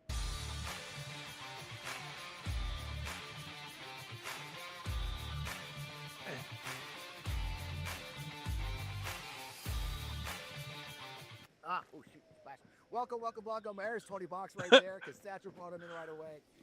So Tony Box is a former Army officer, former FBI special agent, former SWAT team leader, federal prosecutor, now an attorney in private practice in Dallas, Texas, and a candidate for Texas Attorney General. Tony, you seriously have a great resume. Welcome to Automox FM. We're so glad to have you, brother. Thank you so much, Fred. I've been fortunate. A lot of people get the right opportunities over the year. Worked with some great organizations, and I hope I haven't let them down. Well, you're still here. You're still doing good things. And you're still serving your country. That's what I love about when I had the opportunity to meet you, and I said, well, this is a guy I get. He's about public service, he's about serving his community, he's about stepping up when the country needs you. The country needs you right now. Look, I did talk a little bit. We talked economy in the beginning here, but what I have to talk about, last week we had Sheriff Chris Swanson. He's up there in Michigan running for governor. You're in Texas running for AG, but you've also got an incredible thing. I mean, as you look at what you're seeing unfold in the streets of America, and I will start. Hey, Walter, get out and do the Mothman event real quick, because we'll get an XP buff, and then we'll do the daily. Are you shocked with your long record of law enforcement and prosecutor experience? I mean, does it shock you? Yeah, I'm shocked and amazed. Disappointed, saddened. I just can't believe what I see. I mean, I'd worked with federal law enforcement officers for years and years and years. I was a federal law enforcement officer. I've worked with every three-letter agency there is. And to see these poorly trained ICE and Border Patrol agents kicking butt indiscriminately, it's amazing, and it's sad, and it's not federal law enforcement that I know. And so this is some new thing that came in with this administration that tells you to take to the streets and beat people for the sake of beating them, and it needs to change. I've been telling people for a long time that they just need to be pulled out of the streets of Minnesota and go back to where they came from and get retrained, and then talk about what comes next. What worries me, and I talked to Chris about it last week, and I do want to bring it up again because, we know the agent that shot Renee Good. We've now got the names, I'm not going to repeat, of the agents that allegedly shot Alex Preddy. They weren't actually rookies. I mean, these were agents who've been in the agencies for a while, and you served in the FBI. You've also been in the Army like me, which I really love. So you know that it isn't just the training possibly. I mean, the long-term training, but it feels like a cultural problem. I told this to you last week. When I had an army unit like this, we broke it up, right? I mean, do you feel like there's a cultural issue that we've developed in DHS and the subordinate agencies? It is. It's a cultural issue which comes from the top.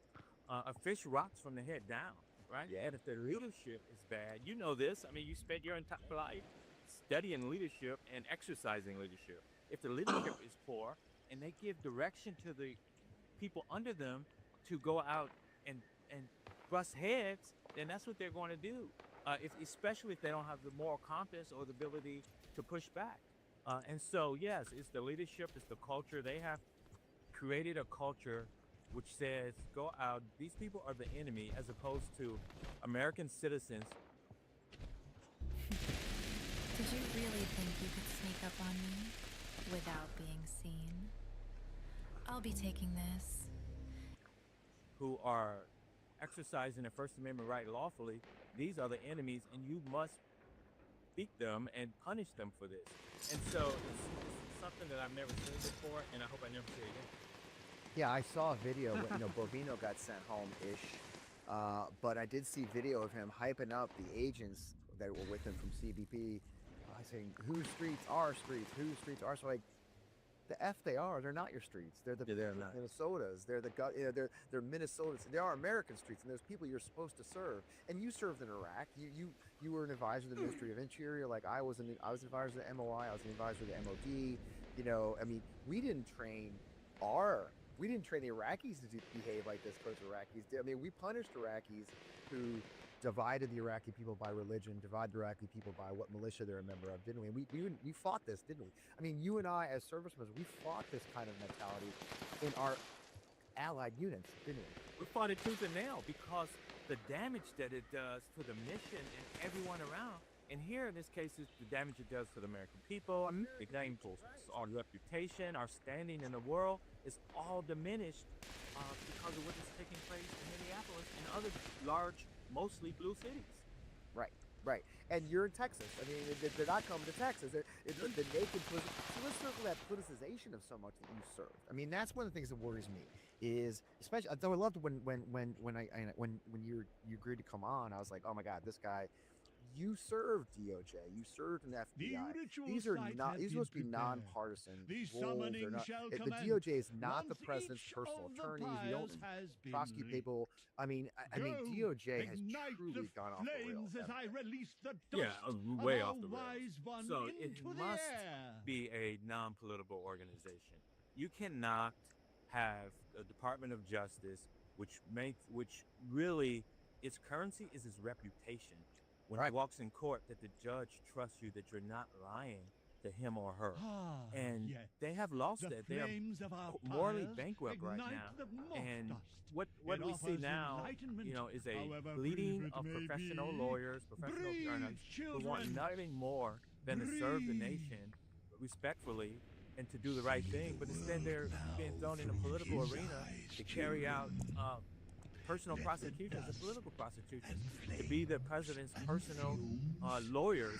And no self-respecting Department of Justice lawyer wants to do that, which is why they have shedded thousands and thousands. I was shocked. I don't know if you saw the report that one justice or attorney, the judge is beating her up because they haven't followed any of his orders, and she literally said, just put me in contempt because I'm exhausted. And she's getting fired, of course, because they're not going to let that happen. But my God, you were an attorney, you were a prosecuting attorney. I mean, I couldn't imagine. I mean, it has to be almost a moral crisis, like a moral injury, to go as a person who's dedicated life to public service as a prosecutor, and to have to go to court and defend some of these outrageous acts, and knowing that your own agency and government will not follow the judge's rules, right? I mean, they're not going to follow the rules. Yeah, it is a crisis. It's a crisis that many remaining lawyers are struggling with. They're quitting by the day. Some people say I'm going to hold on as long as I can, but most can't hold on any longer. Just like the lawyer you talked about. I mean, she said, hold me in contempt because this is crazy. I'm exhausted. She said all of those things, which I believe, and she's at a breakthrough, right?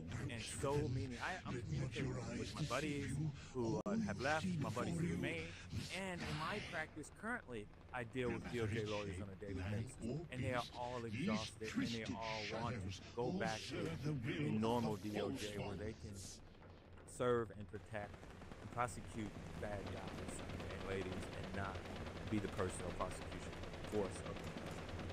And a DOJ and a government that follows judge's orders and respects the Constitution. I mean, I think the thread through your entire career clearly was raising your right hand. I mean, I always say I raised my right hand to the oath of the Constitution of the Army, but you did it as a prosecutor, you did it as a government, you did it as a congressional staffer. I gotta ask. You guys, I didn't read all of Tony's bio. I'll put it in the summary. Doing great. We're doing great. You've been a congressional staffer. You've investigated Afghan The STS got exit 1 on that 79. A contractor. There's such naked corruption occurring right now in our country, right? I mean, we're seeing that Donald Trump is looting our government in so many ways. We're seeing that they're looting our government in so many ways. I mean, you would probably have been appalled when you investigated the corruption in Afghanistan. Now we see Donald Trump Jr. is getting contracts where people put him on the board, they put him on is the corruption that really damaged the entire country. Yeah, that's corruption personified, right? I mean, yes, I saw incredible corruption in Afghanistan. We could not believe our eyes when we Oh no. But what we see now parallels that, or possibly exceeds it. And I don't even think that people care. People are committing this corruption. They think they are unaccountable and nothing's going to happen to them, so they're just looting the government. This is a bunch of grifters who are doing whatever they want to do. Yeah, and there's no end. But they should understand that many of these things, there's statute of limitations. So they should keep that in mind. Yeah, and it's going to be up to Texas. It's going to be up to states like that. Are you talking to what? So one other thing, I have friends at the FBI. Will it hold? I mean, do you think the FBI? I mean, we saw the FBI did go into the voting booth, the voting ballots in Georgia. We're hearing other things. I mean, are you worried about the state of the FBI or our leading law enforcement agency too? I've hoped the Army will hold, but there's only 30,000 or so FBI agents and employees, right? I mean, are you worried about what you're seeing at the FBI? Yeah, I'm deeply concerned. I'm incredibly Fuck no, I'm putting on the power armor. agency will be Sorry, the to the point waterside bridge is bad right now. I can't help anyone. effectively for years. You good? There's a fucking mall, It is 2 death claws. broken down. But the key is I can. How do you? Yeah, the bridge is the hardest because it's got like 4 death claws. respect will we be able to recruit the top notch where that the FBI has always recruited. The ability to get in FBI is really, really difficult. Should we fight more? Like, is there gonna be more bosses? To make it and to be No, this is it for this mission. For the Mothman, man. criteria for getting in is way down. The mission is. But if you want, we can do the daily ops now after you talk to the Mothman and get that XP bonus. Shouldn't that be giving orders to the Attorney General? Whatever. The Attorney General should be telling him, look, Trump's just trying to get we don't XP take level orders up and from shit. I understand that you are head of the executive branch, but historically, the Department of Justice has operated independently, and we will continue to do so. That's what Bondi should be saying, but she's not. Yeah, and that translates to everywhere. This is a perfect place to take our sponsor break. Of course, we have Shopify as always, our wonderful sponsor, my favorite sponsor. So let's take a break for our sponsor. We'll come right back. You know, I started this podcast and my former small businesses. It seemed like I had to figure it out all on my own. I mean, everything from scripts, setup, logo, locations. It was super overwhelming, and every day seemed to introduce a new decision that I needed an answer. When you're starting off with something new, it always seems like the to-do list keeps growing, and every day it's new tasks, new things you gotta get done, and it overwhelms your life. And then find that right tool that not only helps you out, but simplifies everything can be such a game changer. And for millions of businesses, that tool is Shopify. Shopify is the commerce platform behind millions of businesses around the world and 10% of all e-commerce in the US. From household names you know to ones you should, like Sugar and Spruce, to brands that are just getting started. So accelerate your efficiency whether you're uploading new products or you're trying to improve existing ones. Shopify is full of helpful AI tools that help you from product descriptions, headlines, even your photography. And best yet, Shopify is your commerce expert with expertise in everything from managing inventory to international shipping to processing returns and all of it. And the best part, if you get stuck, because let's face it, I'm kind of old, Shopify is always around 24/7 customer support that you can call when you're in a crunch. So start your business today with the industry's best business partner, Shopify, and start hearing. Sign up for your $1 per month trial today at shopify.com/Fred. Yes, go to shopify.com/Fred. And one more time, that's shopify.com/Fred. Hit them today. Thanks, Tom. So let's circle a really important part of all of this. Like, you're running for Texas Attorney General, right? And a tough state, but we also know the blue wave here. I opened the show with a discussion of what's has been a lot of people frustrated. It looks like, I'm looking at my notes, Chip Roy is the leading contender for takeover Paxton, early adult run. Ken Paxton. He's had agenda. My favorite part of reading up to get ready for this interview, Tony, is all the Republicans in the race, which is in March, are saying they're going to continue the legacy of Ken Paxton. What is the legacy of Ken Paxton as Attorney General of Texas? Corruption, if I could put it all in one word. There you go. I was going to say, that's why I put it there. Yeah, so Ken Paxton has been indicted. He's been impeached. He's been sued by his top deputies, and on and on and on. And that's just the start of it, because the number of political and frivolous lawsuits that he's filed has exceeded the number that anybody has ever known or imagined to be. And so I don't keep up much with my Republican contenders. I let them fight over there, but people tell me, and you're right, they tell me that the contenders have all said he's done a great job and we want to continue his legacy. No, people, you don't want to continue his legacy. That's not what we need in Texas. We need somebody who's anti-corruption and not for corruption. Someone who's a fighter for the people and not a fighter for a political party. And not suing the state of Texas on behalf of the Republican National when you're the There's been like you said, they've gone into every lawsuit, always back to they never miss a chance. it's like I said, there's real ass crimes, right? There's real crimes that can be resolved. There's a real job for the Texas AG. It feels like Paxton's been too busy glossing his resume as a natural Republican and actually doing the job of Attorney General. And that job is Trump. I mean, you see that breaking in the face as your priority is getting back to the business. Closer, Wilton, closer. Yes, that's absolutely my first. Closer. Yes, I've seen. So there's one is system. You're too far. Right. And the second thing is now that he's running for Senate, he's even amped up his lawsuits and his political actions targeting everybody. You don't do that, Chris. Yes, close. Include the district attorneys. Why he's suing his own district attorneys in his own state, I don't know if it's not for political reasons. But yes, that's a problem. He landed his lawsuit against Joe Biden. Unsuccessful, of course. And so the state, everyone, other than the four folks that are running, I haven't run across anyone who's done a great job. I think it should be continued. And we want more action. What they tell me is they want somebody who understands corruption, somebody who has been there fighting for people for decades and understands what it means to put the people first and not my political party or my rich folks. Yeah, and not themselves, right? I mean, that's the thing about Paxton. Paxton's lined his own pocket, lined the pocket of his affair partner. I mean, he's been a busy guy, but he hasn't been busy prosecuting crime.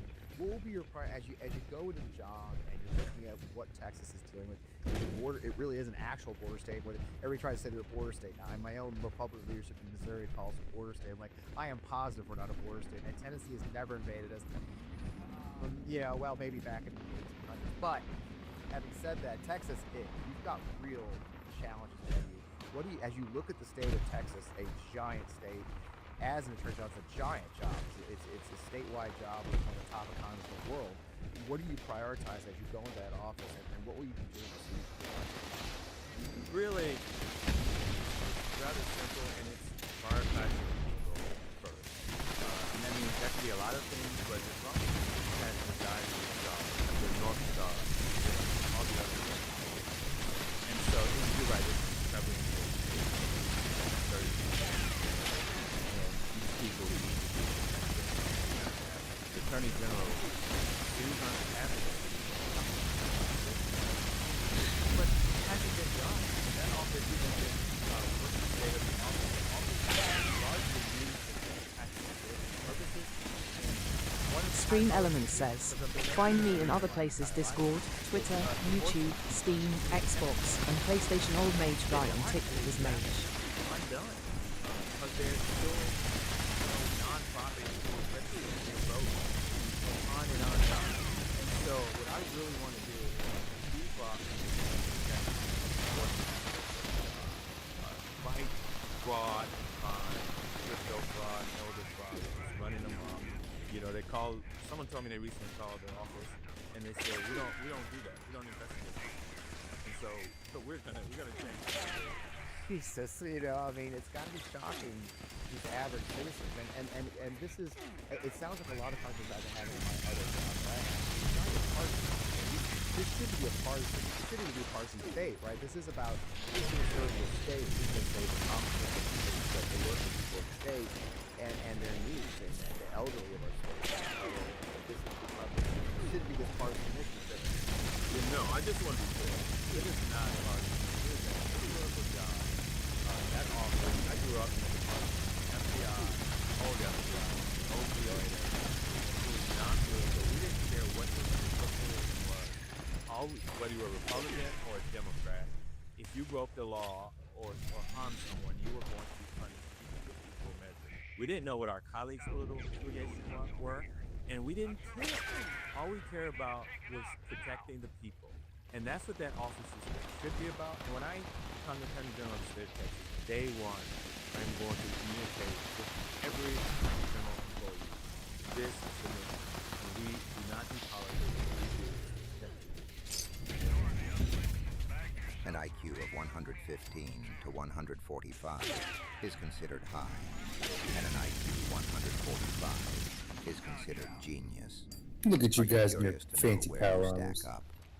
You can take this that was creepy. Both looked at me at the same time. that will give you detailed results on your IQ score and cognitive skills.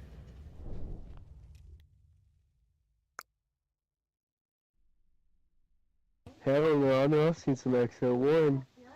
And you're a lower level than me. That's fucking awesome. That's the even better power armor. Way better than this shit I'm wearing.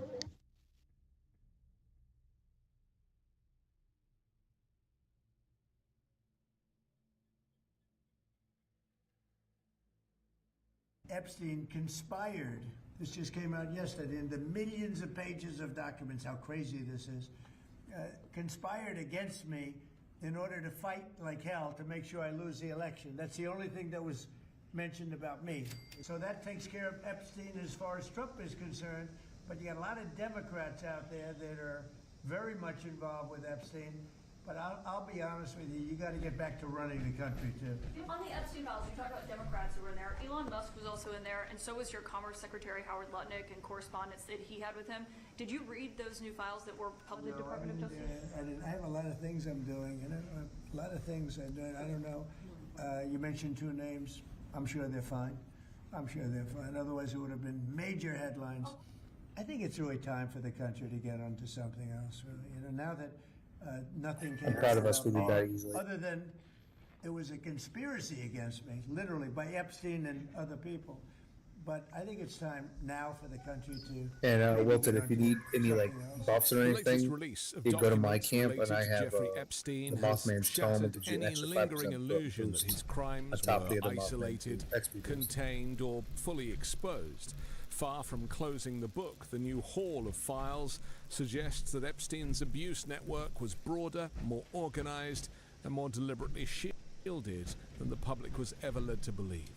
And while the Trump regime has declared the investigation closed, it is Democrats, joined by a small number of dissenting Republicans, who are now leading the charge to expose what they argue is a full-scale institutional cover-up. So why are Republicans so interested in Bill and Hillary Clinton? It's because they're trying to distract from the fact that Donald Trump is in the Epstein files thousands and thousands of times. In those files, there's highly disturbing allegations of Donald Trump raping children, of Donald Trump threatening to kill children. So I encourage your press to go look at these allegations, and I'm highly disturbed that Deputy Attorney General Todd Blanche just got the law wrong. Yesterday, he said, essentially, that it is not a crime to party with Jeffrey Epstein. Well, that's actually not correct. If Jeffrey Epstein was human trafficking minors for these sex parties, and you show up and patronize the establishment at that party, yes, you're guilty, because patronizing is part of the law, the federal sex trafficking law. So Deputy General Todd Blanche just got that wrong, which maybe explains why they aren't investigating all these folks, including Donald Trump. He needs to read the law and investigate these people. He also needs to resign. At the heart of the controversy is a simple but explosive discrepancy. Federal authorities acknowledge the existence of more than 6 million Epstein-related documents, yet only about half have been released, many heavily redacted. Despite a federal law requiring full disclosure, the Justice Department insists its review is complete. Democratic lawmakers say that claim defies both logic and evidence. This is a full-blown cover-up, Representative Jamie Raskin said bluntly, pointing to the millions of unreleased files and tens of thousands of redactions. For survivors, advocates, and members of Congress demanding accountability, the question is no longer whether Epstein was protected, but who benefited from that protection and how far it went. What the newly released documents already show is deeply disturbing. They reinforce that Epstein was not merely abusing girls and children himself, but trafficking them, recruiting, grooming, and in some cases selling them to other powerful men. Several documents reference victims being provided or introduced to third parties, suggesting a system closer to organized sexual exploitation. This moves Epstein's crimes decisively into the realm of sexual slavery. Perhaps most chilling is what the files reveal about Epstein's final days. Less than 2 weeks before his death in federal custody in 2019, his lawyers met with prosecutors to discuss a possible resolution to the case, including the prospect of Epstein's cooperation. While no formal deal was proposed, the timing is unmistakable. Epstein, facing overwhelming evidence and potential life imprisonment, appeared to be exploring whether he could trade information for leniency. That raises an unavoidable question. What did Epstein know? And about whom?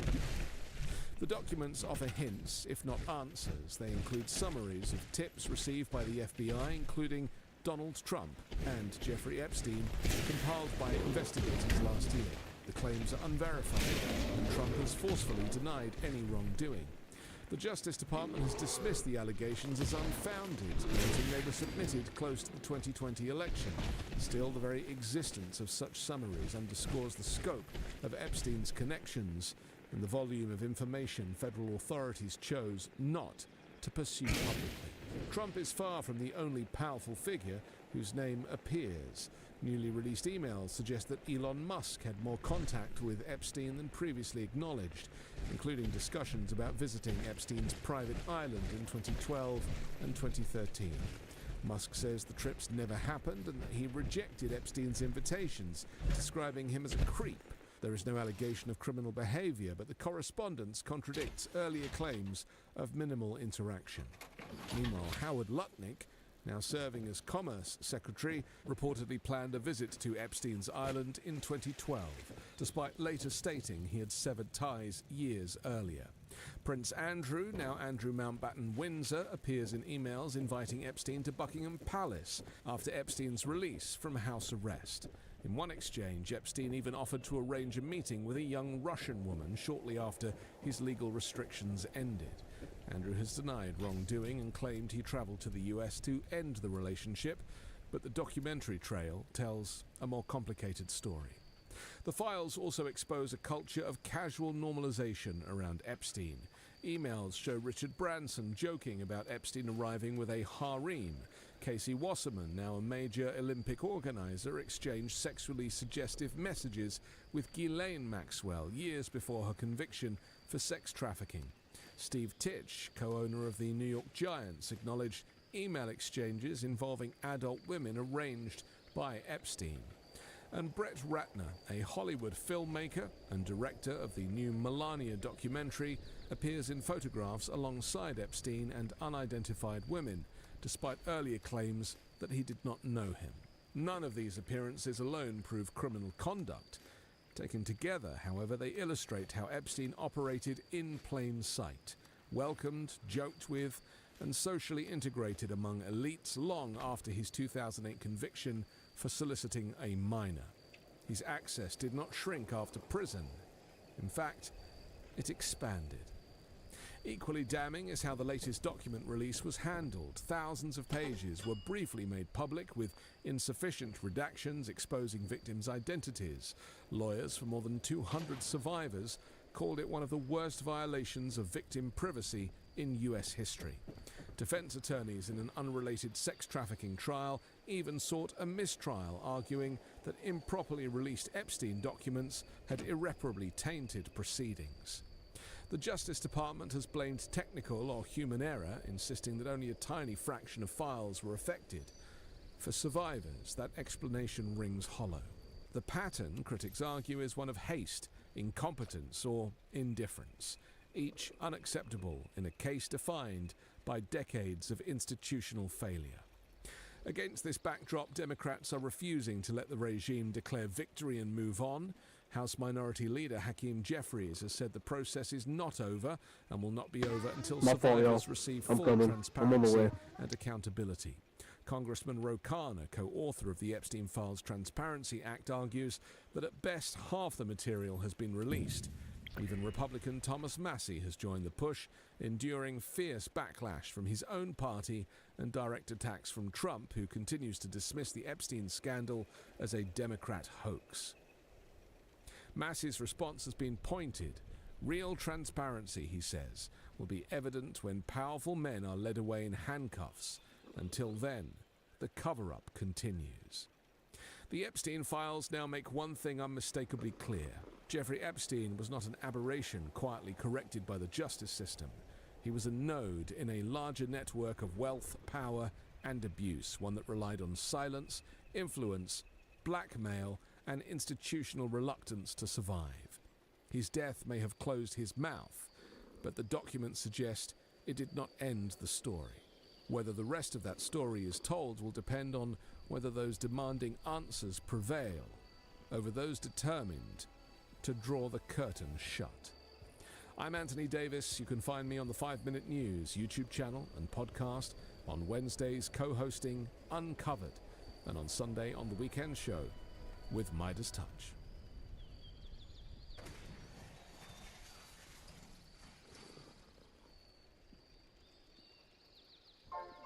Ready and turn. Nice. The wedding is this Saturday. What stories are you gonna do? What do you mean, my speech? Yeah.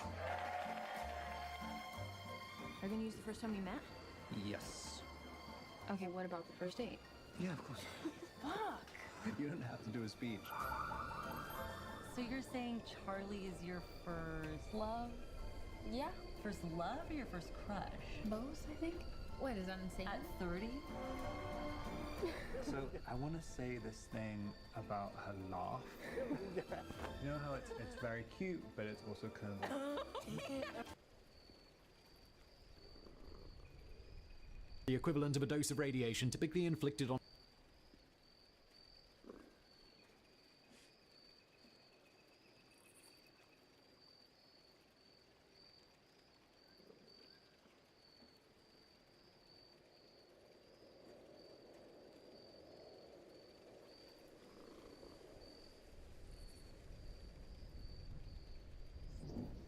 a city when a nuclear plant blows up. Okay, no. It's time for some more Into the Shadows. Specifically, drop and run Cobalt 60 rods. Silent but deadly. Oh my. Those of you who don't know me, I'm Tyler Folst. I'm a nuclear engineer with a little over 10 years of experience in the commercial nuclear power industry. From engineering to operations to emergency response. I don't claim to know everything there is nuclear, but I can certainly share some knowledge. Let's see what this is all about. How do you quickly inform someone that lethal, invisible beams of energy are nearby and could fry every cell in their body, and unbeknownst to them, have already handed them a death sentence? Well, at the nuclear power plant I worked at, we used something like this. A stop sign that says grave danger. This indicates a dose rate at over 500 rads per hour at 1 meter from the source. 500 rads will put you at an LD 5060, that's 50% of the population that gets exposed to this will be dead within 60 days. So, I've never been on a job that required this, but yeah, your dose limits, your radiation protection escort, your briefing, exposure you'd want on the order of seconds, if at all. This is the radioactive symbol, or more precisely, it's the symbol posted on various devices, containers, and substances warning of ionizing radiation, which is extremely harmful to the human body. Just like it was on the sign that I just showed. These barrels that he's showing is basically a cartoon, though. You'd never see radioactive waste labeled such as this. For one, you'd also probably see some fire diamonds accompanied by it that tell you of other hazards associated with it, and you're going to want to know what the dose rate is in the area and briefed by radiation protection before interacting with such a thing. But you're not going to see exclamation points on radioactive waste barrels. Symbol is also placed at the perimeter of nuclear power plants, former bomb test sites, and areas that have experienced a catastrophic nuclear meltdown where radiation levels are dangerously high, even when standing at a distance of several hundred feet, or perhaps even a couple of miles. So, he's probably referring to Chernobyl, so no. The threshold is not when radiation levels are dangerously high. The threshold is when you're in a radiological controlled environment, so certain sections in a nuclear power plant. The Chernobyl exclusion zone. The Chernobyl exclusion zone, most of it is quite habitable, but it is a radiological controlled area. And despite low dose rates comparable to background, you're going to be required to have permission required to have briefings and required to carry dosimetry because your dose rate is going to be monitored. The threshold for putting up these signs isn't when radiation is going to be dangerous. It's when radiation is going to be controlled, a controlled environment, like a nuclear power. The radioactive symbol was first devised in 1946 in the US, and it slowly became adopted as the standard international hazard symbol for ionizing radiation between 1963 and 1974, officially being designated with the International Standards Organization number 361. Its trefoil shape is supposed to represent 3 blasts. At the plant I've worked at, I've more commonly seen the 2 trefoils on top and 1 on the bottom, but this shape is fine. There's nothing wrong with it. It's just designer's choice, if you will. Of radiation coming off of an atom. If we hadn't seen this symbol a billion times in movies, TV shows, and comic books, I'm not sure how many of us would have been able to figure out that these geometric shapes represented radiation from an atom, or immediately realize the extreme danger it posed in time to save our lives. Or if it doesn't always mean extreme danger. Like I said, it just means that you're in a radiological controlled area. I've entered a radiological controlled area with these signs posted, gotten briefed by radiation protection, and have gone in areas where I've received 0 dose, 0 measurable dose. So it just means it's an environment where it's controlled and monitored. Interestingly enough, if you put a radiological controlled area within a coal power plant, you're going to get higher dose in a lot of areas that you would in a nuclear power plant. But the coal power plants don't have radiological controlled areas because they're not required to by the federal government, nor are they required to monitor their effluents for radioactive materials. Very least spare ourselves permanent injury and some agonizing weeks in hospital. Similarly, popular knowledge of the radioactive symbol is not equally distributed around the world. Just because you see one of these signs does not mean you're in danger. It means you should ask questions and get with an expert. That's all it means. A survey conducted in India, Brazil, and Kenya in 2004 found that only 6% of respondents understood its meaning and the danger that it signified. This 6% probably would not include the people that wrote the script for this video. As such, rods made of highly radioactive material have engravings on them that are even more blunt. The most recognizable on the internet being a rod of cobalt-60, only an these things. Oh boy. Inch thick that could fit into the palm of your hand. The engraving reads, "Danger, radiation, drop and run." If you held one of these fully irradiated rods for 5 minutes, eventually your hand would swell up like a balloon, large strips of skin would probably turn necrotic and fall off, and the massive amount of radiation that hit the rest of your body would give you a 50-50 chance of dying in the next 2 months. Okay, so this would be a 400 to 600 rem. Okay, so in order for these symptoms to occur, so I have a bit of a problem with your hand swelling up like a balloon, but let's put that one aside. But in order for severe skin damage, and the LD5060 is what he's mentioning, this would require a dose rate of a whole body absorbed dose of 400 to 600 rem. For cobalt-60, 1 rad is basically a rem because it's beta decay. They operate about 1-to-1, especially externally. So yeah, it would give you this much within 5 minutes. So quite radioactive. If you held onto a fully irradiated rod of cobalt-60 for 10 minutes, you'd soon vomit, soil yourself with a heavy bout of diarrhea, have multiple seizures, fall into a coma within the hour, and be dead in 2 days. I'm not sure what he means by fully irradiated rod because you're going to need to measure it in terms of dose rate. Also, the term irradiated, it's a cobalt source. So irradiated to me implies you're treating it like you're irradiating food, which is not deadly and does not activate your food, making it radioactive or anything like that. But basically, we're talking about the strength of a radioactive source. And again, cobalt-60, beta, and gamma decay. Therefore, drop and run is something of an understatement. You should drop it and run for your goddamn life until you are the better part of a mile away. Not necessarily a mile, even from... So, you double your distance from the source, its intensity drops by a factor of 4. So, even a source that hot, you put some distance between yourself and it, and also you exit the building. The building's going to act as some level of shielding in the event of an accident or something. Then, if you suddenly picked up something that hot and you drop it and made a run for it, you could very well exit the area unscathed. Granted, you're going to want to get with radiation protection when in any sort of facility that uses something like this, just to make sure you didn't inadvertently get some sort of loose contamination on you. You shouldn't be because it's in a shielded container, but just to be absolutely sure you're all right. Or at least until there are some very heavy walls between you and the object. However, to be frank, it'd be wise to keep running all the way to the emergency room.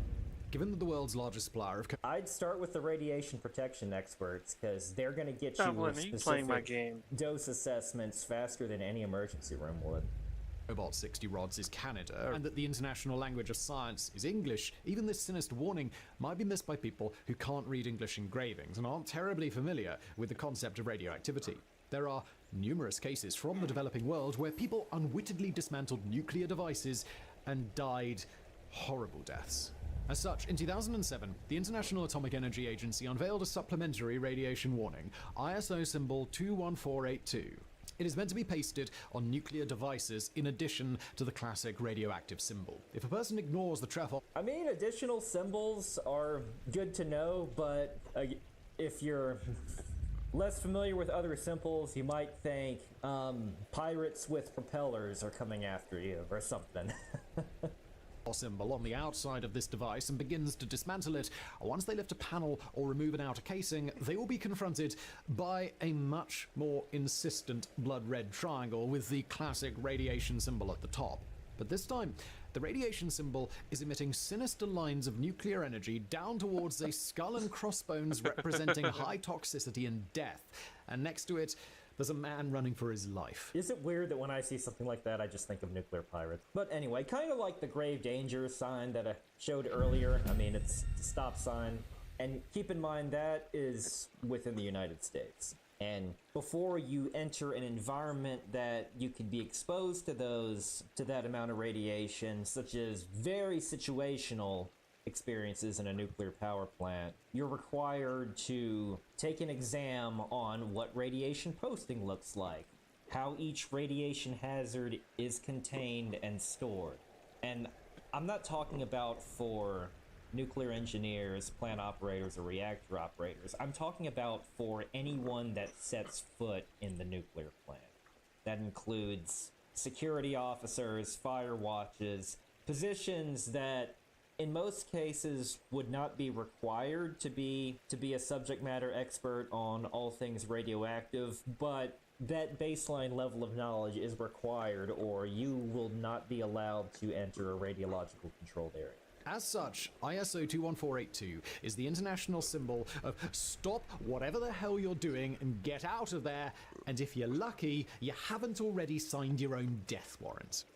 Is that a direct quote from the Standard? That sounds a little... I don't know.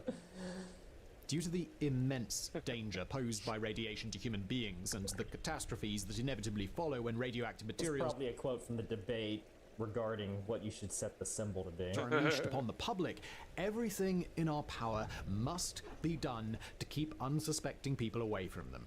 And this brings us to the tragic event which convinced international authorities the run for your damn life symbol was desperately needed around the world.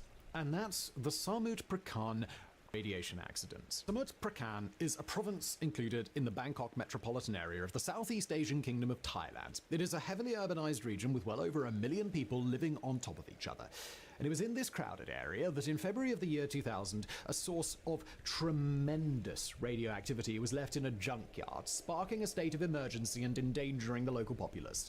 This is another tragic case of what's known as an orphan source. That is a radiation source that was abandoned.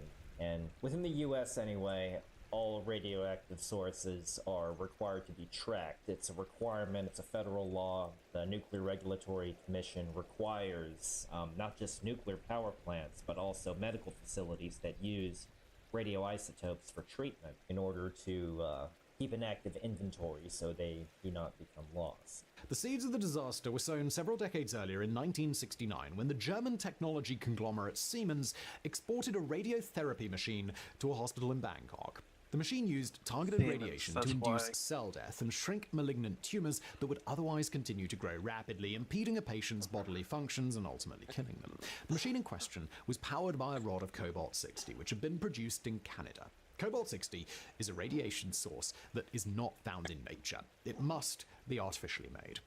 It's produced in specialized reactors. And what's good about Cobalt-60 for cancer treatment is it can deposit very high dose and, as he said, provide high targeted doses to cancer cells, which it can do, and it can selectively target just cancer cells when used in a controlled environment in the right machine.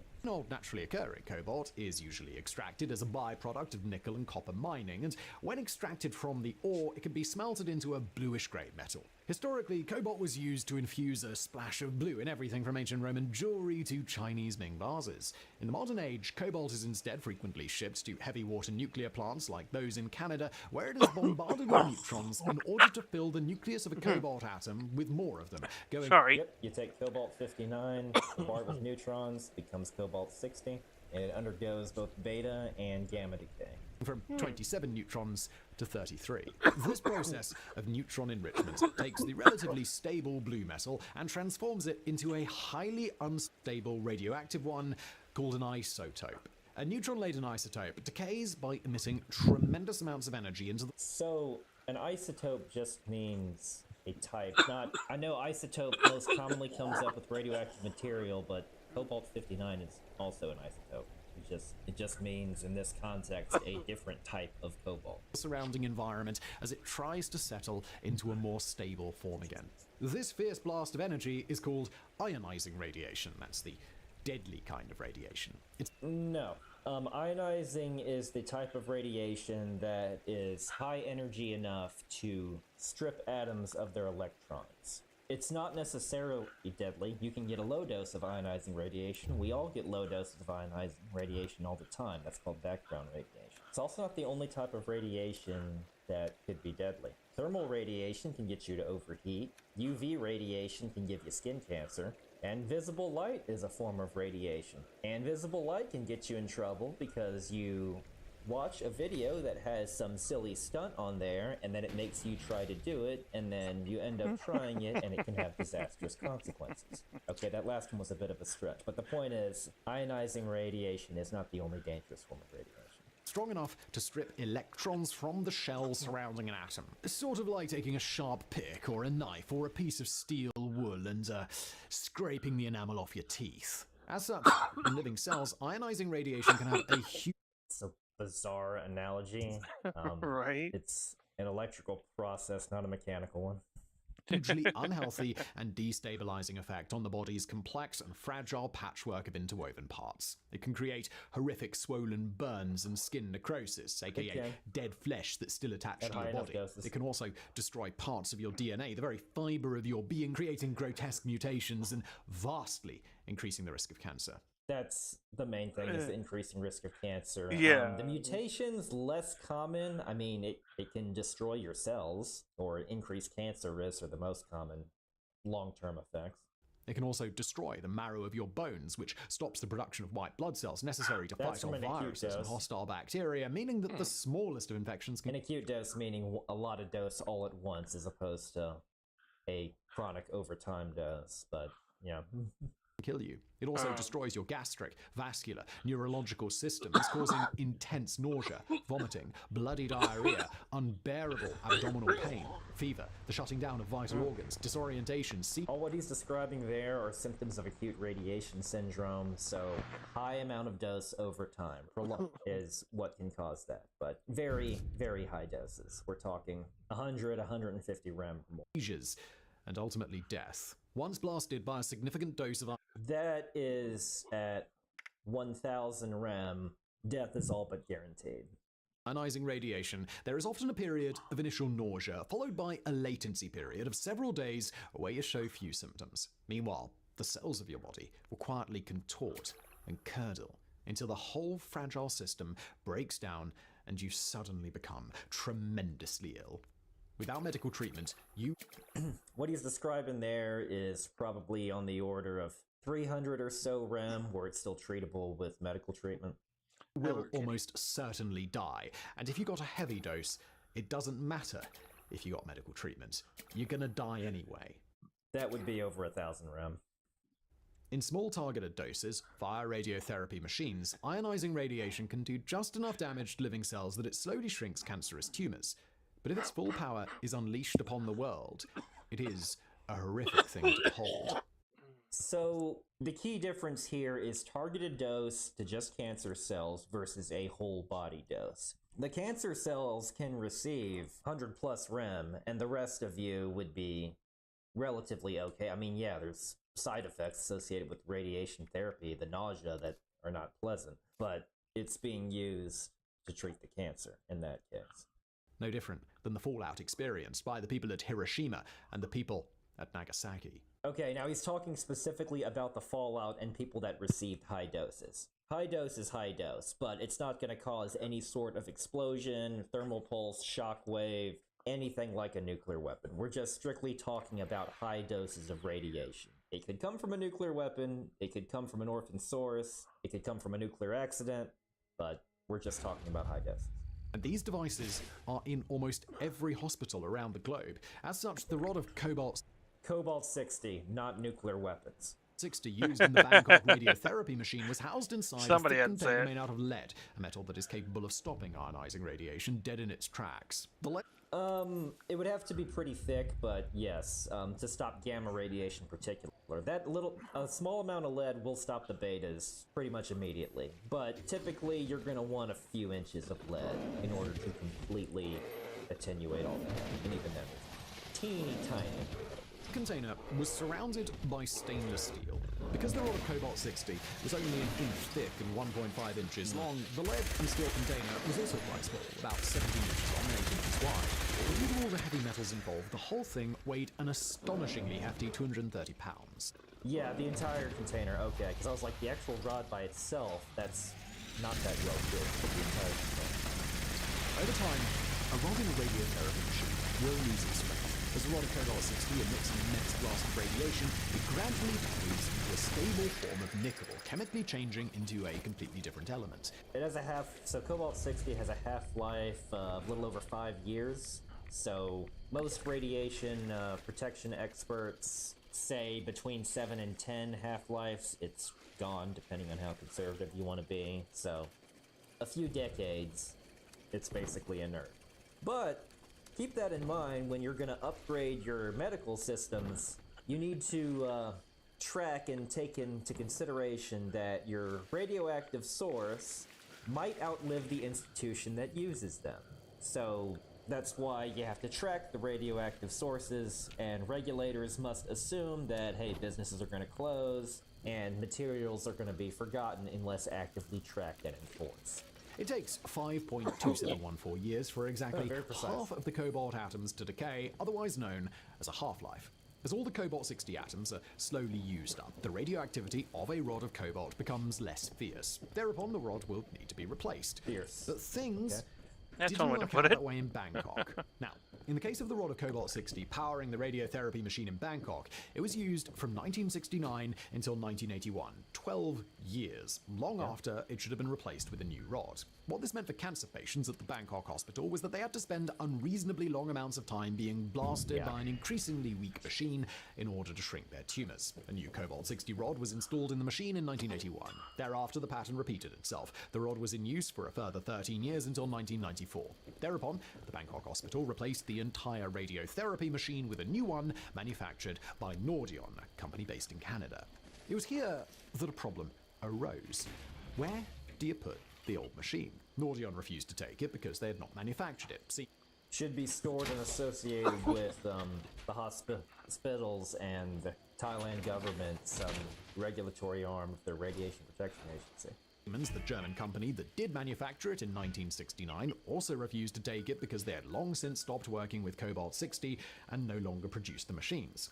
So, instead, the Bangkok hospital sold the old machine to the Thai electric company Kharman Sukhasorn, or KSE. As a matter of procedure, the hospital and KSE had to report the transfer of the radioactive device to the Thai nuclear regulator, the Office of Atoms for Peace. But they didn't. That was illegal. The radiotherapy machine was transferred to a KSE warehouse where it was placed in a storage unit that eventually got filled up with 3 other radiotherapy machines when KSE was only licensed to house one of them. In 1999, KSE terminated their lease of the storage warehouse. Thereupon, KSE moved 3 of the radiotherapy machines to a parking lot that they owned in southeast Bangkok. Needless to say, that was also illegal. The radiotherapy machine was stored underneath a simple overhead shelter to protect them from the elements. Otherwise, they were sitting in the open air. Public access was blocked off from the parking lot by only a chain-link fence. However, the neighborhood children had long since cut holes in that fence in order to play football in the wide open spaces there. Now, sometime in late 1999 or early 2000, the Bangkok Hospital radiotherapy machine was stolen from the parking lot by a person or persons unknown. On January 4th, 2000, the container housing the rod of Cobalt-60 was sold to 2 scrap metal collectors. So we've gone through a few half-lives at this point, but note that I said 7 to 10, so this source is by no means inert. It is possible these 2 stole the device on their own, but we'll never know. Due to strict defamation laws in Thailand, these men shall remain nameless, as shall all the other players in today's story. They took the container home and left it outside 100 meters or 330 feet from their house, intending to dismantle it and sell the metal at a later date. The Cobalt-60 was at this point 19 years old. The majority of it had already decayed. The original strength of the rod in 1981 was approximately 197 trillion becquerels, a measurement unit for radioactivity named after the man who discovered the phenomenon. Yeah, becquerel's a really small unit, just 1 disintegration per second. By the year 2000, the Cobalt-60's radiation had declined to 15.7 trillion becquerels, a loss of 92% of its potency. But don't be under any illusions here. 15.7 trillion becquerels is roughly as radioactive as the contaminated water that leaked out of the Fukushima plant in the aftermath of the disaster. More than enough to kill you if you get close to it. So, okay, couple of important distinctions. So this is concentrated. Fukushima was, over time, and treated and discharged over a very long period of time, and not all gathered in one spot. So that is why this device right here far more dangerous than the effluents from Fukushima. Even the release from the initial accident itself. The only silver lining in this situation is that a brand new lot of Cobalt-60 would have killed exponentially more people in the area. On February 1st, depends how many people are in the area, but it would have been much faster. But this is still alive.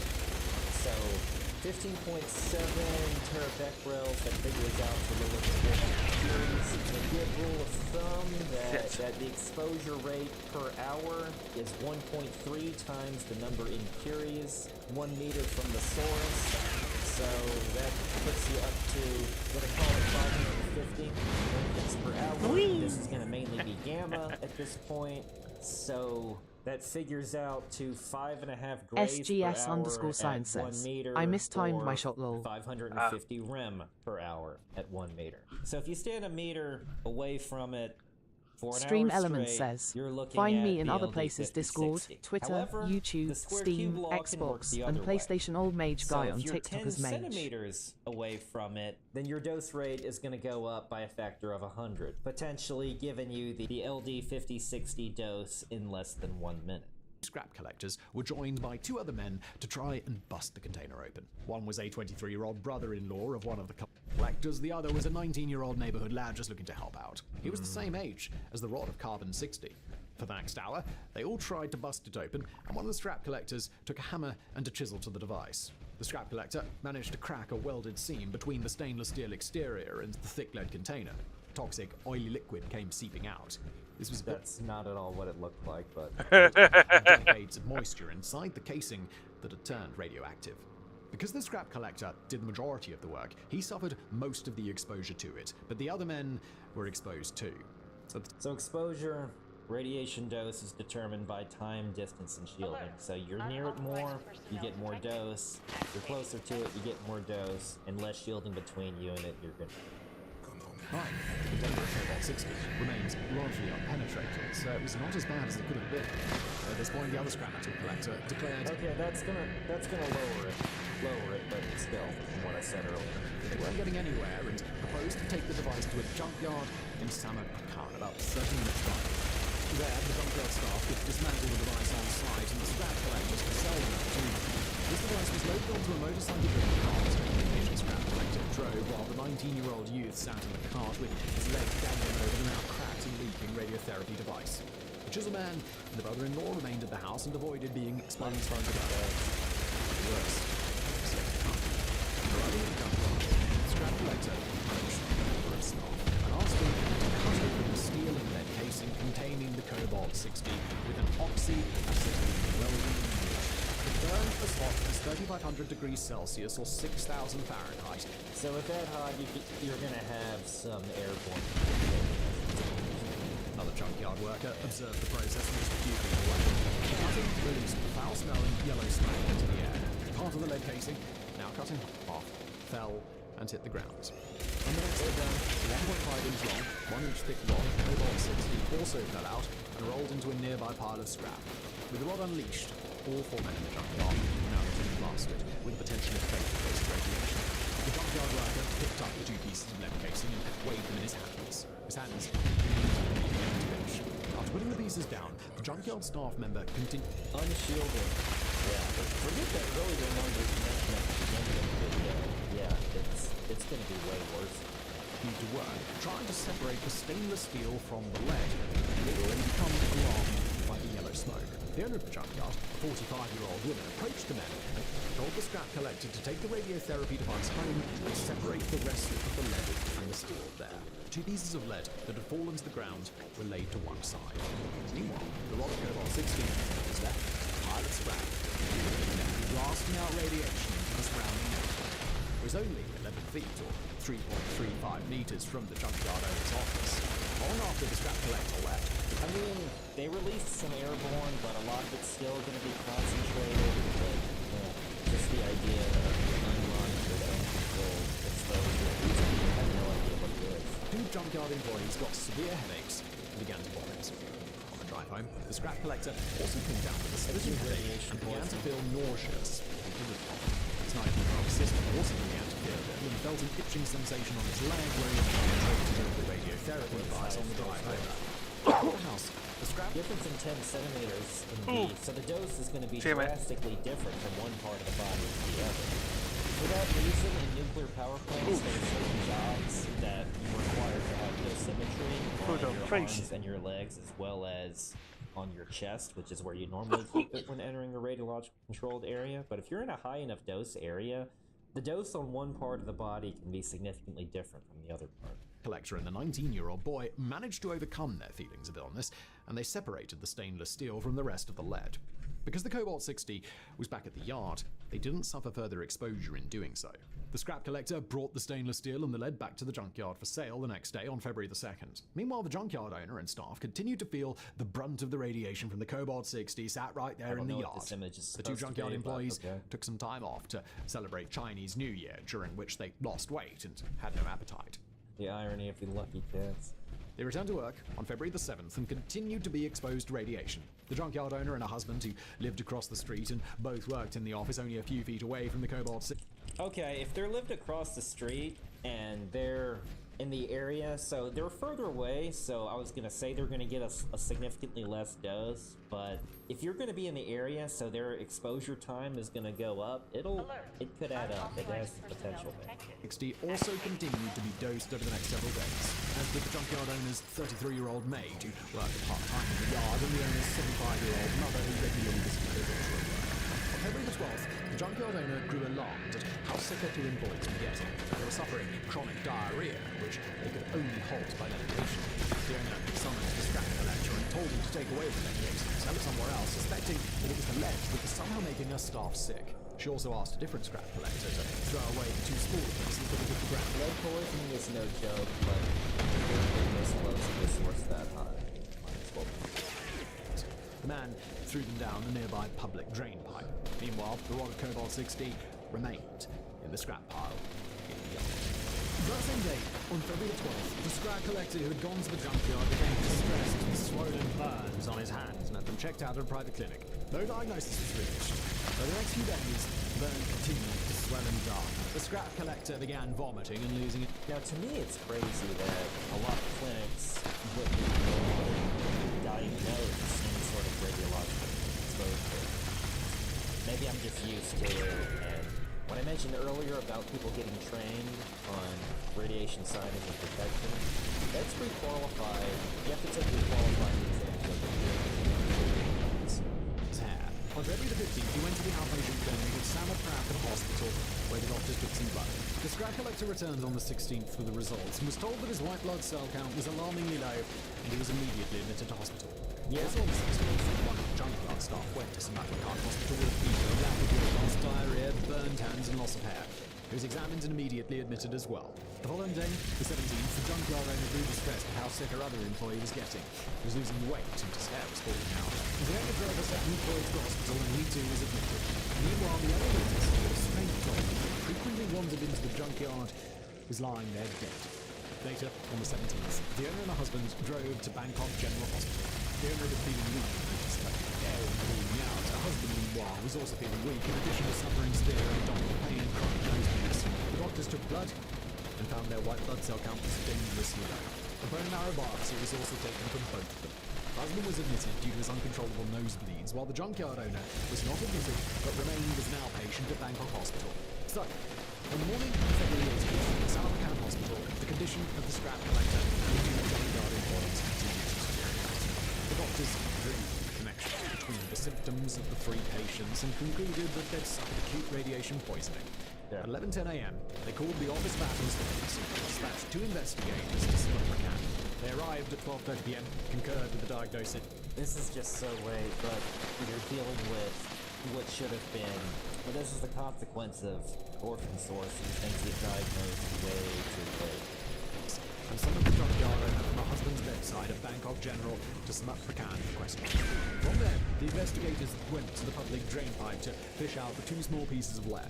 They were no longer emitting any radioactivity. At 7 p.m., the investigators were driving in the direction of the junkyard, still several blocks away, and noticed that radiation levels were spiking to 8 microsieverts per hour, about 20 times more levels. Now, 8 microsieverts isn't going to cause any health problems by itself, but the fact that it's 20 times normal levels is going to be. The investigators continued driving.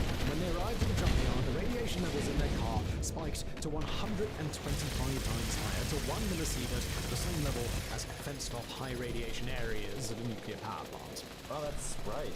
1 millisievert, or 100 milligram per hour, 30 centimeters per millivolts is the dose limit for what's considered a high radiation area.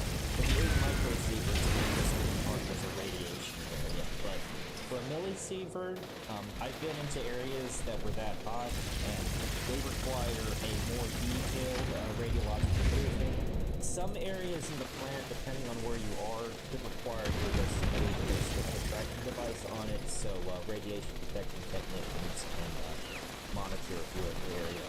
The investigators concluded that intense chemicals were blasting out of the junkyard and called for assistance. The emergency response team arrived and began assessing radiation levels in the area in order to locate the source. The beauty salon on one side of the junkyard and the grocery store on the other side, shielded by walls and fences, were both being blasted with 200 microsieverts of radiation per hour, equivalent to cosmic rays and unshielded planetary space. So 200 microsieverts would still be classified as regular radiation areas, of course, 1 millisievert, but significantly above that threshold. While the buildings across the street from the junkyard were being pulsed with unobstructed gamma rays, the radiation was 2 to 4 times higher than the equivalent of a perpetual CT scan running 24 hours a day. The main gate to the junkyard was even worse, hit by 10 millisieverts per hour. You're referring to the whole body dose on a CT scan. It's the equivalent of a dose of radiation typically inflicted on a city when a nuclear plant blows up. Okay, no. So first off, the nuclear power plant blowing up. A lot of them are not located anywhere near a city, and how much dose a city gets, it would be based on a plume. If you're talking that was close. Catastrophic reactor failure, something of the Chernobyl level, which once in the case of Chernobyl, but that has so much of a big factor to it in terms of distance from the plant, as well as the weapon and bin patterns. Now, what I think he's getting this number from, we got it. Dose limits. Oh shit! Where's the evac room? Plant, and this could be anywhere from when the power plant operators make a protective action recommendation to affected downwind zones that could potentially receive a dose of 10 to 50 millisieverts, and that recommendation is either to evacuate or to shelter in place. Keep in mind, 100 millisieverts is the I thought you were dead. An increase in cancer. Kinda sucks that he repairs his shield, though. Also, 50 millisieverts is the dose limit for a radiation worker, not a nuclear republic. Here we're talking about accidental release, not when a nuclear plant blows up. Depending on its proximity to a city, it could be a lot worse than that, it could be nowhere nearly as bad. That's not, the point is, that's not how you do dose assessments in the event of a nuclear.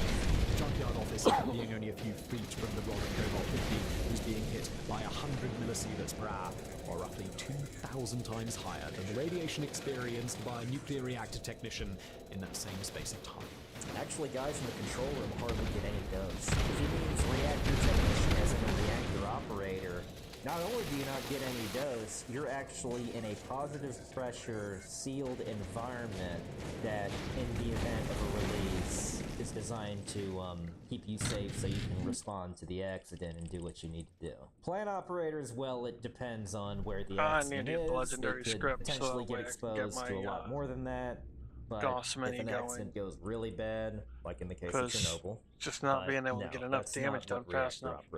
He gets to stage 2 and we gotta fight through the shield all over from again. A scrap pile at the front of the yard. 10 full sieverts per hour. Almost as bad as what emergency workers experienced at ground zero at Chernobyl, and far beyond the levels of exposure that would result in a 50-50 chance of death in the next 2 months. At that point, it's almost guaranteed. And yes, first responders did get very high dose rates at Chernobyl immediately after the accident.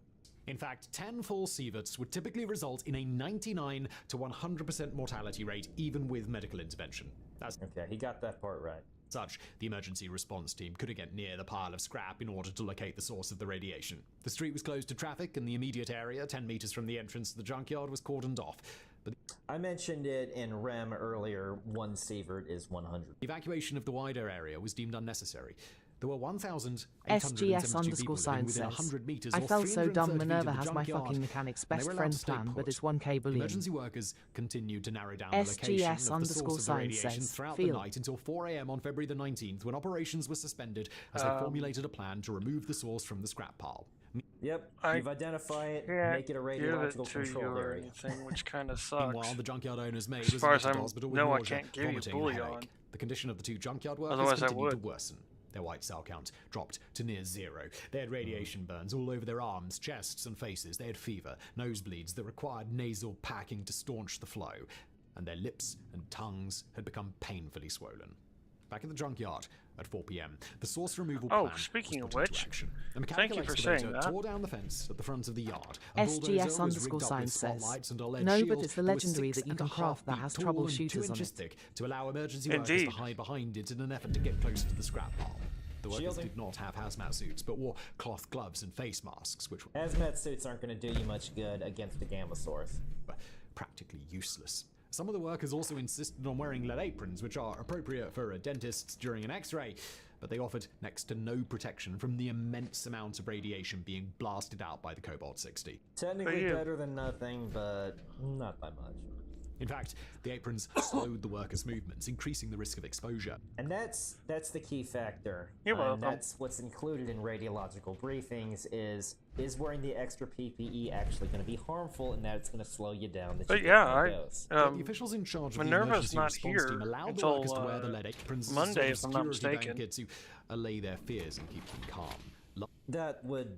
I'm appalled to hear that, because they're experts. They should know that, hey, this isn't going to help you. Be fast. I'm going to blow a horn to tell you when you're done, and we're just going to filter in people to work and get out before they get too much dose. Large pieces of scrap were taken away from the pile with a mechanical grasping tool. Smaller pieces of scrap were removed by an improvised 16-foot bamboo pole with an electromagnet tied to the end. One by one, pieces of scrap were further away removed, from it. dropped into an old bathtub with a radiation scanner in it, and assessed as to whether the scrap was the SGS_science source. says, Next, I only to the have bathtub 400, was a so if I can 3.3-inch hit max thick the lead next 2 container days, I can into get which it the low. source would be dropped once it was found. Okay, With the I- large I pieces do have of enough to overhanging get it, scrap that's why removed I from the said pile, something. the workers could still not figure out which piece of But material I do was need to emitting go radiation. over, feed After the damn nightfall, crab they decided boat to bring in fluorescent screens and, to figure out which piece of material was glowing like a Christmas tree. get some However, legendary even scripts so I can with get that the searchlights turned off, mini the moon was so put bright in that it made place, it right? difficult to read the screen. Use it for Finally, at this. 9 p.m., there was enough cloud cover to figure out the source of the radiation. I think having There the was a small troubleshooters object, on the mini just Goss 1.5 inches will long. really Some more help. scrap was cleared, but after I've some already got difficulty in troubleshooters. grasping the object without getting a fatal dose of radiation, at 12:20 a.m. on That's February the normal 20th, the armor, workers not finally managed to power pick up the Cobalt 60 with the bamboo rods and the electromagnet at the end. It was dropped into the lead container and then sealed. The container was then shipped off for safe handling and storage.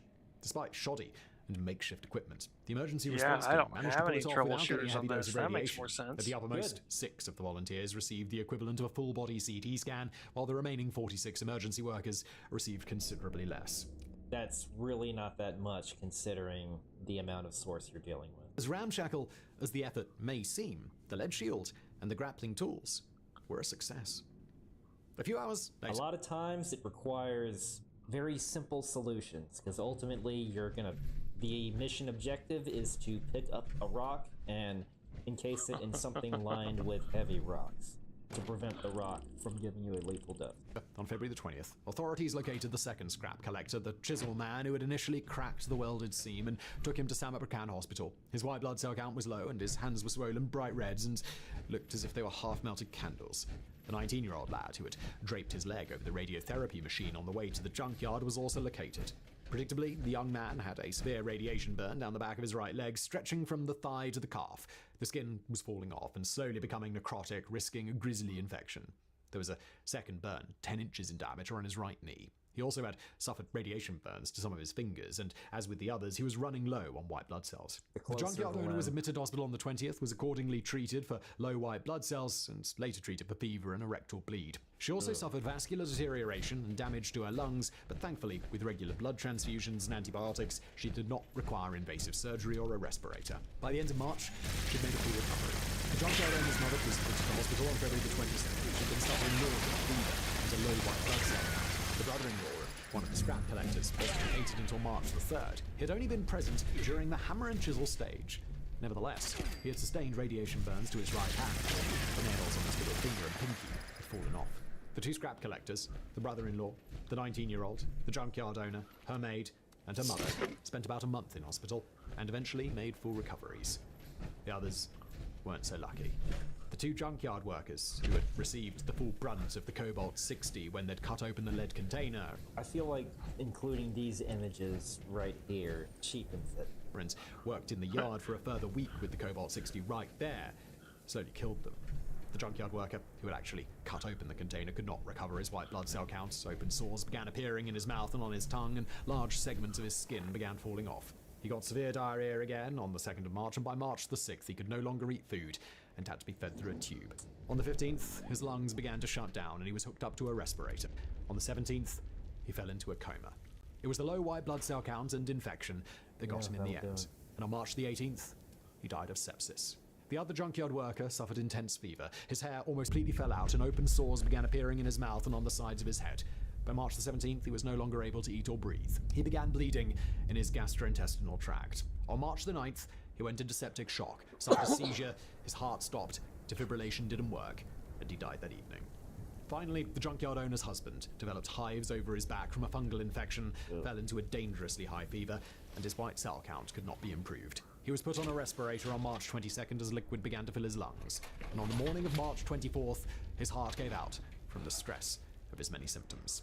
All told, the regular junkyard staff were the worst hit by the radiation due to the fact that they were exposed to the open-air Cobalt 60 whenever they were on site between February the 1st and the 17th. It's estimated that the 2... That's a lot. That's a lot of dose just because Yeah. you're there for days and you're sleeping not that far from the source. 2 junkyard workers, the junkyard owner and her husband, were hit with approximately 6 to 8 grays, which... So a gray is a sievert not taking into account the effects of the actual radioisotope. So for gammas, it's 1 to 1. But if it was, say, an internal alpha dose, the multiplication factor is times 20. So 6 grays would be 120 sieverts if this was an internal alpha source. Which is the measurement unit for the amount of radiation that has been absorbed by the body. The impacts... Energy per unit mass, think joules per kilogram. But keep in mind, sieverts takes into account the effects on the human body specifically by multiplication factor. On the maid and mother was less severe because they were only there part-time. Bear in mind that 5 grays gives you a 50-50 chance of dying in the next 2 months. So the minor clarification, because in the case of Gamma, he's correct, but 5 sieverts.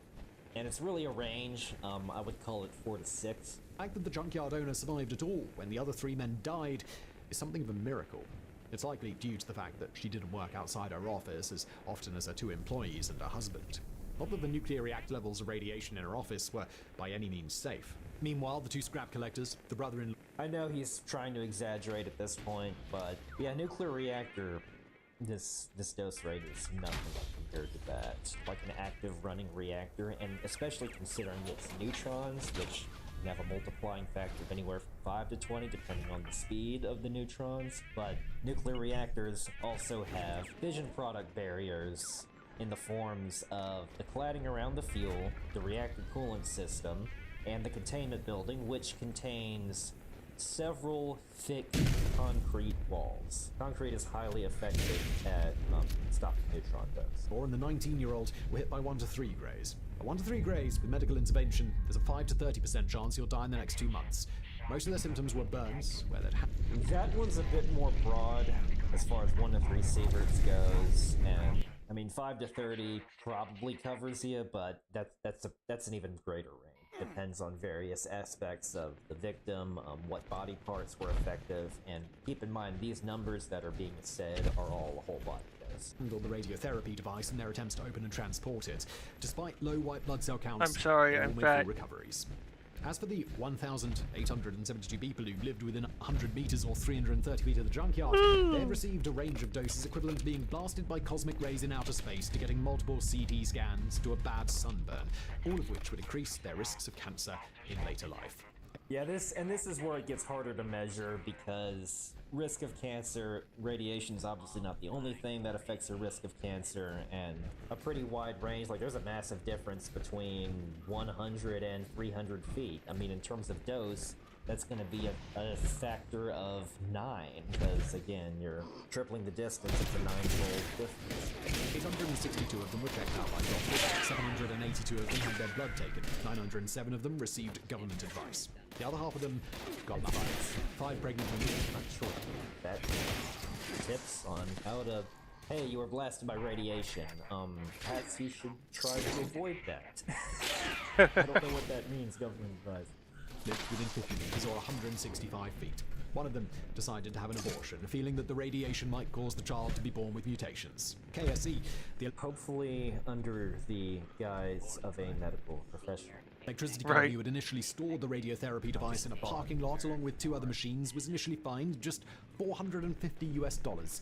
In 2003, the Office of Atoms for Peace was sued in a class action lawsuit failing to keep track of the whereabouts of a nuclear device after its removal from the KSE warehouse. The dozen plaintiffs won $155,000 in compensation. That's the average salary of about 4 people in Thailand. In 2007, the, quite frankly, bigger culprit, KSE, was sued in a civil suit and had to pay a further $19,000 to the victims of the disaster. That was all the compensation anyone received. Wow. And this level of a screw-up, and this is just so infuriating, the level of incompetence.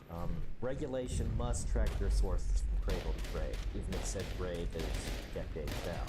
And we need to see better public education, I was alluding to earlier, about radiation warning symbols. Things would have been a lot different if it was properly controlled and it was, say, an accident that was known about in a regularly controlled area. I doubt many people would have gotten hurt. Nor can it be said that this was the last instance of nuclear materials being unleashed on the Thai public as a result of industrial negligence and lack of regulatory oversight. The most positive thing to come out of the incident was the introduction of hazard symbol number 21482. After much institutional humming and hawing, a full 7 years later, it was released. Overall, this is probably one of his better videos, and in a case where I actually think he underestimated how dangerous this source was. But thanks so much for the recommendation. Thanks so much for watching. See you next time. Hi, I'm Alex. Today we explore the most controversial proposal in modern physics, faster than light travel without breaking Einstein's laws. The math works Einstein's laws are not absolute. With 5 brutal mechanisms designed to annihilate. 30 years later, every attempt is failed. Is this humanity's greatest hope, or the universe's greatest joke? Before we start, a channel subscribe helps this channel keep growing. Now, let's begin.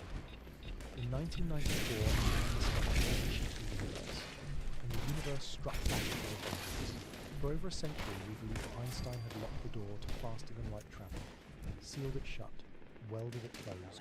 The equations were clear, the mathematics unforgiving, the conclusion absolute. Nothing moves faster than light. Case permanently closed. No. Except Einstein had accidentally left something behind in his own equations. Something he never noticed for 80 years. A master key hiding in plain sight. Picture yourself trapped inside a sealed room. Every door is locked. Special relativity built those locks. They are unbreakable. Every window is barred. No. The walls are solid. You cannot escape. This is our universe.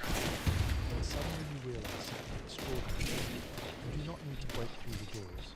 You do not need to smash through the walls. You need to move the entire room. This is what general relativity whispers to us. It forbids and permits simultaneously. Objects cannot move through space faster than light. That rule stands firm as ever. But space itself, space has no speed limit whatsoever. The evidence for this insanity exists right now scattered across the cosmos. During the Big Bang, space expanded 10 to the 30th power times faster than light speed. I mean, I've got several other things, but hey. Not 1,000 times. 10, followed by 30 zeros times faster. The universe itself violated what we thought was an absolute cosmic speed limit right at the moment of creation. And it is still cheating.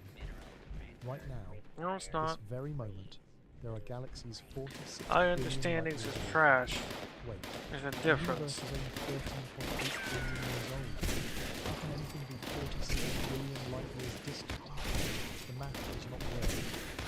Because you're not doing the math right. They do, because space itself has been expanding the entire time. Those galaxies are not moving through space faster than light. Space is carrying them away from us at superluminal velocities. The universe is committing fraud right in front of our telescopes. General relativity says this is completely Enter Gail Alcubierre, 30 years old, brilliant, audacious. Working in Wales at the University of Cardiff, he asked a question nobody had properly asked before. If space can move faster than light, why can we not ride it? The Alcubierre metric was born. Not a rocket, not an engine burning fuel, not a vehicle pushing through space at all. A wave. A tsunami of space-time itself. Compress space in front of your spacecraft. Expand space behind it. Create a bubble of flat in space-time where your ship sits completely motionless. Then let that bubble surf on a wave of contracting expansion. The ship never moves relative to the space inside the bubble. The wave moves. It rides the wave across the universe at arbitrary velocity, potentially thousands of times faster than light. Think of it like taking a video. You do not make your character run faster. You move the entire map toward your character while they stand perfectly still. The universe protests. Hey, that is cheating, Alcubierre grins back. But you never said I could not do that. The mathematics checked out. Einstein's field equations accepted the Alcubierre metric as a valid solution. No contradictions, no violations. General relativity itself gave permission. The door Einstein thought he had locked. He had left the key inside the lock the entire time. If Einstein was the one who locked the door to the cosmos, why did he leave the master key sitting inside his own equations? But here is what Alcubierre discovered immediately after his breakthrough, and what makes this story transform from triumph into tragedy. The universe is not stupid. It saw this loophole coming from 1 billion years away. It prepared 5 I'm not gonna make it. Each one capable of annihilating your dreams on its own. independent barriers that interlock like a crystal designed by a hand of genius. And the first trap, pure nightmare fuel. To build a warp drive, you need something less than nothing. Yes, less than vacuum, less than empty space. You're not going to build a warp drive. Normal matter and energy pull space-time inward. This is gravity. Mass curves space, creating the attractive force we experience every day. When you drop a ball, it falls because Earth's mass has curved space-time around it. Everything we have ever observed behaves this way. Mass attracts. Energy creates positive curvature. But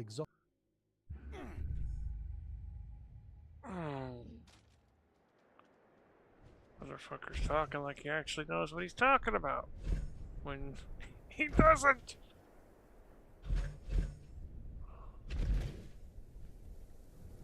The equivalent of a dose of radiation typically in... Epstein conspired. This just came out yesterday. Oh. My fucking headset's dying.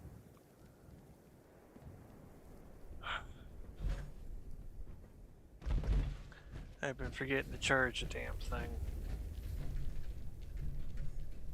Oh. I'll take that.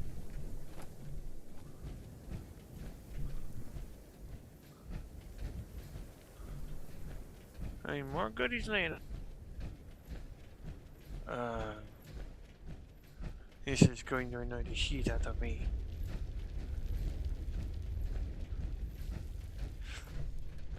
I don't think I even have enough to do anything with.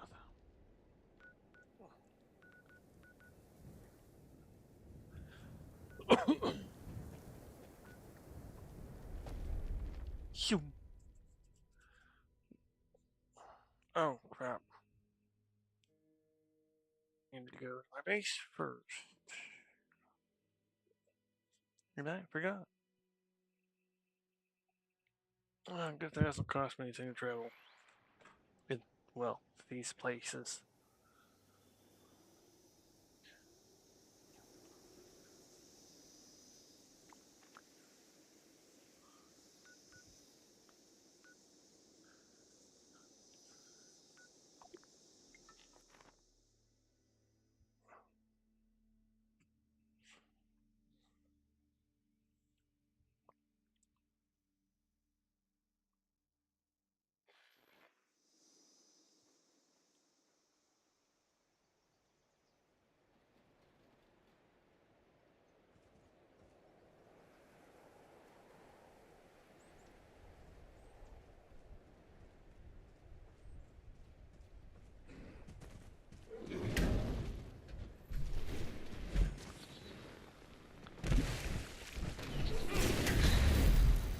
Bitch.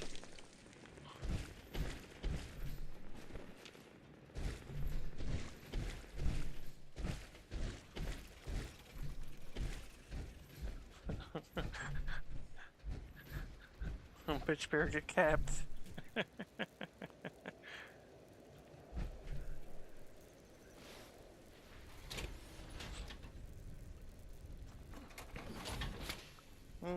You're okay. Yes, Daddy likes to be cuddly like that.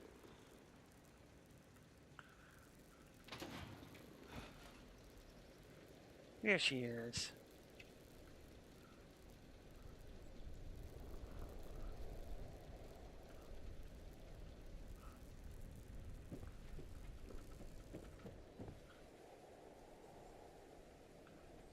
And to do so, I've actually got to stop the game.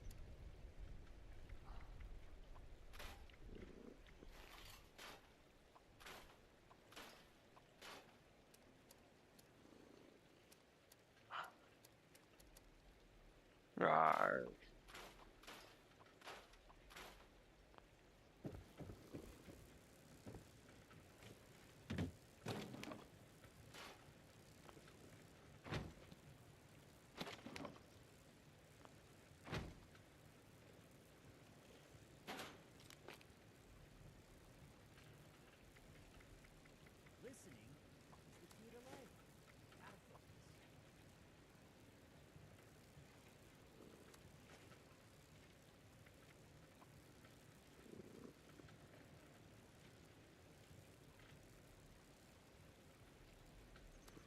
It's gonna drive me bonkers.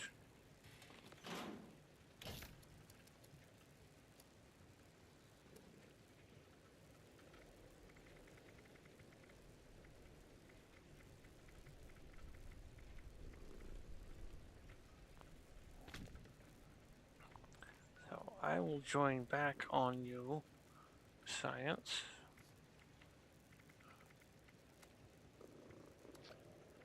But I've got to fix this damn headset.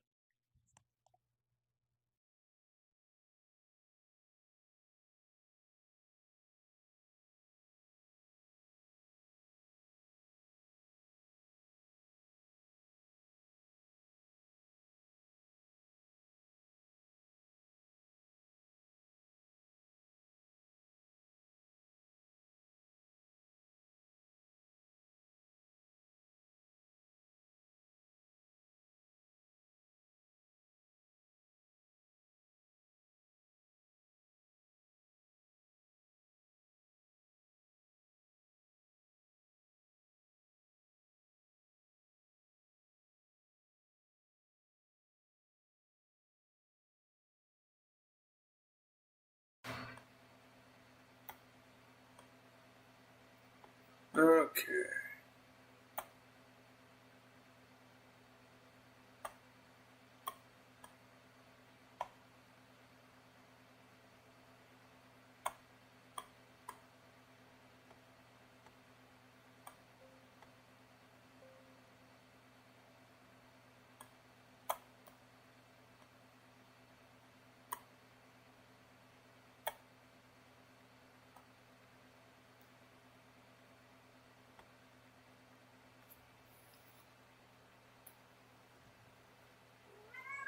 Meow. I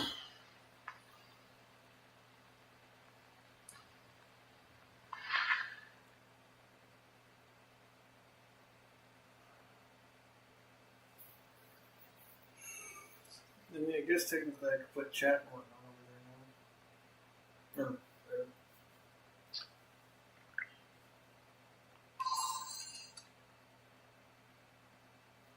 yeah, that's my team.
Bear got capped.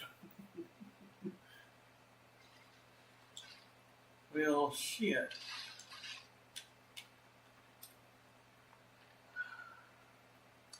Stream Elements says, find me in other places: Discord, Twitter, YouTube, Steam, Xbox, and PlayStation Old Mage Guy on TikTok as Mage. Moonshine Jamboree, twist my arm a little shit.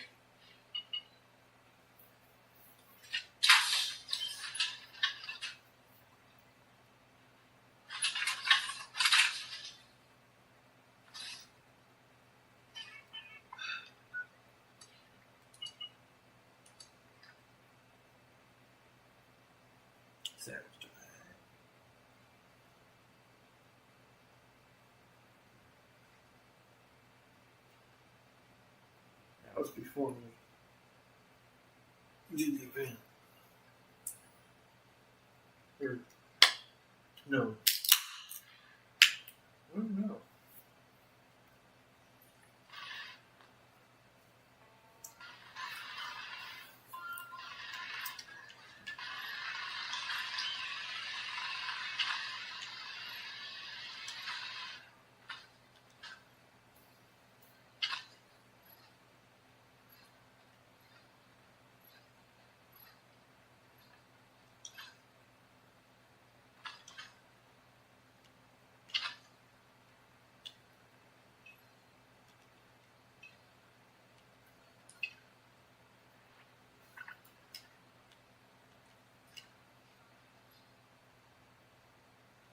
Looks like I need to get Dub some more water. Oh, it's not even started yet? Shit. Look at Dub's water. There we go. Fresh water.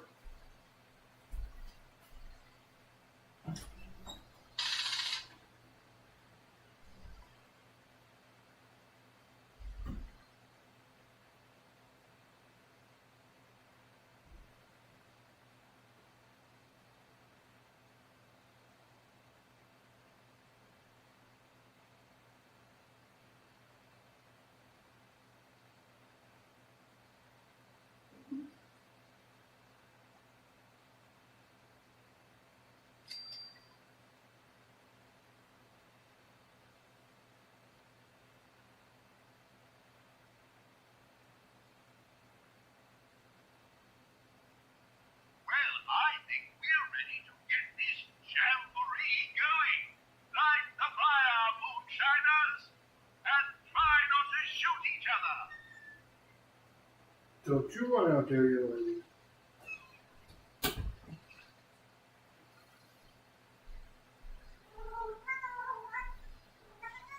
Yeah, it's steady. It's very well.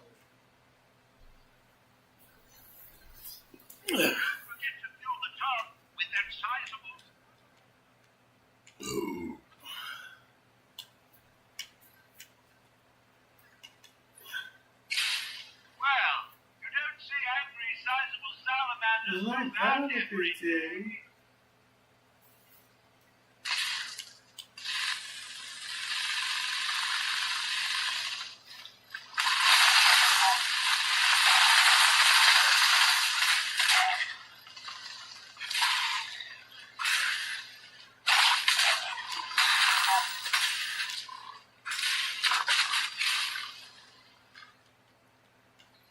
It's hammer time.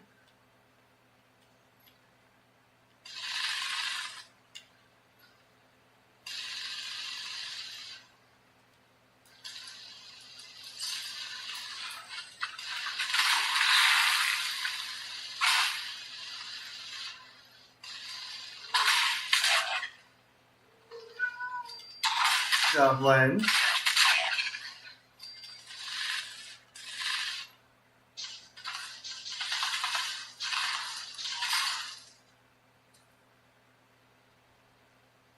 They're Hoover and Gumber, you're 8 people drain. Okay. Not that I gotta go very far anyhow.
Can you be so kind as to mind your own damn business?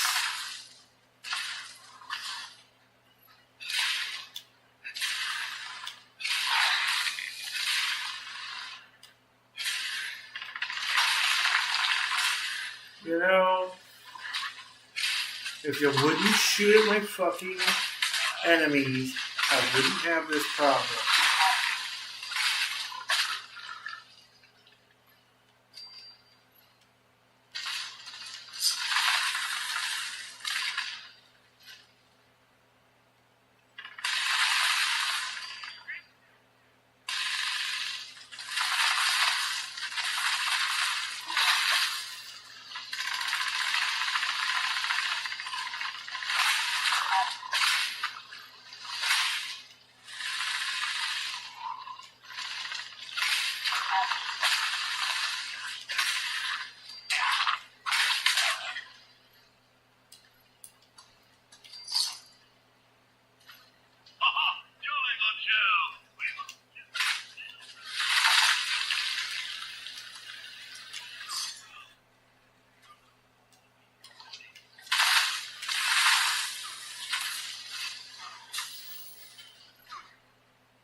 Mind your own damn shit, bitch.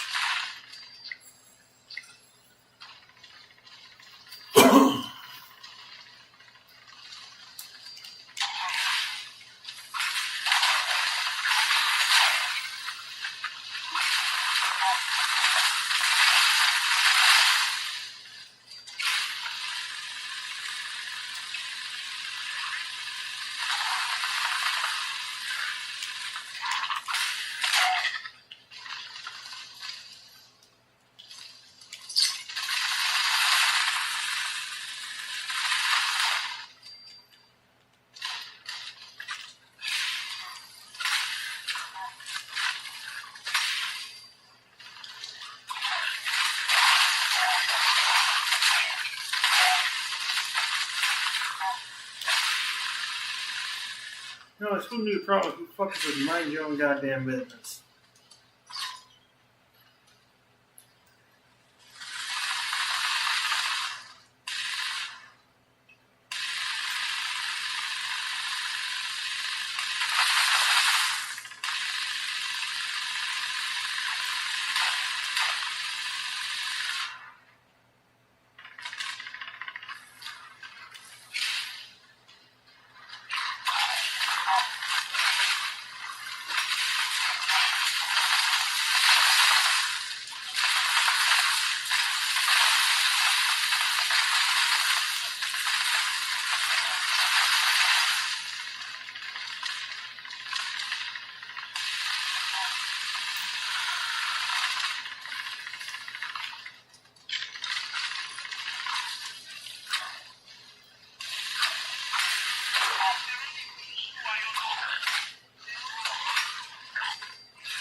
Seriously?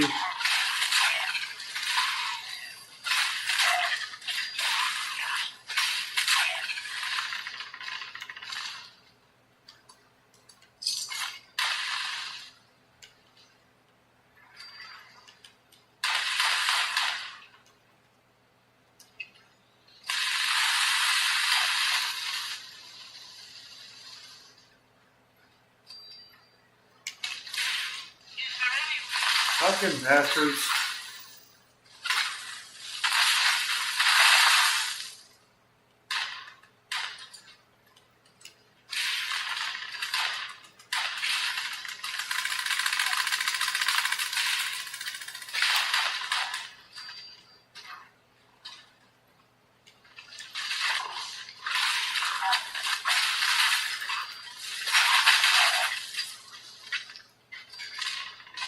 I don't need your punk ass little bitch's help.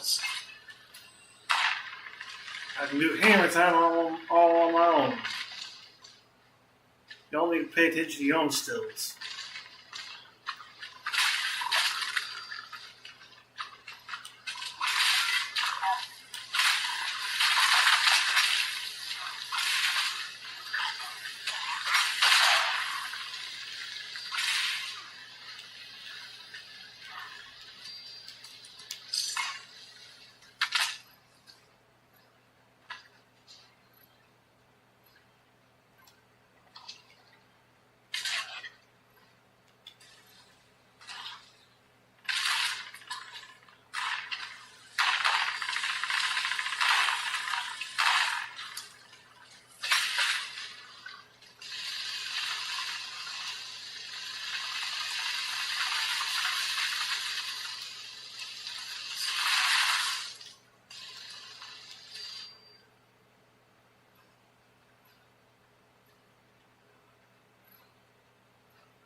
Can I upload it? Can I upload it?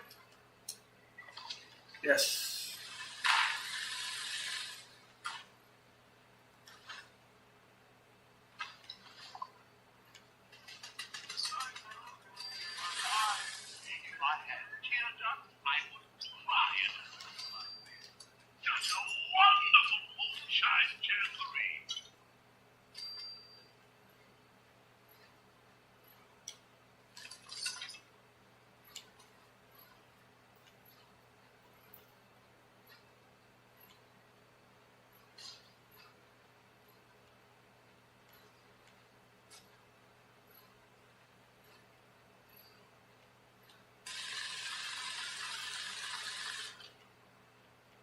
There's copper over here. Just a little bit. One node.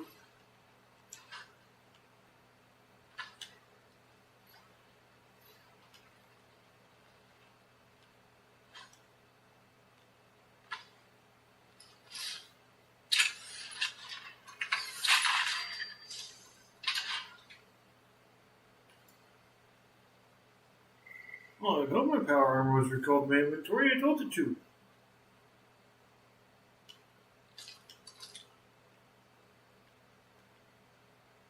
Alright. Anyone dropping extra shit they didn't want?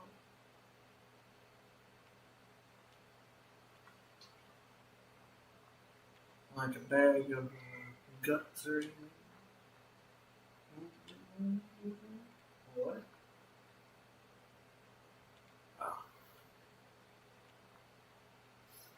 That's kind of looking like a negative. Okay. Always worth a check.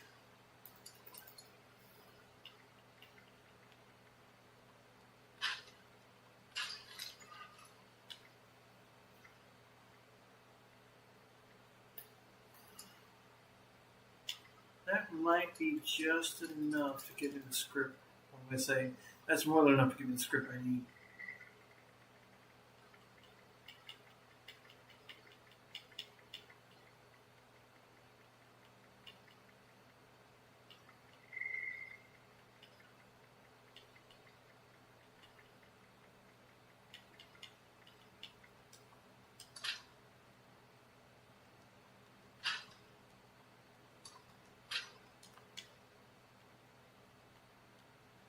Okay, so first things first. Wait. No, I need to go back to my base. I need to drop off scrap. I need to check the fish trap, grab any fish in it, change my crafting class, craft up the fish, and then go feed them to Krabby.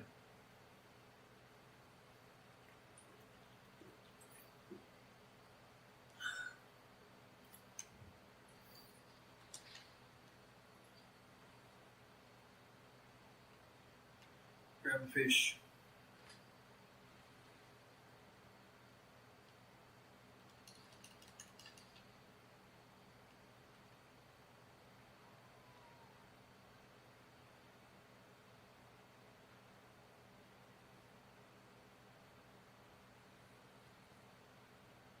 I did that scrapping on my non-scrap. Oh, damn it. I should know better. I can travel over encumbered. There's no point.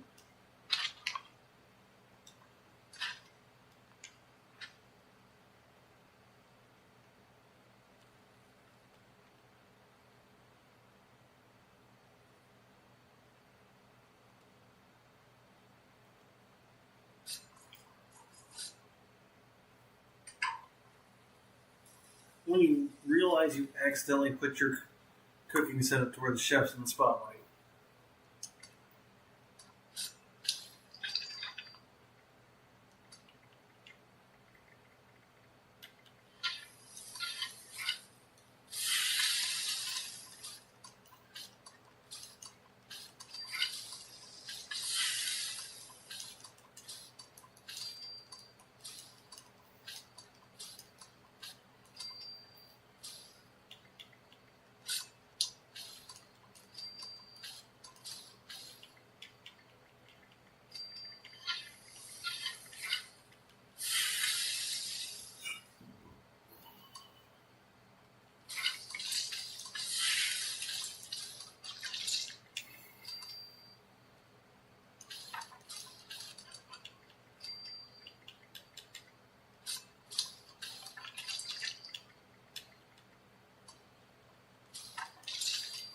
Oh boy. That's gonna be a heavy bitch.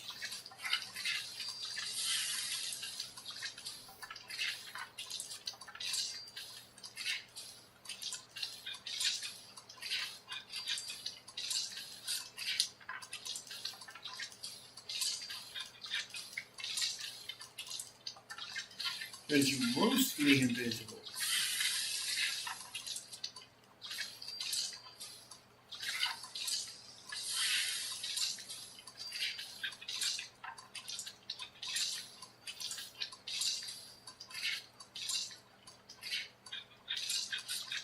I'm gonna be fast, do-da, do-da. I'm gonna be fast, so I'm gonna do that.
When I'm done here, it's gonna need a moment to catch up.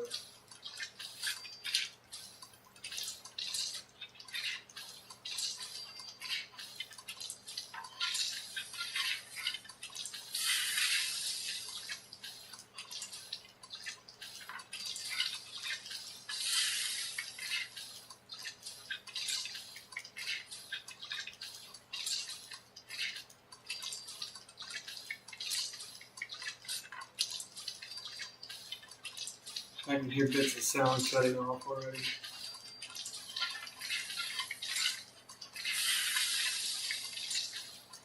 That's okay. I've already seen it glitch my freaking melee weapon, sword, to the Ad Victorium, and glitch my harpoon gun to the Icebreaker.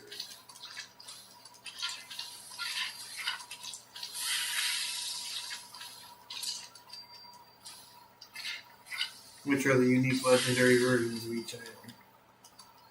For anyone who was not aware.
$500 and something pounds.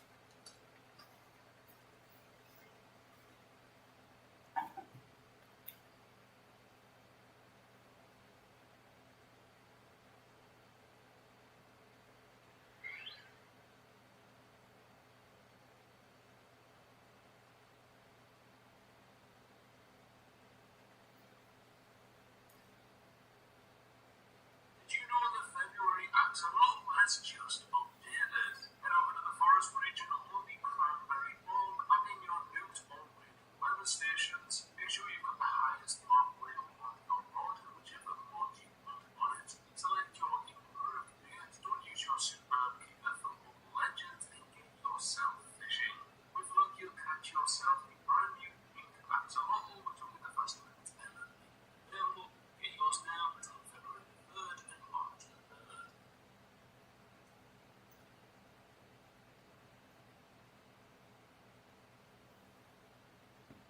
For nearly a decade, critics of Donald Trump have responded to each new racial controversy with the same pained refrain: "This is not who we are as Americans." The phrase is meant as a moral boundary, a declaration that whatever ugliness has surfaced must be an aberration rather than a reflection. Yet the persistence, escalation, and normalization of Trump's racist behavior was recently underscored by his reposting of a video depicting Barack and Michelle Obama as apes forces a more uncomfortable reckoning.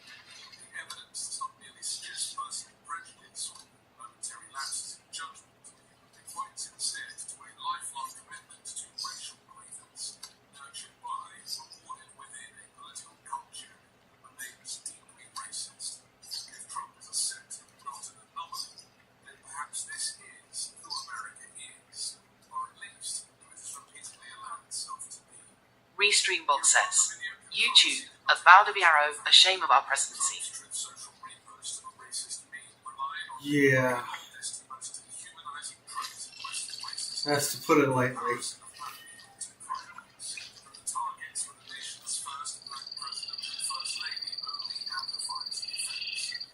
Circulated for roughly half a day before being removed after intense backlash from Democrats, civil rights advocates, and a small number of Republicans.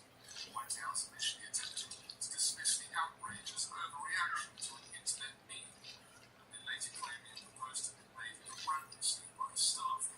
This retreat, rare for a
Trouble shooters, Hellcat.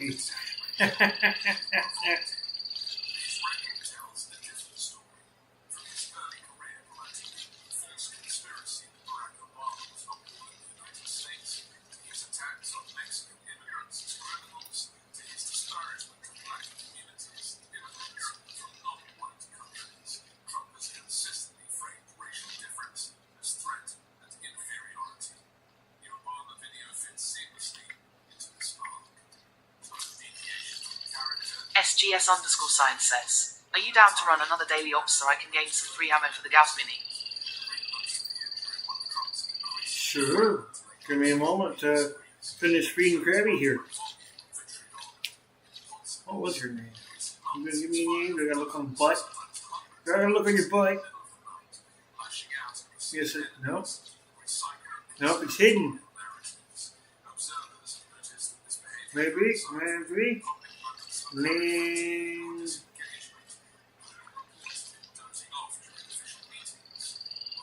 Linda Lee. That's right. I remember it being said. Linda.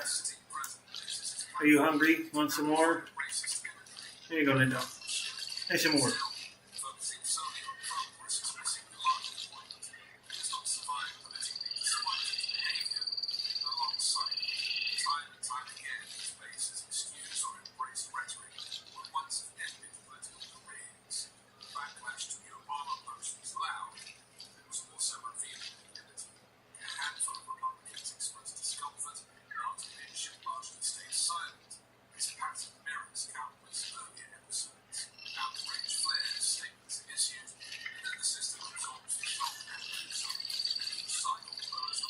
Slaves will forsake Freestyle.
That's not power cleaner. That's not power cleaner. Customs enforcement agents from stopping and detaining individuals based on factors like race, language, or occupation, effectively permitting them to consider someone's appearance or accent when deciding who to question or arrest during immigration operations.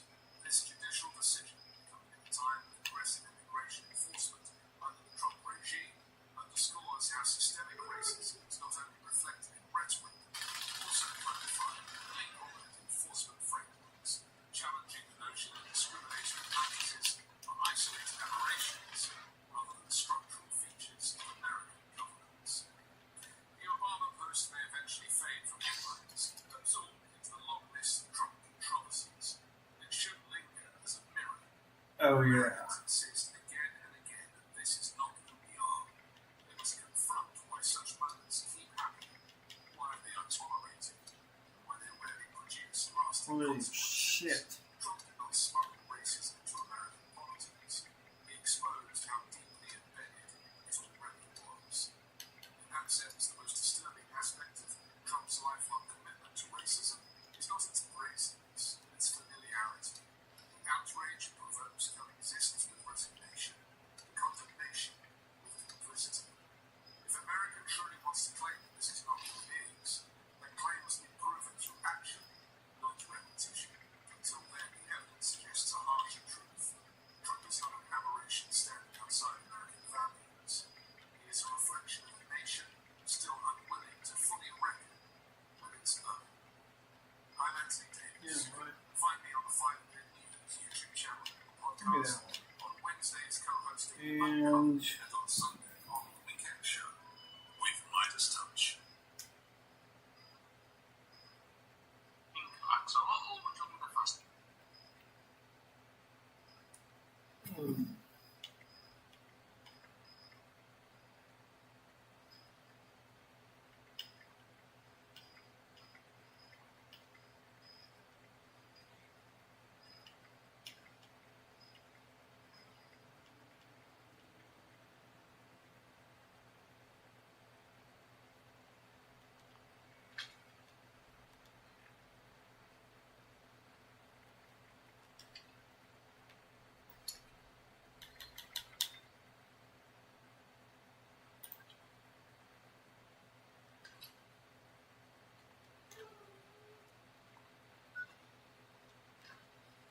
All right, ready you were.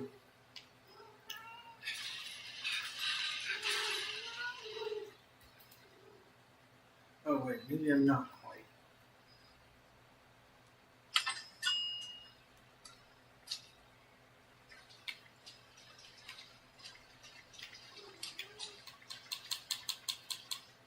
Moon Grove, let's do the top of that.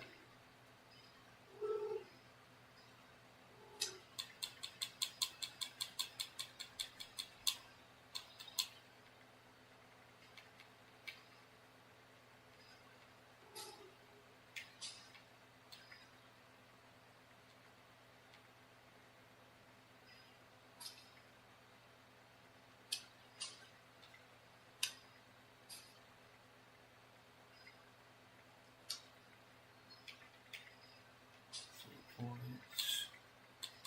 So that's what we want.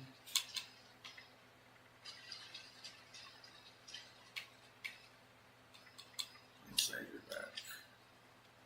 Alright, now I'm golden.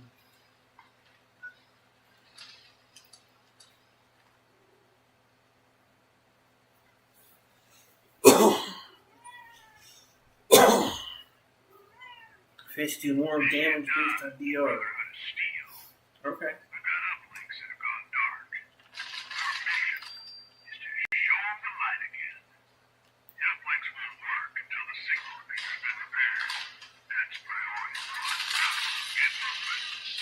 You're blinding me with that.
Extreme Elements says, find me in other places: Discord, Twitter, YouTube, Steam, Xbox, and PlayStation. Old Mage Guy on TikTok as Mage.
Oh, at least they still do get something.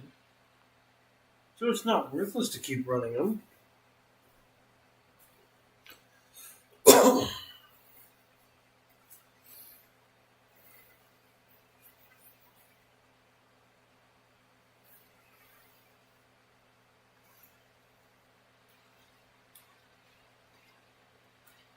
I mean, for purposes other than ammo.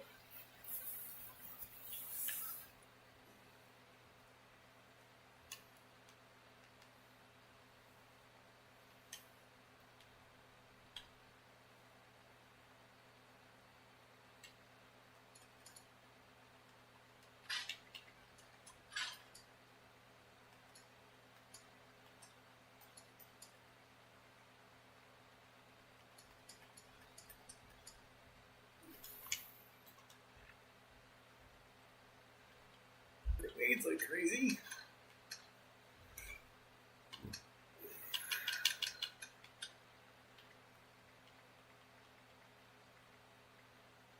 Hammered skull mask plan.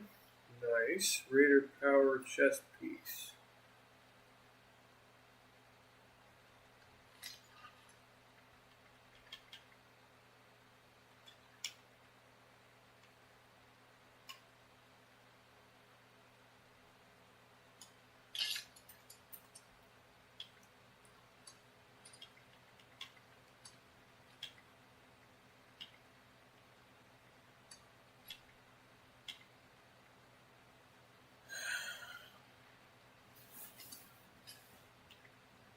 One having a Fury Stone poster.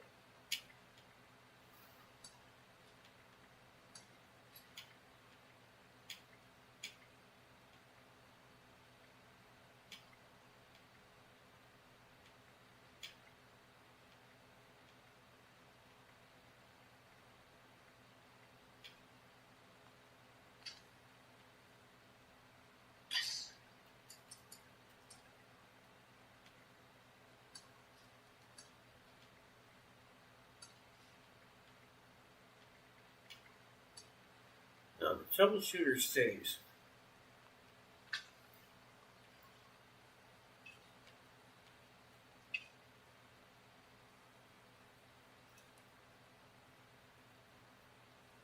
Chill Fist is alright, but it's really not my cup of tea. I'll stick to my hammer. Or my sword.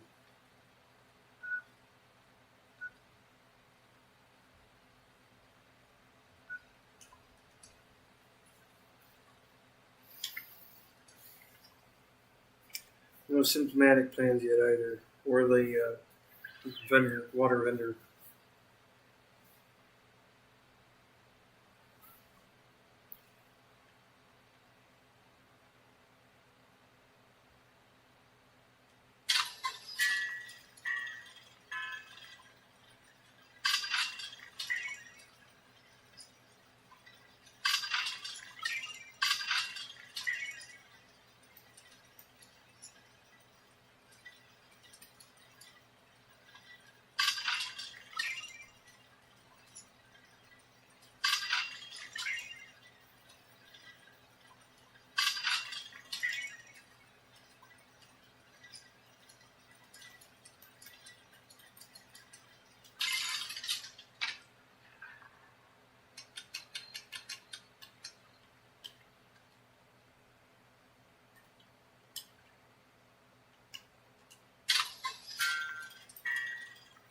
No, I cannot turn into Drill Fist.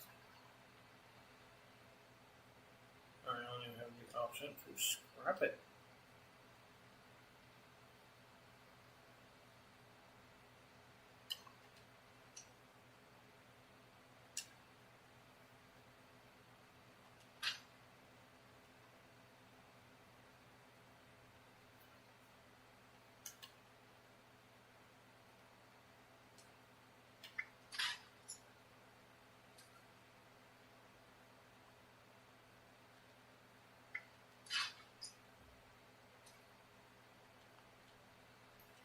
That didn't go much.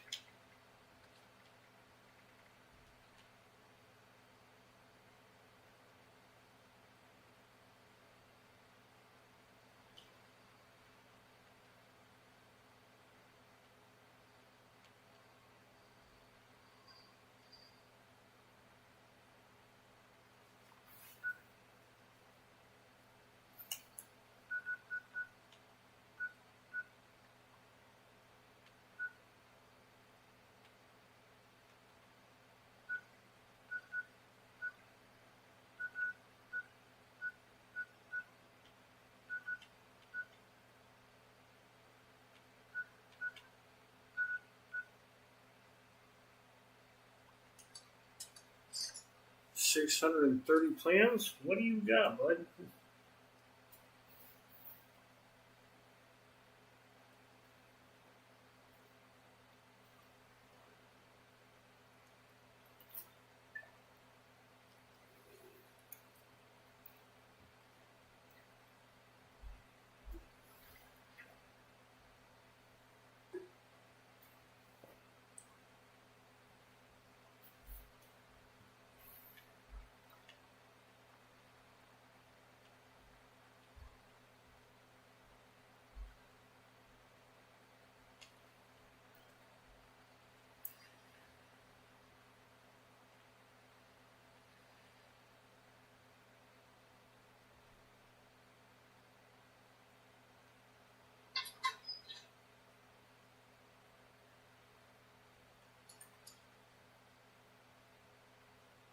Weapons.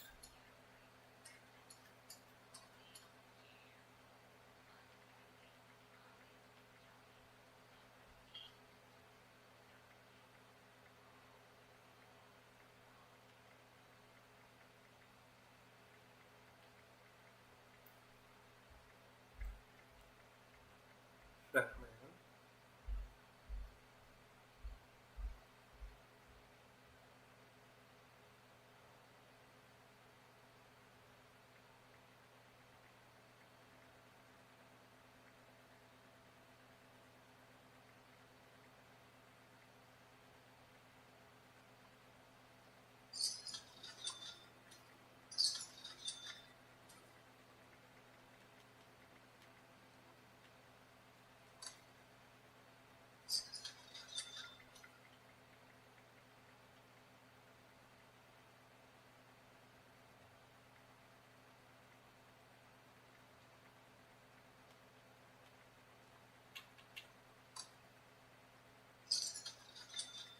Super Mutant 2. Yes. T60 hydraulic bracers.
And this is how you get somebody's caps.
I may be broke as fuck, but I just learned so many different freaking armor plans that I can actually have a decent set of armor outside of power armor and create armor for people. Finally! Okay, let's see. Let's go outside and find an armor bench.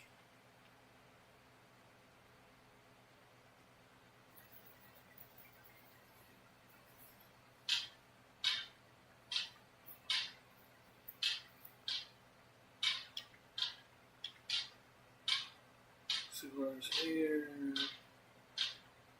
Bone chew.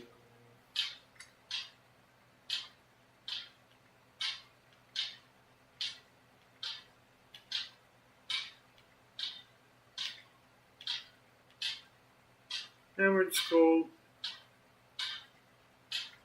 Nakamiki.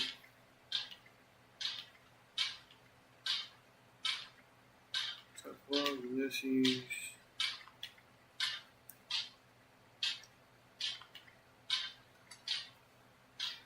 Combat armor, full set. Leather, full set. Metal, full set.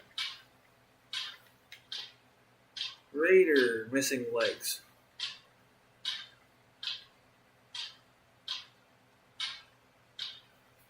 That's light armors. Sturdy Marine, left leg and right leg. Combat armor, left leg, right leg. Sturdy leather, full set. Sturdy robot legs and arms. And Trapper chest piece. So I just bought primarily a lot of mods as well as bits and pieces. It's okay, it gets me closer.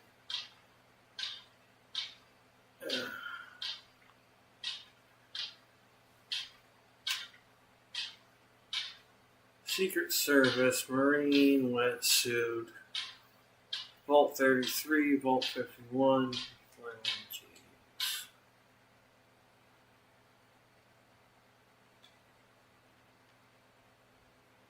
I used to make all kinds of food chain.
Change is now offline.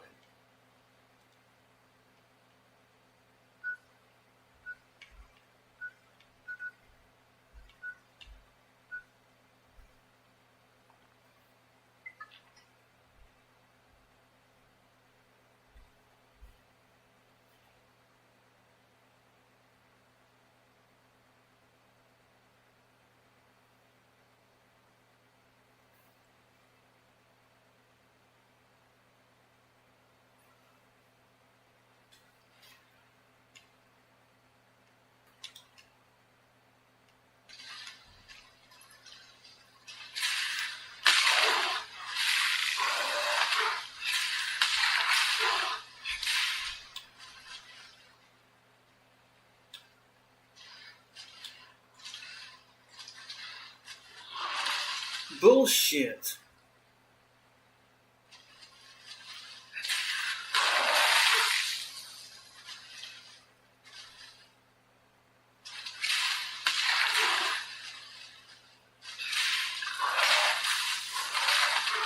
Bullshit.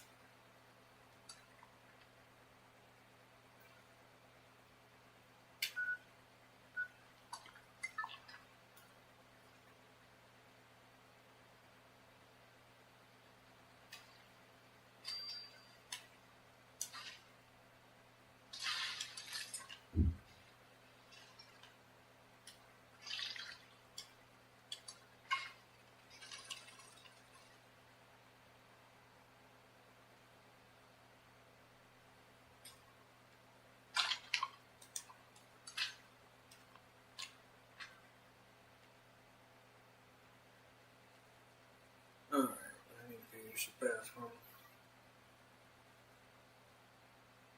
I haven't used smoke break all night.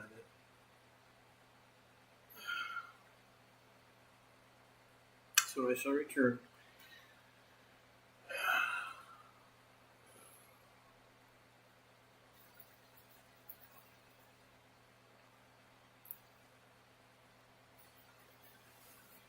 Yeah.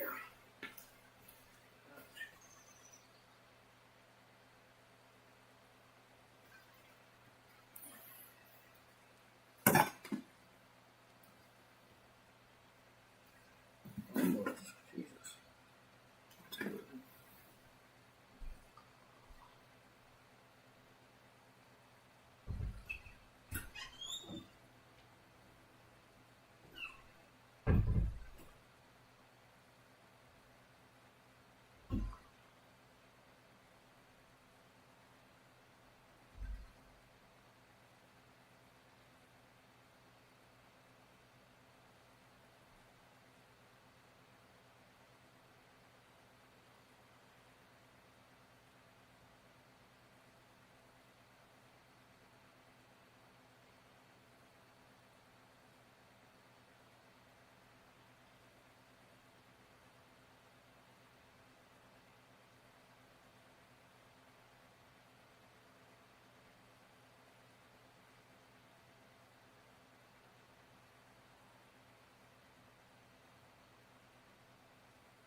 Stream Elements says, find me in other places: Discord, Twitter, YouTube, Steam, Xbox, and PlayStation. Old Mage Guy on TikTok as Mage.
What?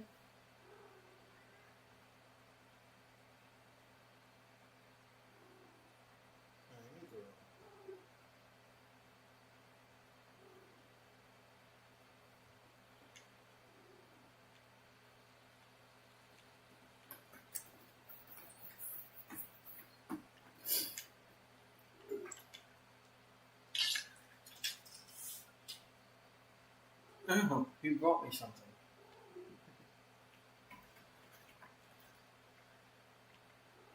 You brought me something while I was away. Ooh.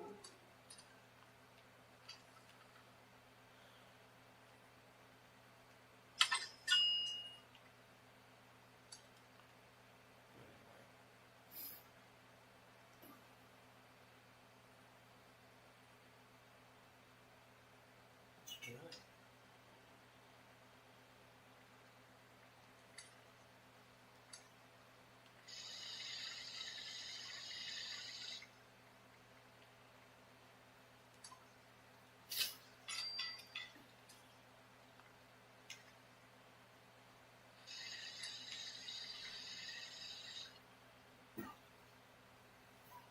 Restreambot says, YouTube, at bow to the arrow, belly time, haha.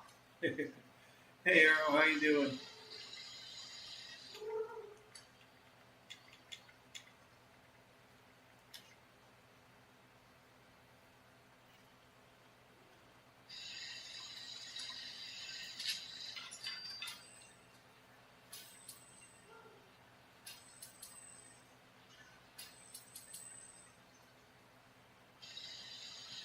Oh, there it goes.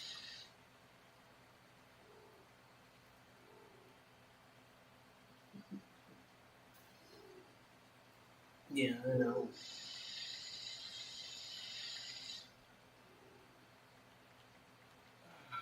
Oh.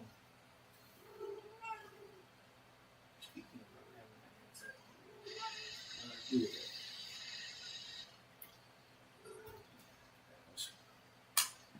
Gotta get this darn thing on the charger.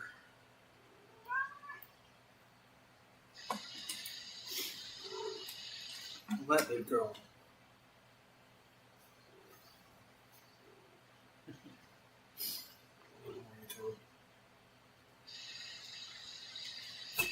Hey, careful.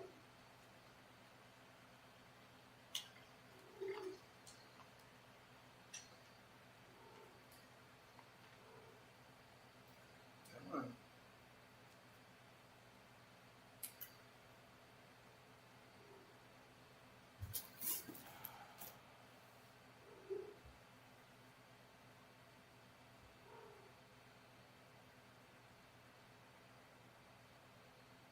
Excited.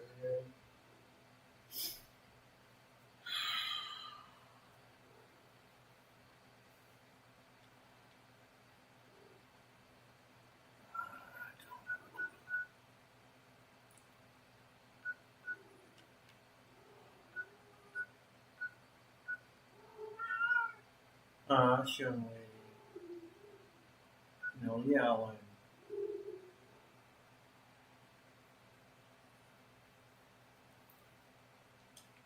What was I going to go do?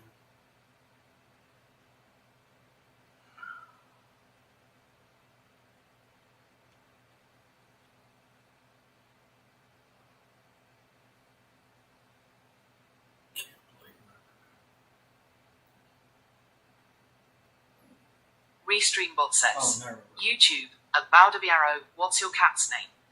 Dublin.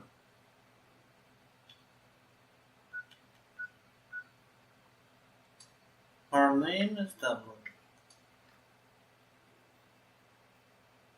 Oh, is that what you're trying to tell me? You want your duckies on?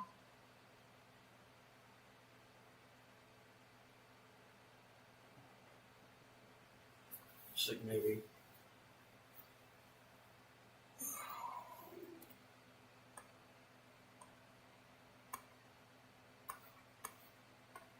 Restreambot says, YouTube, at bow to the arrow, or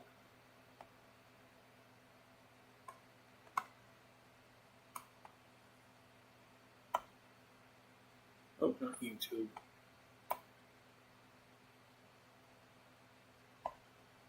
Twitch.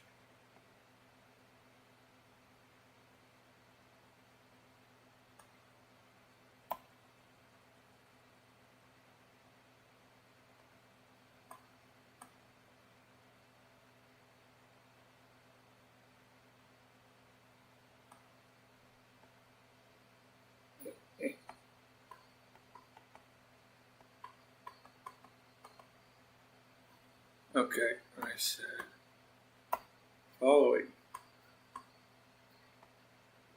Oh, I was. It just wasn't on my tab.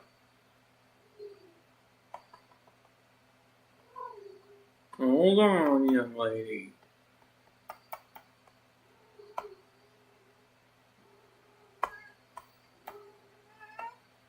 I'm working on it.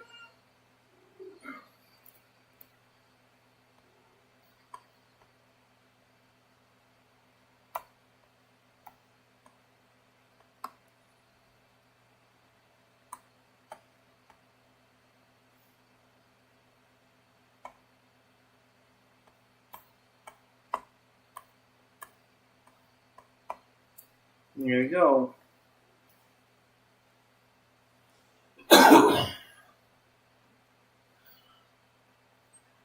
Restreambot says, YouTube, about to be arrow, laptop or desktop? Laptop. That's part of the reason why this last set of Windows update has left me using a trackpad. And really pissing me off because it makes it a lot harder to do like I just did. It's double the time it usually takes me to do it when I have the USB mouse actually working like it's supposed to. Restreambot says, YouTube, about to be arrow, I understand that trackpad is hard. That's why I'm using a controller. Restreambot says, YouTube, about to be arrow, I have an Asus laptop. Same here.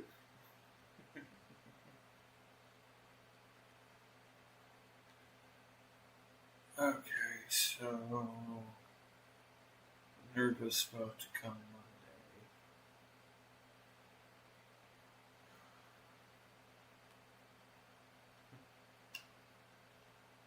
I don't even know what's going on. Friday. Let me rephrase that. I know what's going on Friday. We're gonna be out of here.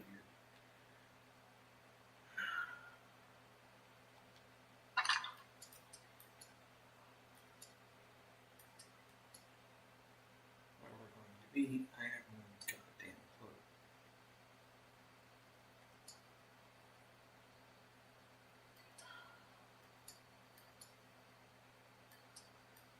I don't know if I'll be able to freaking stream that night or anything.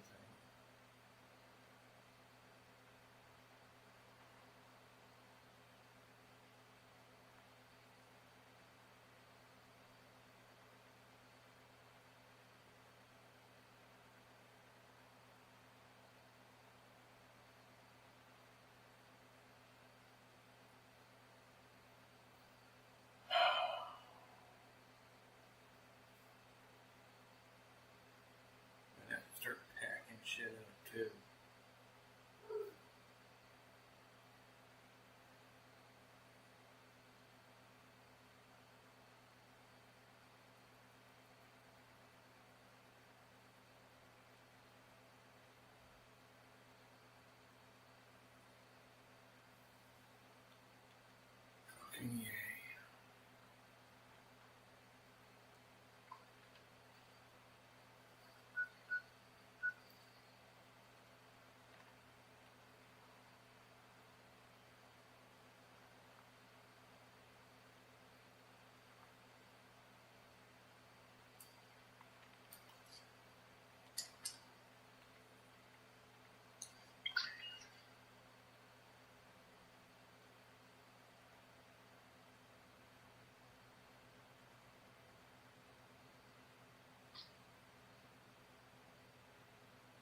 Man, get over yourself. Someone took our water cool boat, son. You can get it back when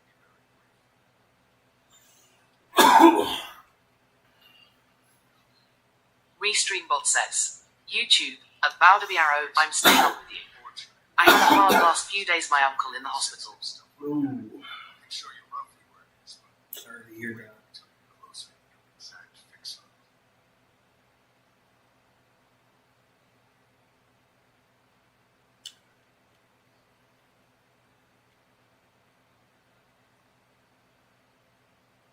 It's never nice to have family at that point.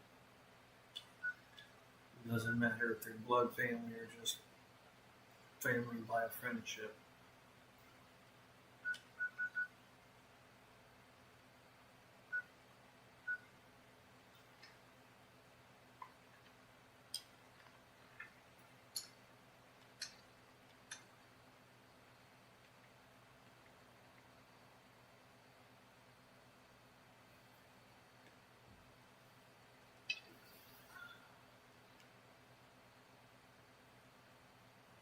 Stats right here. Save activities.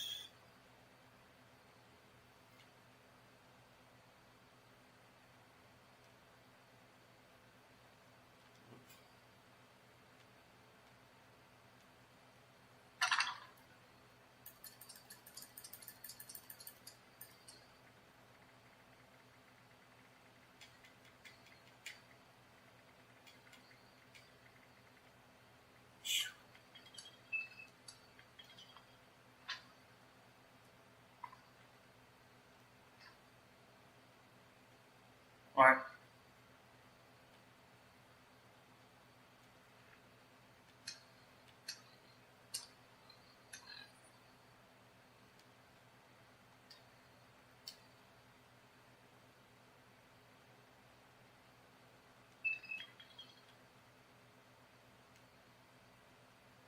So receiving vacuum tube doesn't count.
I'm gonna say just hope the hell I'm not trying to steal the truck again.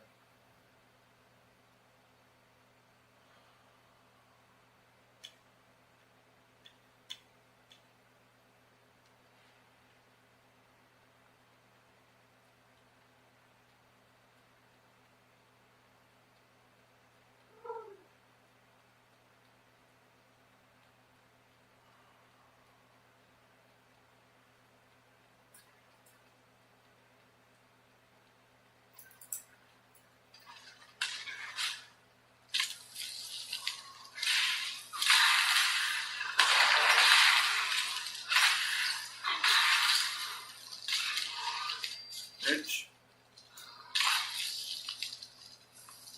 Fucking tick.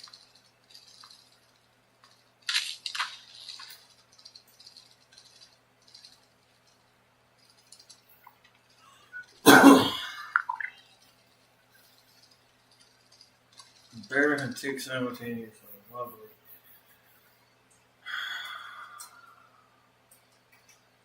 Never mind, I forgot to change my fucking class.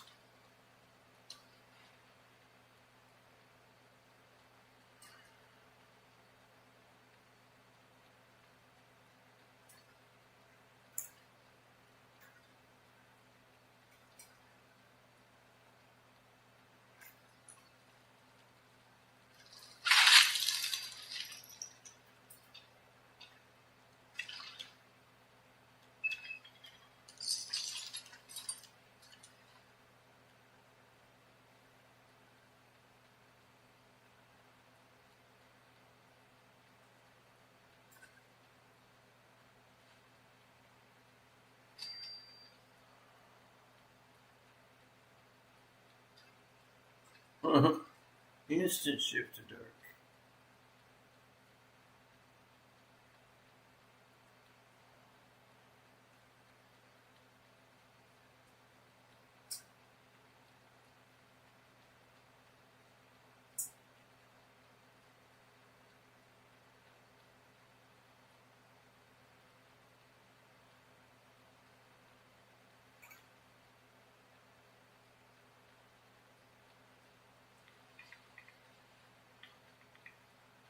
Search within this area. Yeah, sure.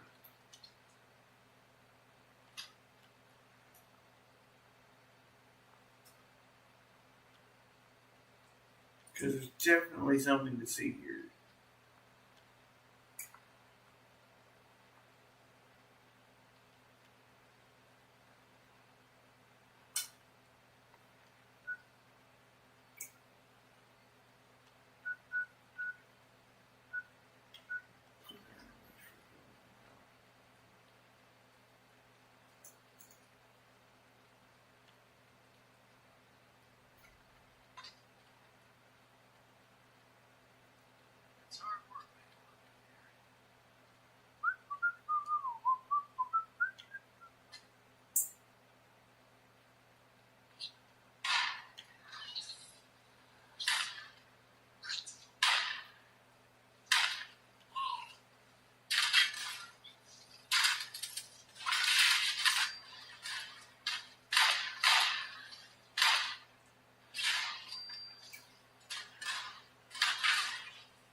Why am I seeing Mothman hallucinations?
Shit, nuts golf club. I mean, it's a legendary weapon.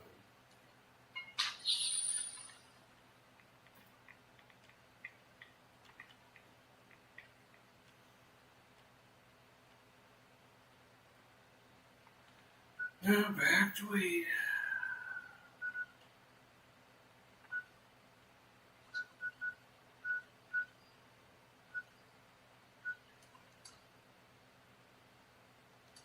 I didn't get any negative grammar with the Raiders for this.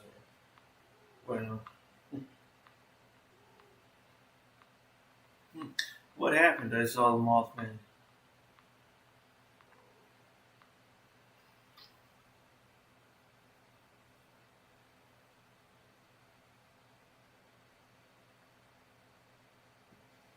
So you killed the other raiders in the area with a hammer made of concrete and rebar?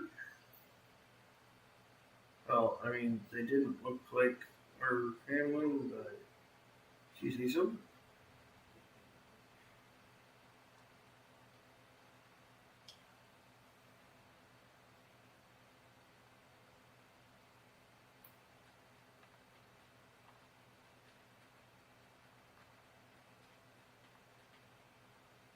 For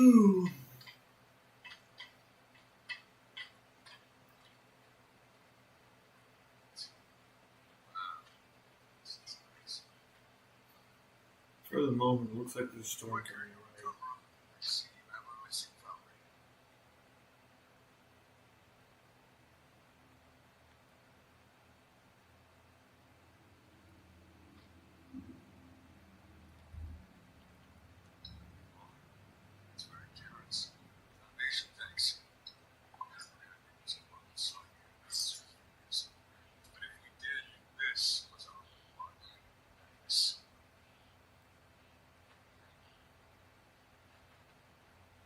Called it.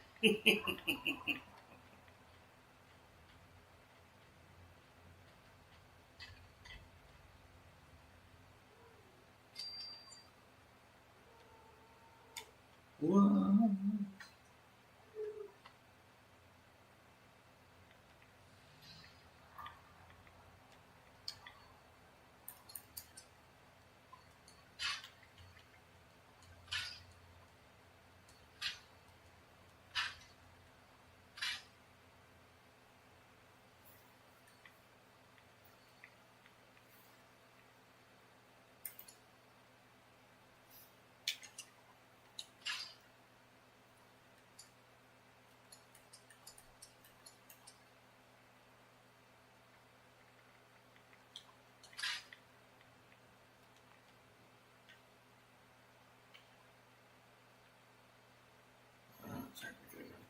Page. Which is on the north.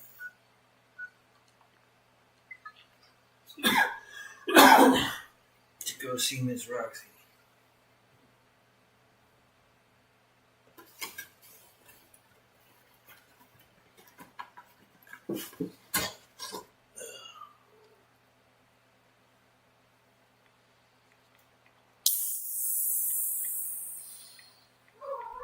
Three, two, one, and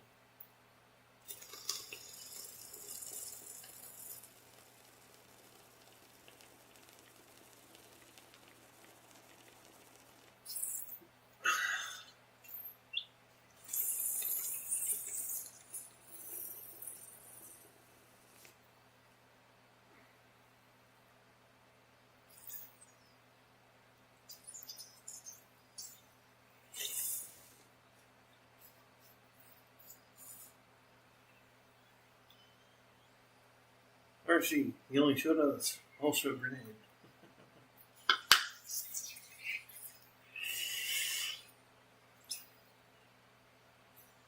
It's very volatile.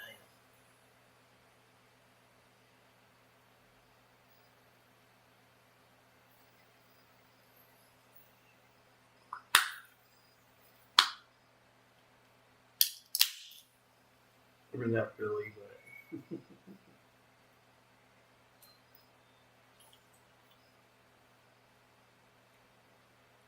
Restreambot says, YouTube, a bow to the arrow, is that a drink? a soda, not alcohol. It's a Royal Cola, RC.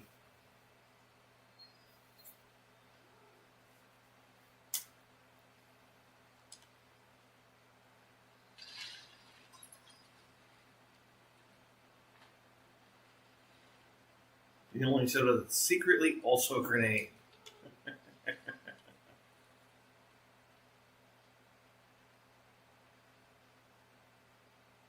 It doesn't matter how steady or how chill an RC soda has been sitting. You crack it open, and you've got a 3-minute fuse. You better have a freaking cup or your mouth ready to be sucking the foam up. Otherwise, it's going to get everywhere.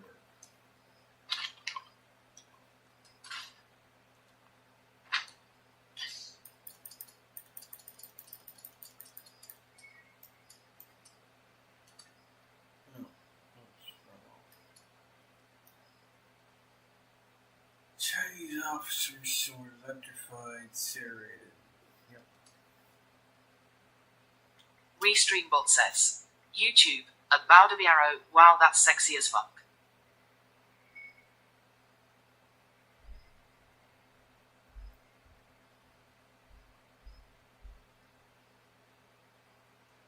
I'll take your word on it.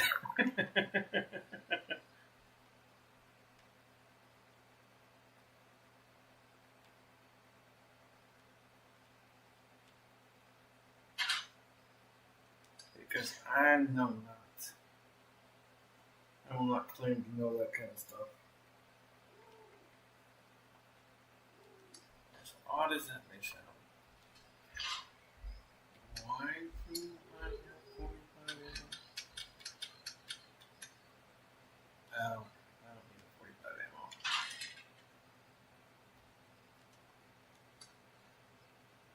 $5,000 rounds VCU.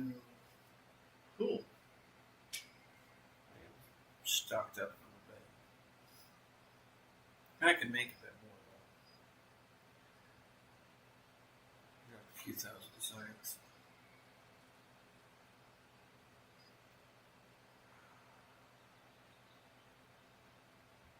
I think I'm ready to go testing this yet.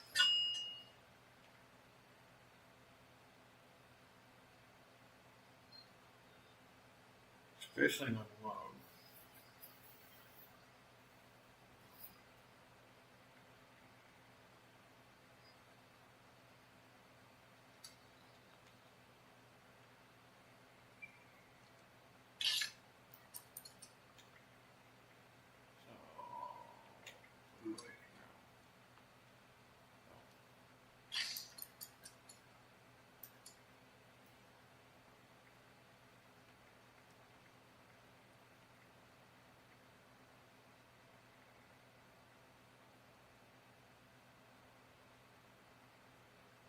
Could play with it,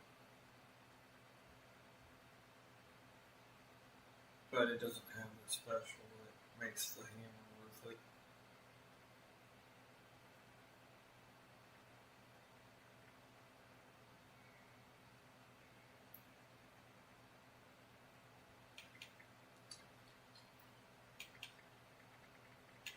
Grab the Oathbreaker.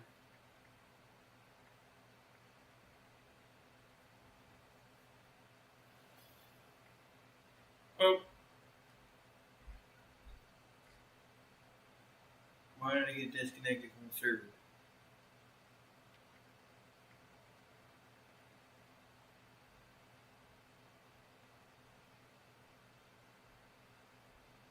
Stream's still on. Or I should say the Kentucky stream for dubs. And we're still running here.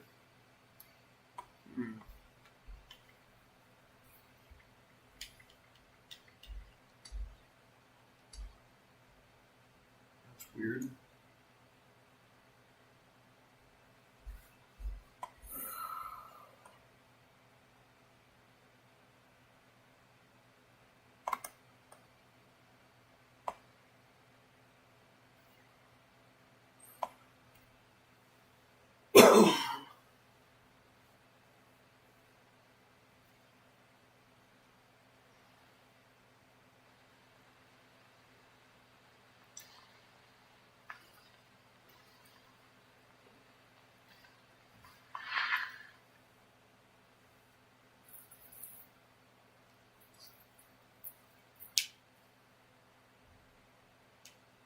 RC's an older member of the Cold Wars.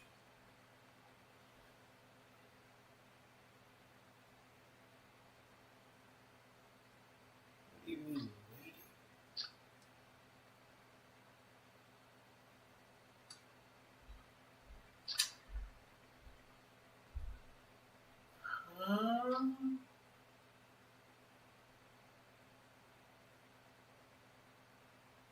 Fallout? I think you Restreambot says, YouTube, at Bow to the Arrow, Berggod.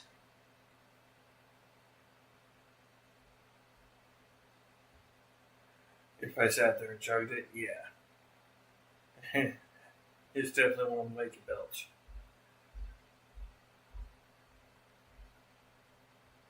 Restreambot says, YouTube, at bow to the arrow, that damn belly.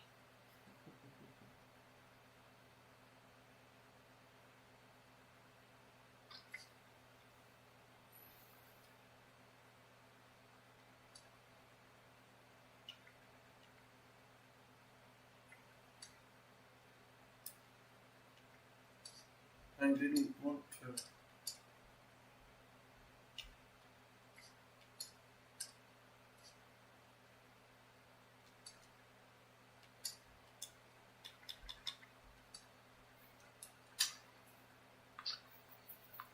I don't know why I was disconnected from that world before, but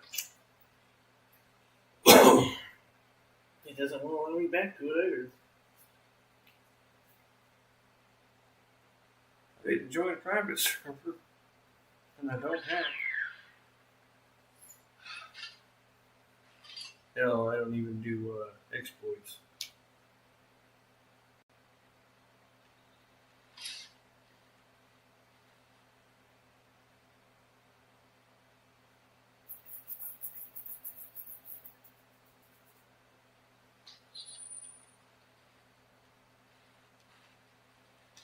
I won't stop others, but I don't do it myself.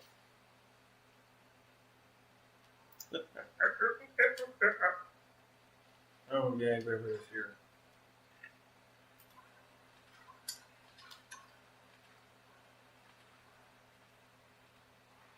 Yeah, I didn't get the chance to.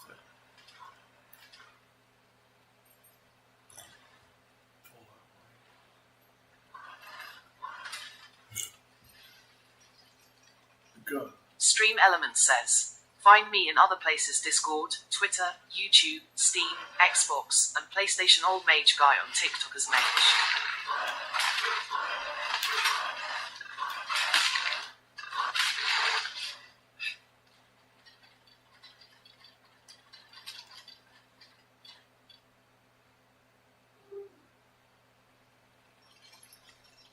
Getting better anyhow.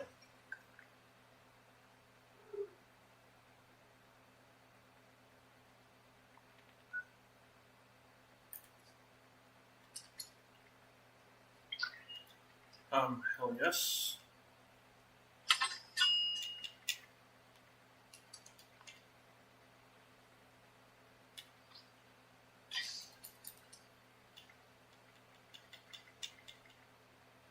That gives me a chance to test, maybe.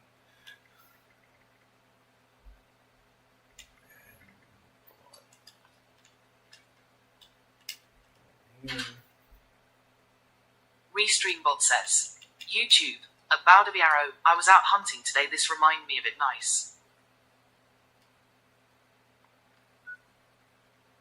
That is nice. I'm not gonna lie. I get that one. Ooh, I'm glad I checked before I left. I almost left without my armor.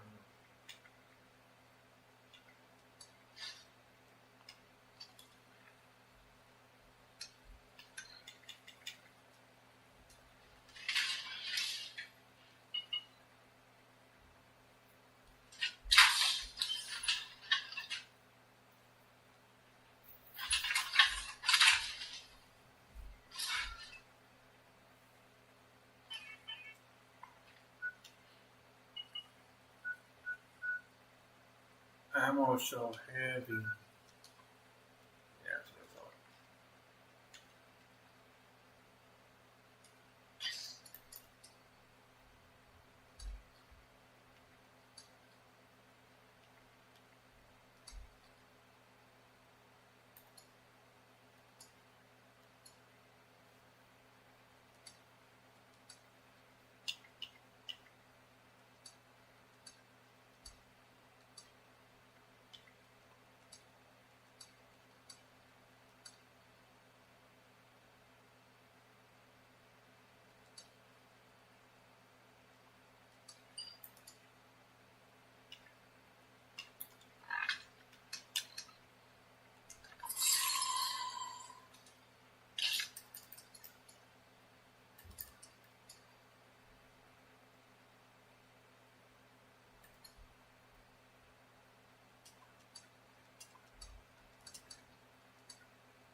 Come on.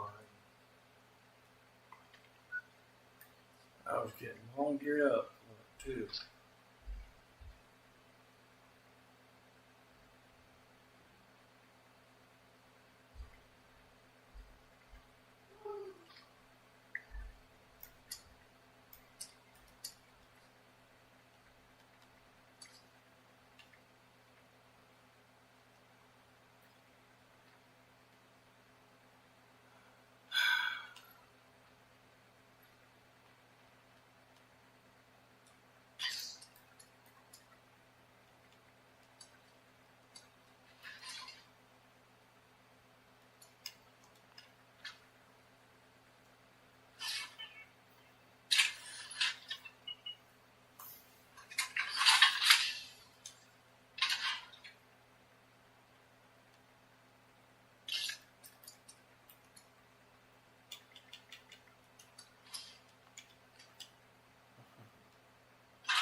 Okay, up the crater.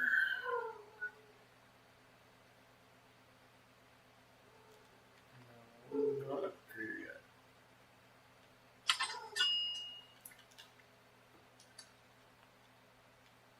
No.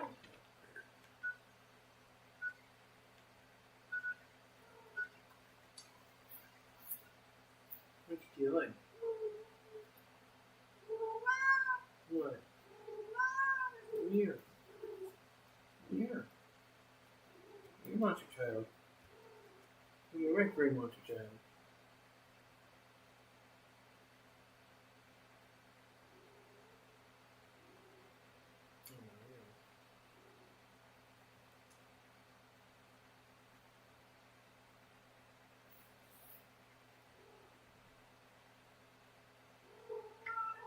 Oh shit. I didn't need to call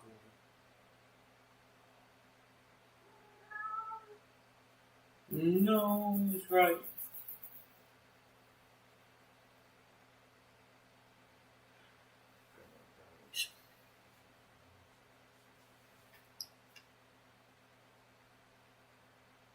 There's a Boolean reset.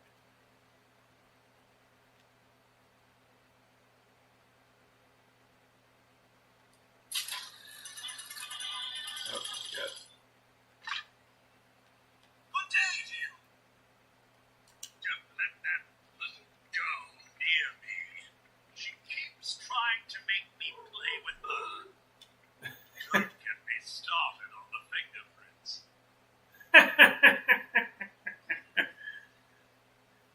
You be nice to Rara.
Excuse you.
I think I might have to scrap that one and just turn it in.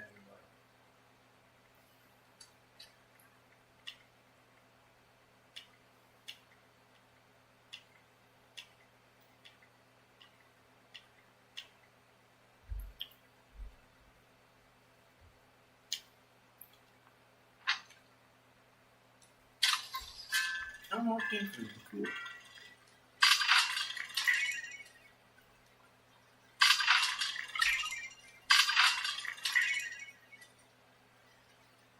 So I can turn it in. That's okay.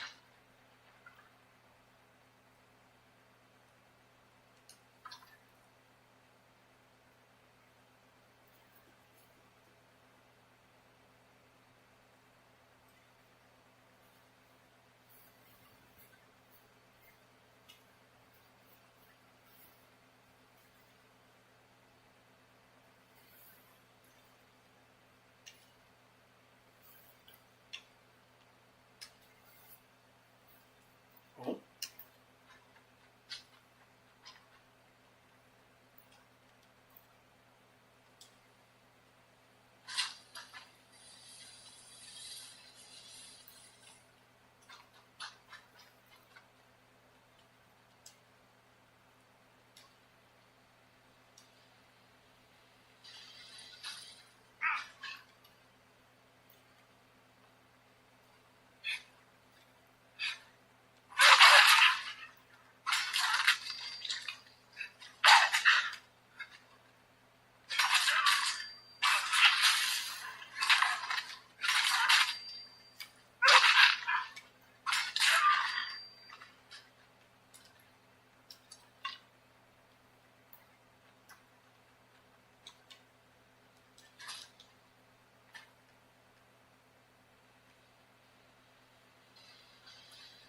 Hello there.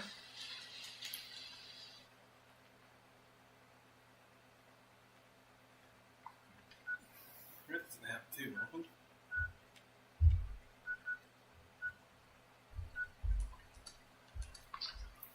God damn, can you people not stomp in the middle of the night?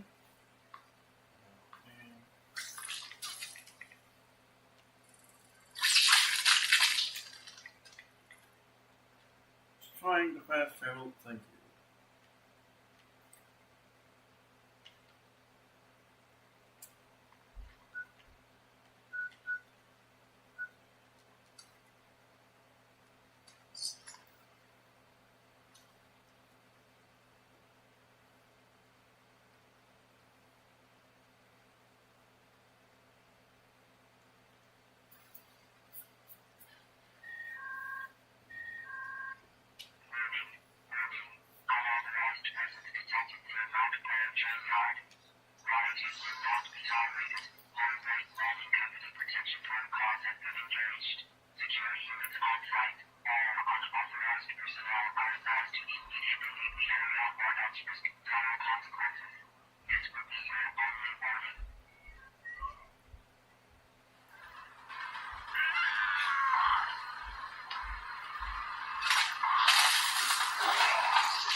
the Death Claw.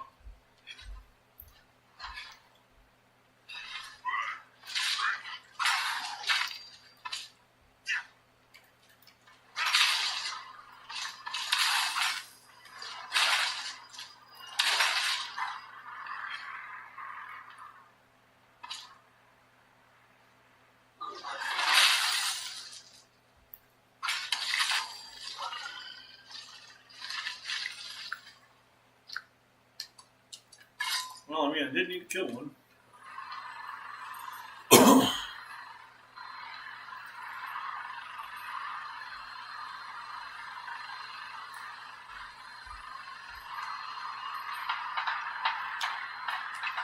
And I forgot to bring it. Alright.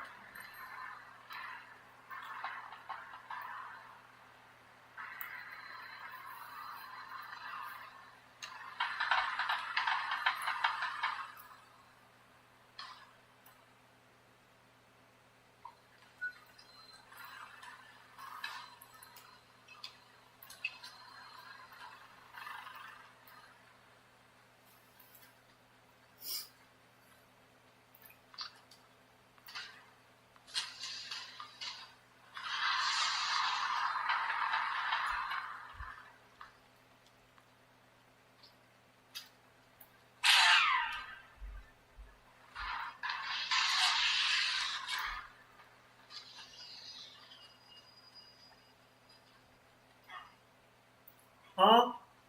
Damn, what bites.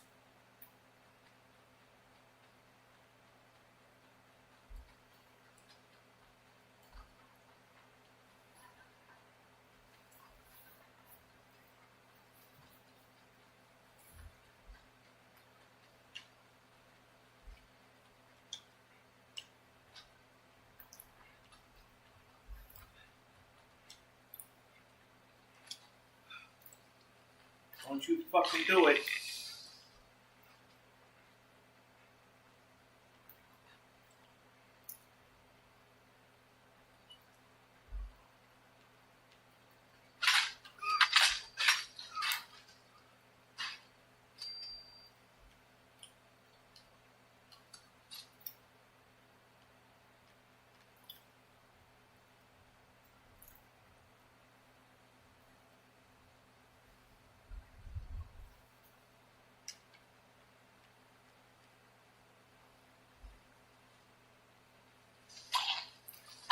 Alright, now I've got time for you guys.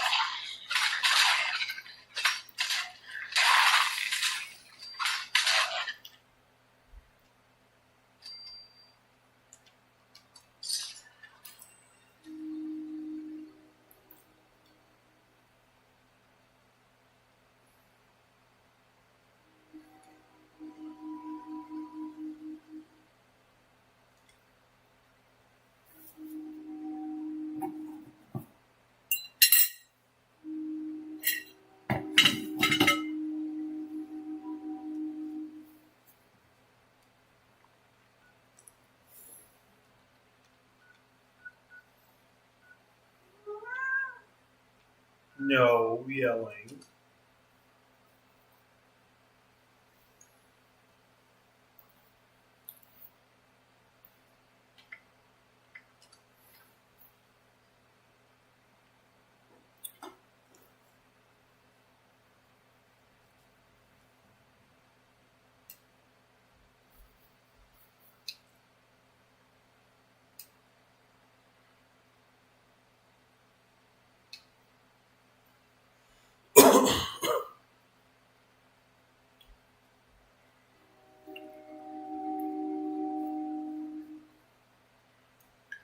Hear that train.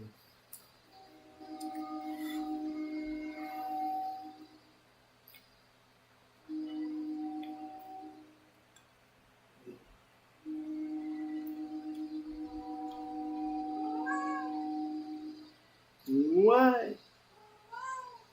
Why are we yelling?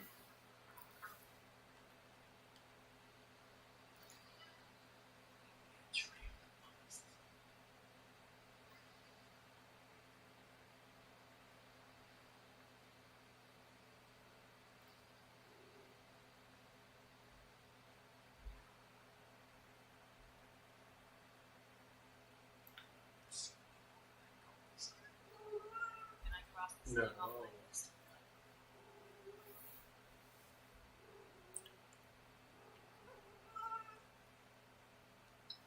one.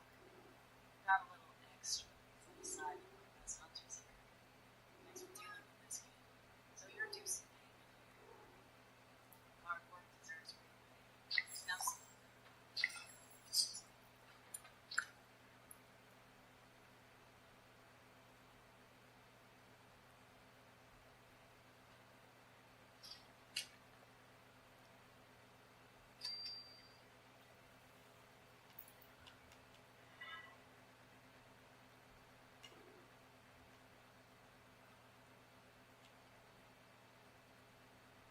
Do I need to bring the time up for you, bud?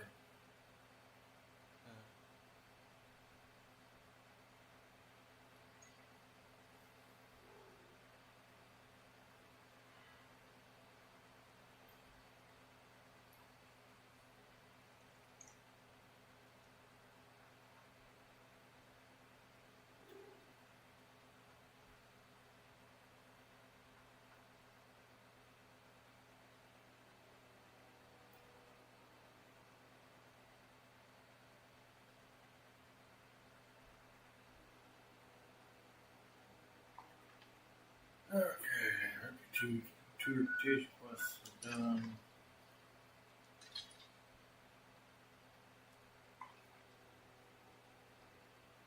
That's fine.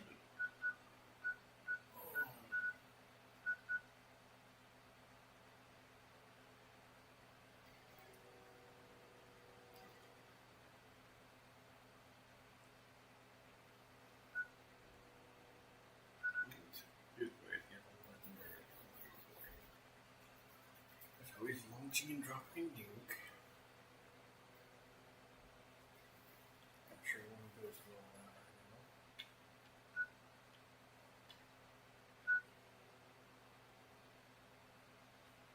Could go search for those spots.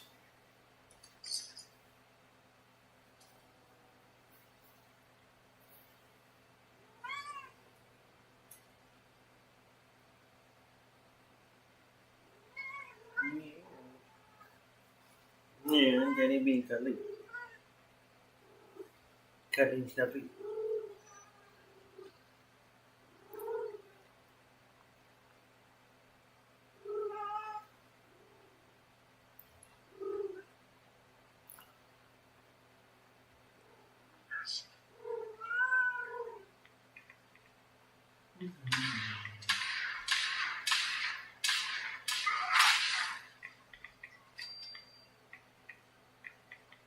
Where'd the other one go? There he is.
Usually there's one or two things hanging out.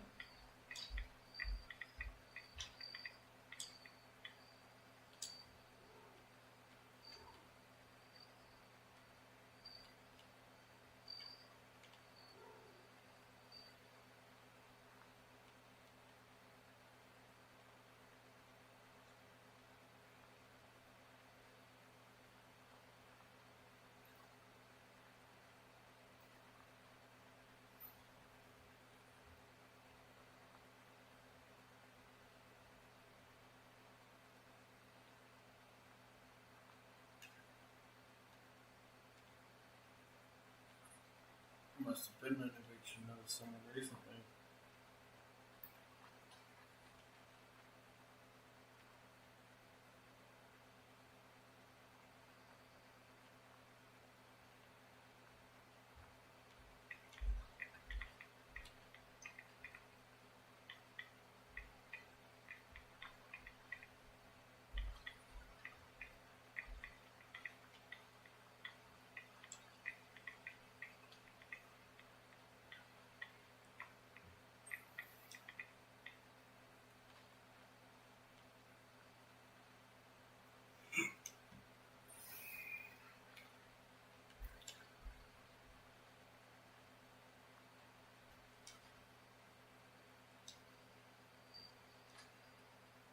This looks like, I guess, hang out.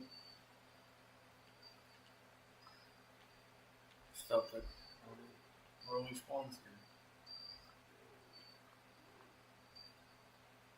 That stuff's hard to make it.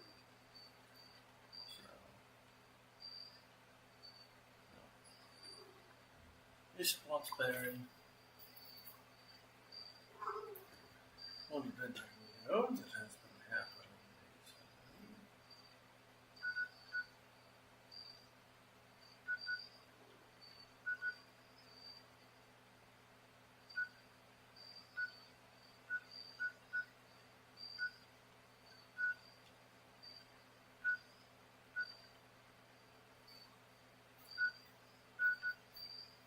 Solution.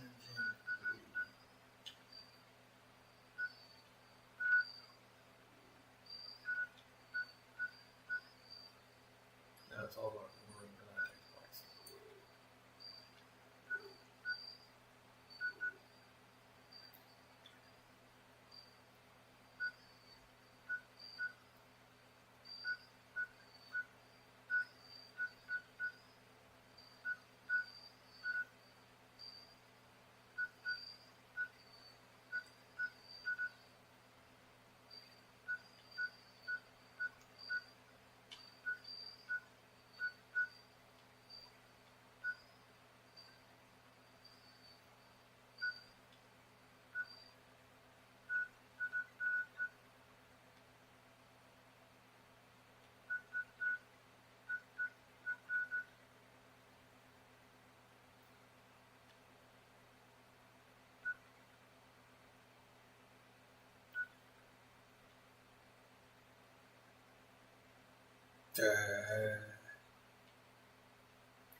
And I feel special.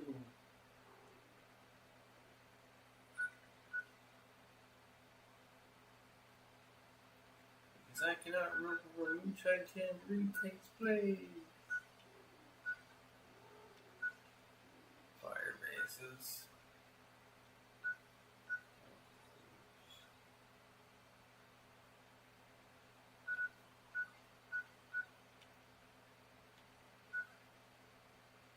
That is then.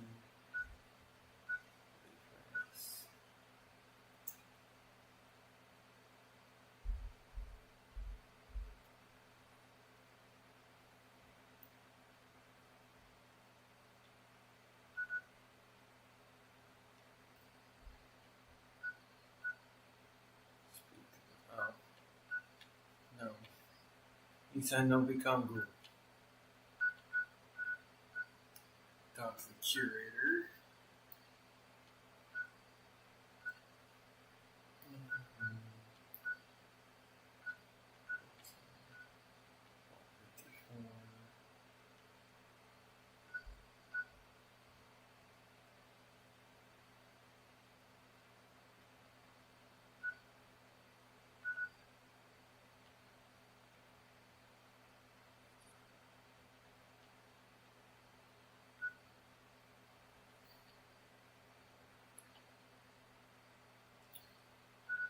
Oh shit.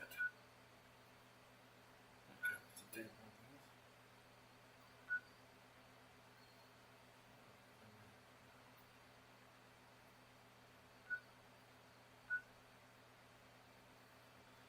I sniffed up my base, pick up ammo.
because I can't spend coins.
It's all pretty good.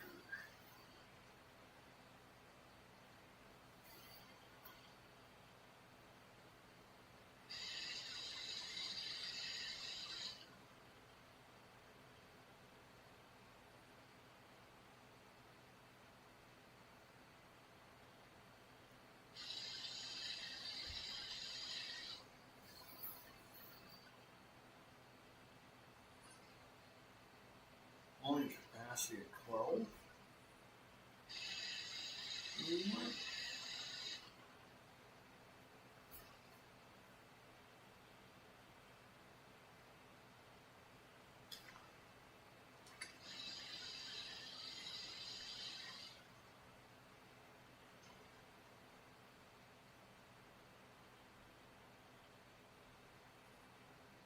When did they drop mag slings?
Stream Elements says, find me in other places: Discord, Twitter, YouTube, Steam, Xbox, and PlayStation. Old Mage Guy on TikTok as Mage.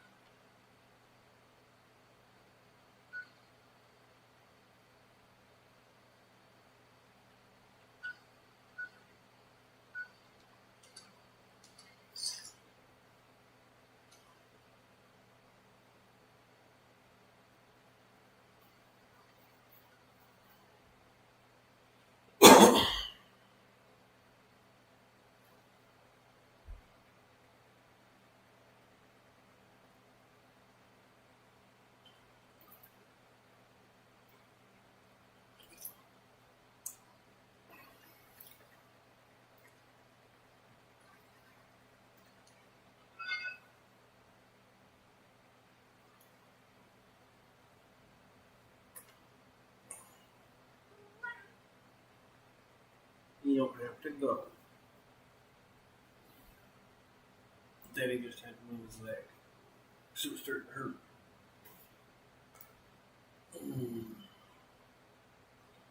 Honestly, I don't care if I sleep stream tonight.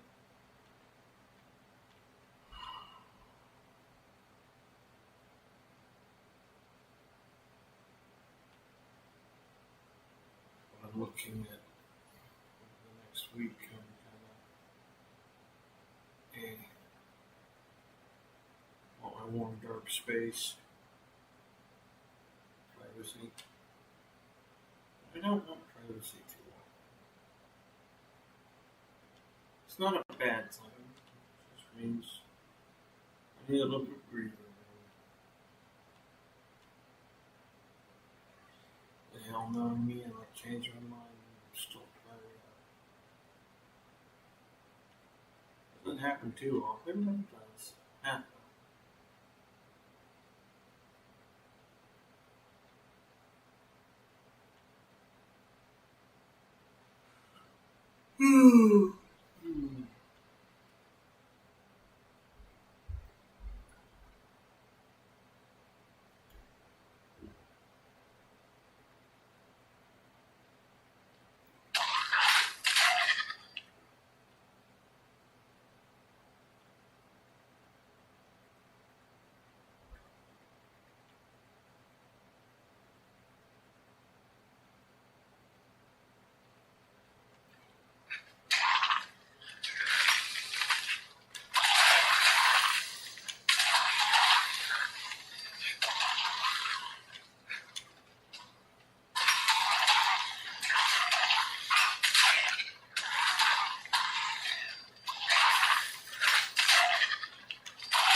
Well, that beat the shit out of her.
Let's start pulling my clothes over there.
could have swore I grabbed it.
engaging. What?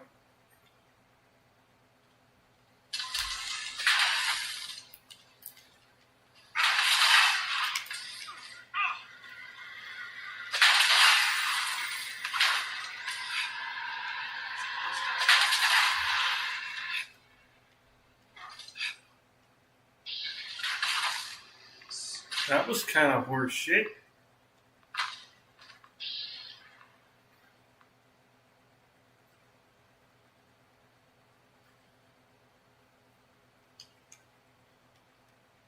All the way from back here. God damn it.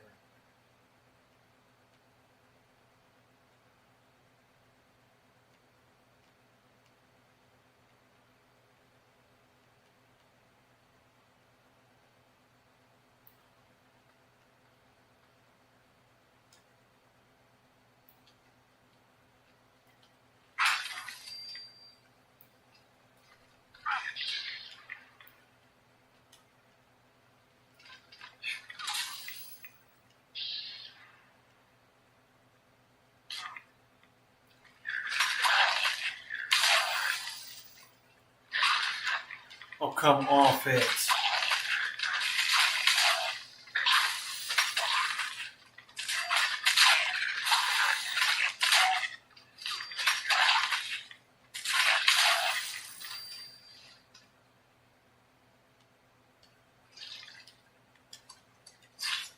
Fucking horse shit. I gotta go through all this again.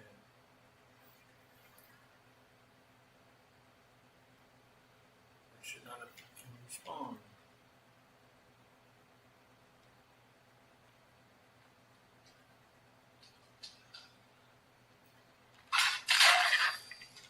Excuse me. Okay,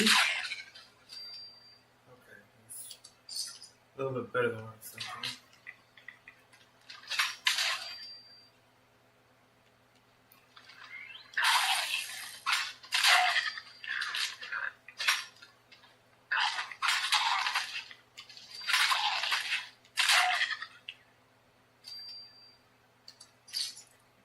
Okay, cool.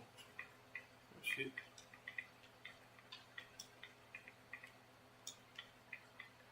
Just like, why can't I jump?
Seriously.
Jeju.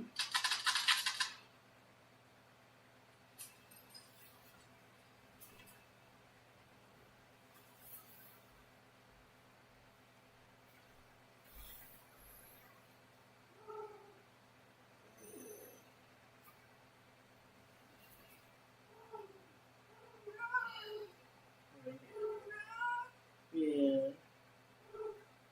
Yeah.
Yeah, I was afraid of that.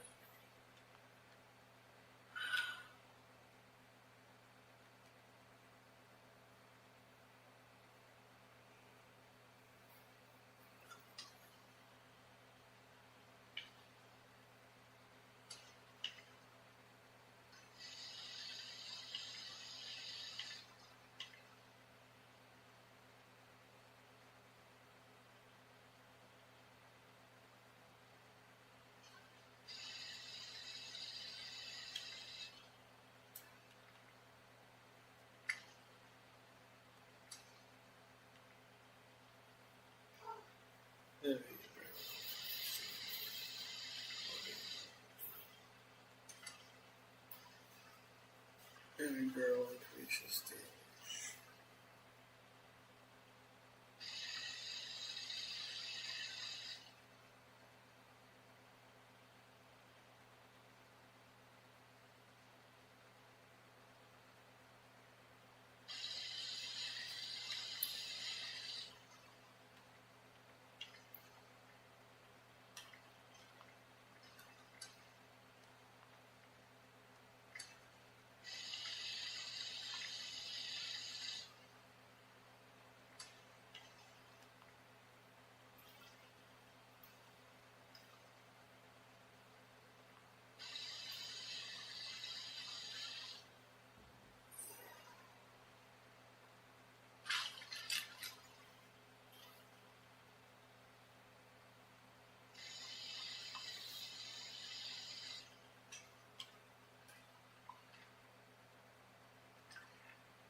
Jesus Christ.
Alright. I'm gonna go for the night. I'll be back tomorrow. Good night, all.